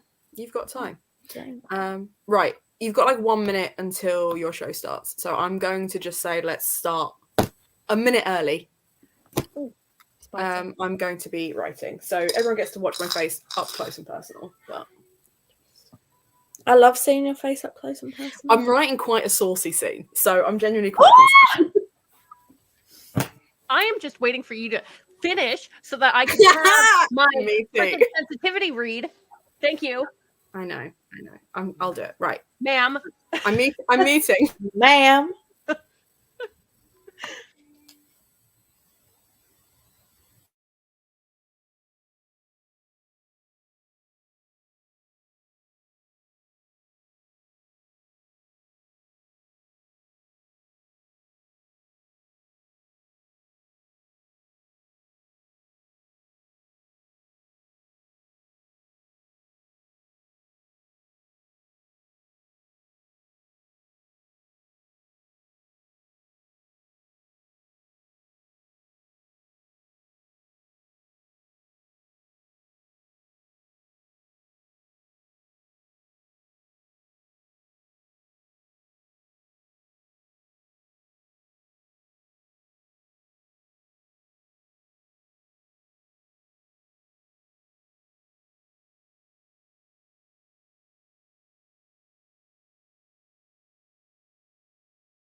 How we doing?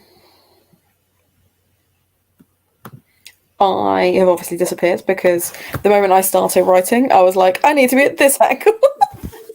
We're not an ad break, and I swear to God, if this fucking Phoenix is not David Tennant, I'm so confused because they just did "Don't Go Breaking My Heart," which he did a duet with Ricky Wilson, and it could now be Ricky Wilson under this mask. Because I'm like, no, they did not. They did not just do that because that's that. Oh. So they're doing a duet right now, or they just finished one. So I think we're gonna get the first reveal, and I'm like living for this show, so I'm really sad that I've not been watching it. That's fair. Also, I think Rhino should win because Rhino's doing the best, and it is from someone from the ye old childhood. Ye oldie childhood. Let's see if we can get a few comments in, and then I'll throw you back in because you said you're not in an ad break. No. Okay. Feel free to. Okay, yeah. I will not ask you any more questions. It's fine. An ad break just started. Hey! Oh, that's not bad timing then. I think they're probably counting the audience votes because it's going to be the first reveal after the ad break. Nice. Enjoying the sprints. Currently reading The Stand and My Life as a Rat. Both bleak. Love that. Officially giving up, but I will stay in the chat. Yeah, that's understandable. It looks like I had to math because it was an audiobook. Looks like I read 56 pages, and I couldn't listen while washing the dishes because the water was too loud. So that's the thing. So I did a thing, but yeah, 56 pages plus I fed children. So I used the stove. That's fair. That's fair. Hi, bitches. In the most respectful way. I'm back. Should I start Pinch of Magic, The Bleeding, or Nettle and Bone? A Pinch of Magic, because it's nearly bedtime. Yeah.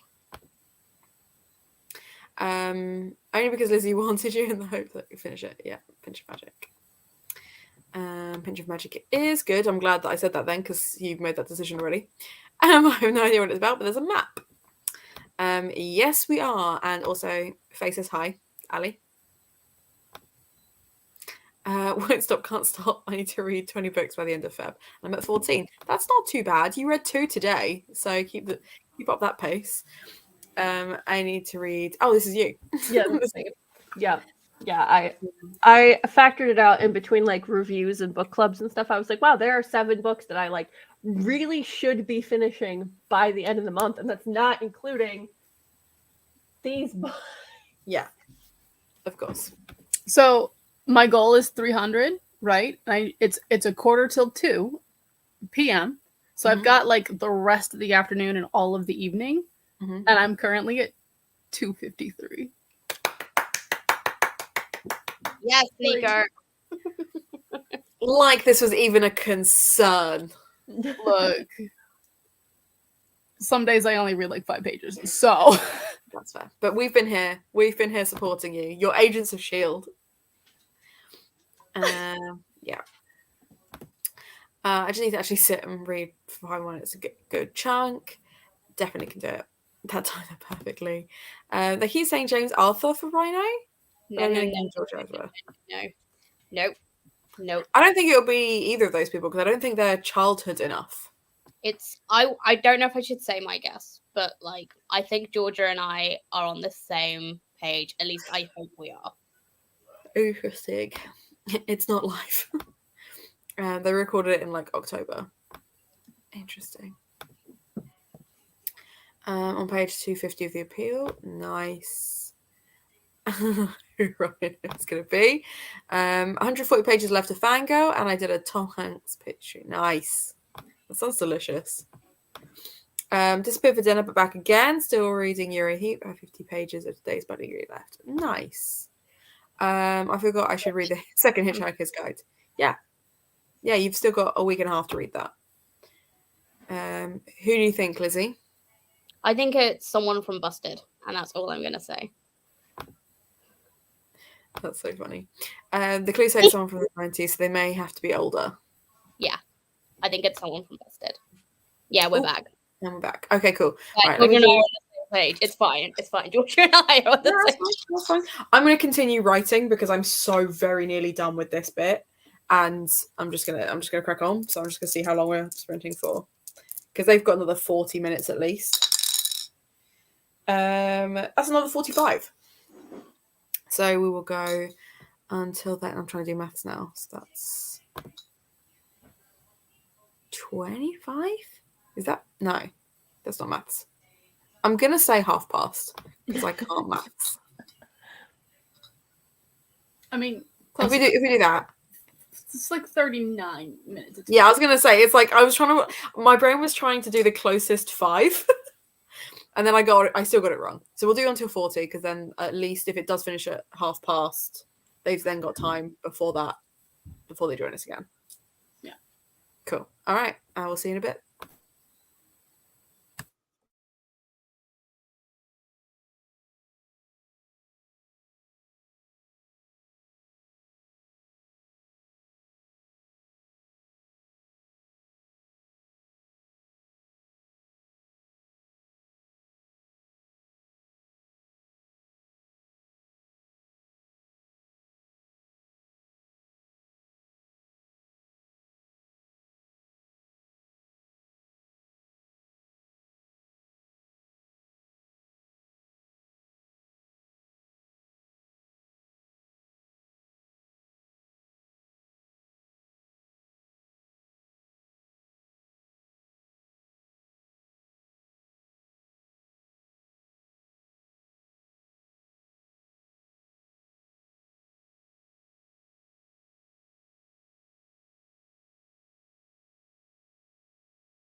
I'm loving this angle of Hannah's head that we're getting. It's like my favorite angle. Oh, hey. It's a good angle, isn't it? I really wish this were the angle that I write at, is just like this. But it is. It is. So I'm incredibly proud of myself. Uh-huh. During that, I was texting Emma the entire time about who I thought it was. And my final 2 guesses, they were both correct. Nice. So what was your... Oh, can you text me? Because don't spoil it for others, but... Yeah. It wasn't David Tennant, I will tell you that, but it is someone connected to Mr. I want to know the Doctor Who one. It's not really a Doctor Who reference. It's a very minor reference. But, I'll just put it in the private chat, shall I? If I can. Yeah, I looked up who the reveals were out of curiosity. I don't know who any of those people are, so.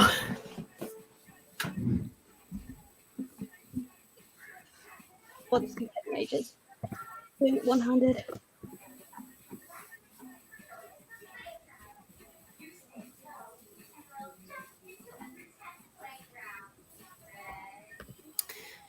How do we all get on, anyway? I didn't read that sprint. I was just doing other things. I don't know. That's fair.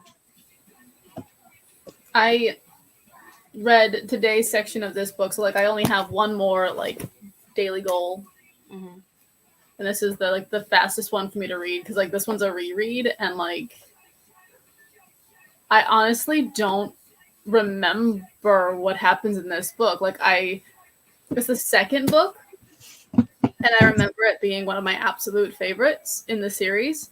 But now that I'm rereading it, I'm just like I don't recall any of this information. Because it's like 3 books later, right? Which is where I've seen these characters last, and I'm like, the version of Scarlet and Wolf in my head is the version of them where they're done with their character development, and like the series is over, and then so I'm sitting here and I'm like reading this, and I'm like, oh my god, this is where we started, guys. So that's fair. That's fair. Well, I've nearly finished writing that scene, so I will probably... I've maybe got like 200 words to go, and then I'll send it to Kelly and to Ali, because I think if I don't send it to Ali, she might cry. I just want to read the damn book. I know.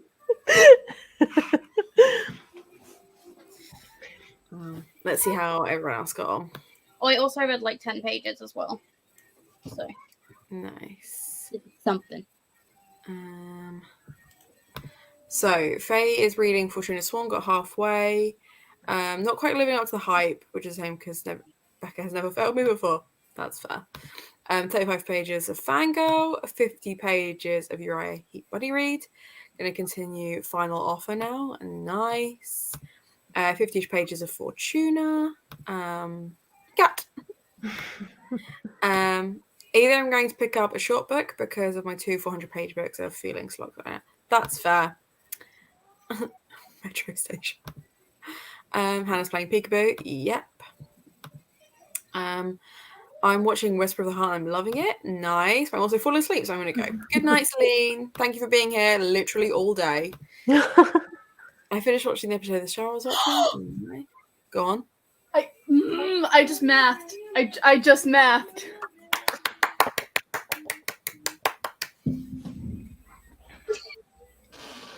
You did it. You knew did it. You would. And you have so much of the day left. Like, you saved them. You saved them. It's all good. Would like to remove my audiobook from the options because now that I'm no longer like in a rush to get to 300, I don't care. Like audiobooks are for my daily 2 hours in the car. Like, can you remember which one that was? It should be the. I was like, I'm not sure you're gonna get it straight away. But that's. I thought I was very funny. Mm-hmm. I'm wondering what I should put in its place.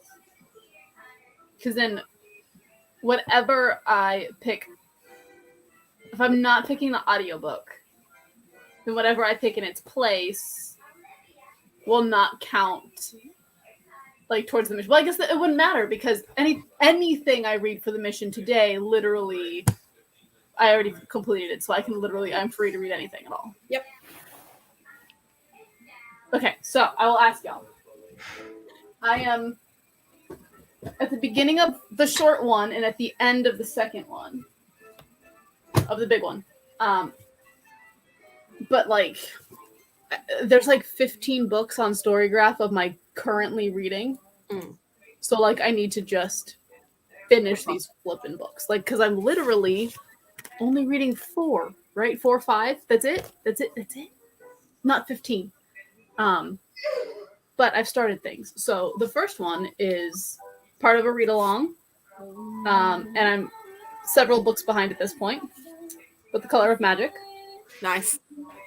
And the other one, I have like, I think 120 pages left out of 800. And the prequel comes out in 2 weeks. Or in 10 days. The Priory of the Order Tree. So that one won't get my vote, but okay.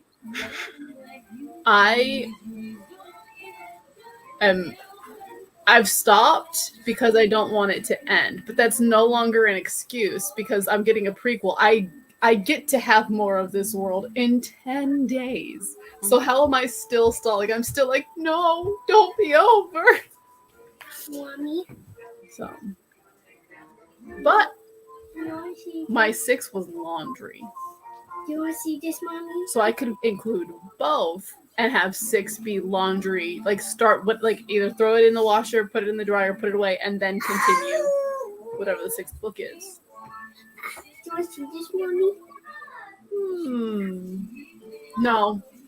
We're gonna have number 5 Mm-hmm. is gonna be whatever book in the laundry since it's something I always forget. Do you want to see this? So just any book. No, it'll be because one will be 5. Well, I guess this is 5, and then one will be 6. Okay. But 5 will, if you roll a 5, then I have to do some form of, or if you roll a 6, then I have to do some form of laundry as well. Or 5. See, I don't know. Well, 6 is already laundry. So Okay. 5 can be Color of Magic or Priory. What do you want? Color Magic. Color of Do you want to Magic. see Sweet. this? Let's roll then and see, and then I'll go back through the comments. It's number 1. Yes, no laundry. The Mercies for Ali and the Wicked Bargain. Or Wicked Bargain? Yeah. Yeah. For yourself. Lizzie, are you going back to your book? Yeah. Sweet. How many pages you got to go? Well, I've got 2 hours and 21 minutes, so it's probably under 100 pages now, probably. Nice. The book is quite slow because I've got it on 2.5 speed, so I assume it's like either under 100 pages or just over 100 pages. Sweet. Tame off its journal page. Well done. Read 10 pages. I'm a ship's head, so I'm happy right now. Love that. On page 3 through 4. So was that like another 100? Was that like 120 pages you got read? I mean, it makes sense if it's mixed media, but I'm just trying to work out. Lizzie with the cat is cute. Now putting books into core pile. Putting them in a box. On the chair again, Hannah. This Yeah. this chair. He loves your chair. Yeah. And it's not me he wants to be on. I'm convinced he just wants the chair. You say that, but he sits like that on you when you're in your armchair as well. True. 100 pages left, so I'm not going to go back. I can finish the book. That's fair. Someone had Metro Station in the background. Also just casually expressing love for them. I only clicked it briefly because I was worried it was like a spoiler for the Mask thing, if it wasn't. Also watching books on Lala feature-length film whilst in core pile. That's fair. Okay. Let's see how long the next sprint's going to be, because I really want to get this thing finished and sent to you and Kelly. Because, like, I'm not going to lie, I don't think you can tell. I'm pink. because the whole time I was writing that, I was like, everyone can see you. And so like every time I looked up and it was like just this part of my face, I'm like, that's fine. Was that why it was that part of your face? Huh? Was that why you had it? No. It was like that because it was genuinely the most comfortable way. Because I'm in bed, it was the most comfortable way to type as opposed to like sat here like this. But when I was reading through stuff, I'm very aware that my concentration face is so unnecessarily angry that I'm like, yeah, I'm reading this scene and I'm just like the whole time. And then when I'm writing stuff, I'm just like, And then there's me who's just like on my sprints reading tentacle stuff and just. But this is the thing, right? If I'm reading stuff, I'm either blank-faced or I'm concentrating, so I look fucking miserable. So there's like no in between. And it means that like it's not necessarily that someone's gonna be like, oh, she's definitely reading whatever thing it is. It's like, oh, Hannah clearly just got bad news. like Hannah's angry at someone. So it tends to do that instead. Okay, right, let's see. So that is that's only half an hour. Is that going to be long enough for you to finish? I mean, yeah, but it's not going to be very long for you guys to get. Your sprints. If you finish your stuff, that's fine. I'll just have to read without sprints. I'll just read without sprints. I don't know how I disappear. Say that again. I might disappear, but I'm kidding. What? I told a friend that if they would like some company today, I would give it to them. So no, that's fair. Thank you for using the word friend because I saw your message Having friends and meant shut up. I meant to respond and then we started talking again. So I saw your questions from friends and I was like, I need to get back to this, and then just didn't. And you're right. Yes. That's that's the other friend. I will do that first. But yeah, that was where the request came like 2 days ago, and I'm like, all right, it is Saturday again, isn't it? So it is! It's my dynamite TARDIS! And I have where are my friends? Oh my god, it's all the way on the other side of the desk. Hold on. We're waiting. I got this little statue too. My friends. Cute. So yes, these are my favorite besties in the whole wide world. I have 189 pages of red gloves left. 50 pages of the writing retreats. Is that any good? Because I feel like it's interested me, but is it actually any good? It looks too mystery instead of thriller for me. Yeah. And the other books I haven't started except the physical one. Currently for Gerbit bonus, but I could make it one with 230 pages. Fair. Cat is cute, agreed. 100 pages to go in Fortune Sworn. That's fair. So yeah, if we do like this half-hour sprint and then maybe one more, you probably get that done. Okay. 1, Capturing the Devil. 2, Violet Made of Thorns. 3, The Drift. 4, 5, Survive, which I arguably should be 5, but fine. 5, The Woman Could Fly. And 6, Finley Donovan is Killing It. It is going to be Finley Donovan is Killing It. We got a 6. I love angry concentration faces. Good, because that's what I'm rocking today. The title of said book is still not mentioned. Was that forgotten? Oh, this is my book. Oh, it was Spells for Forgetting. Oh, Spells for Forgetting, yeah.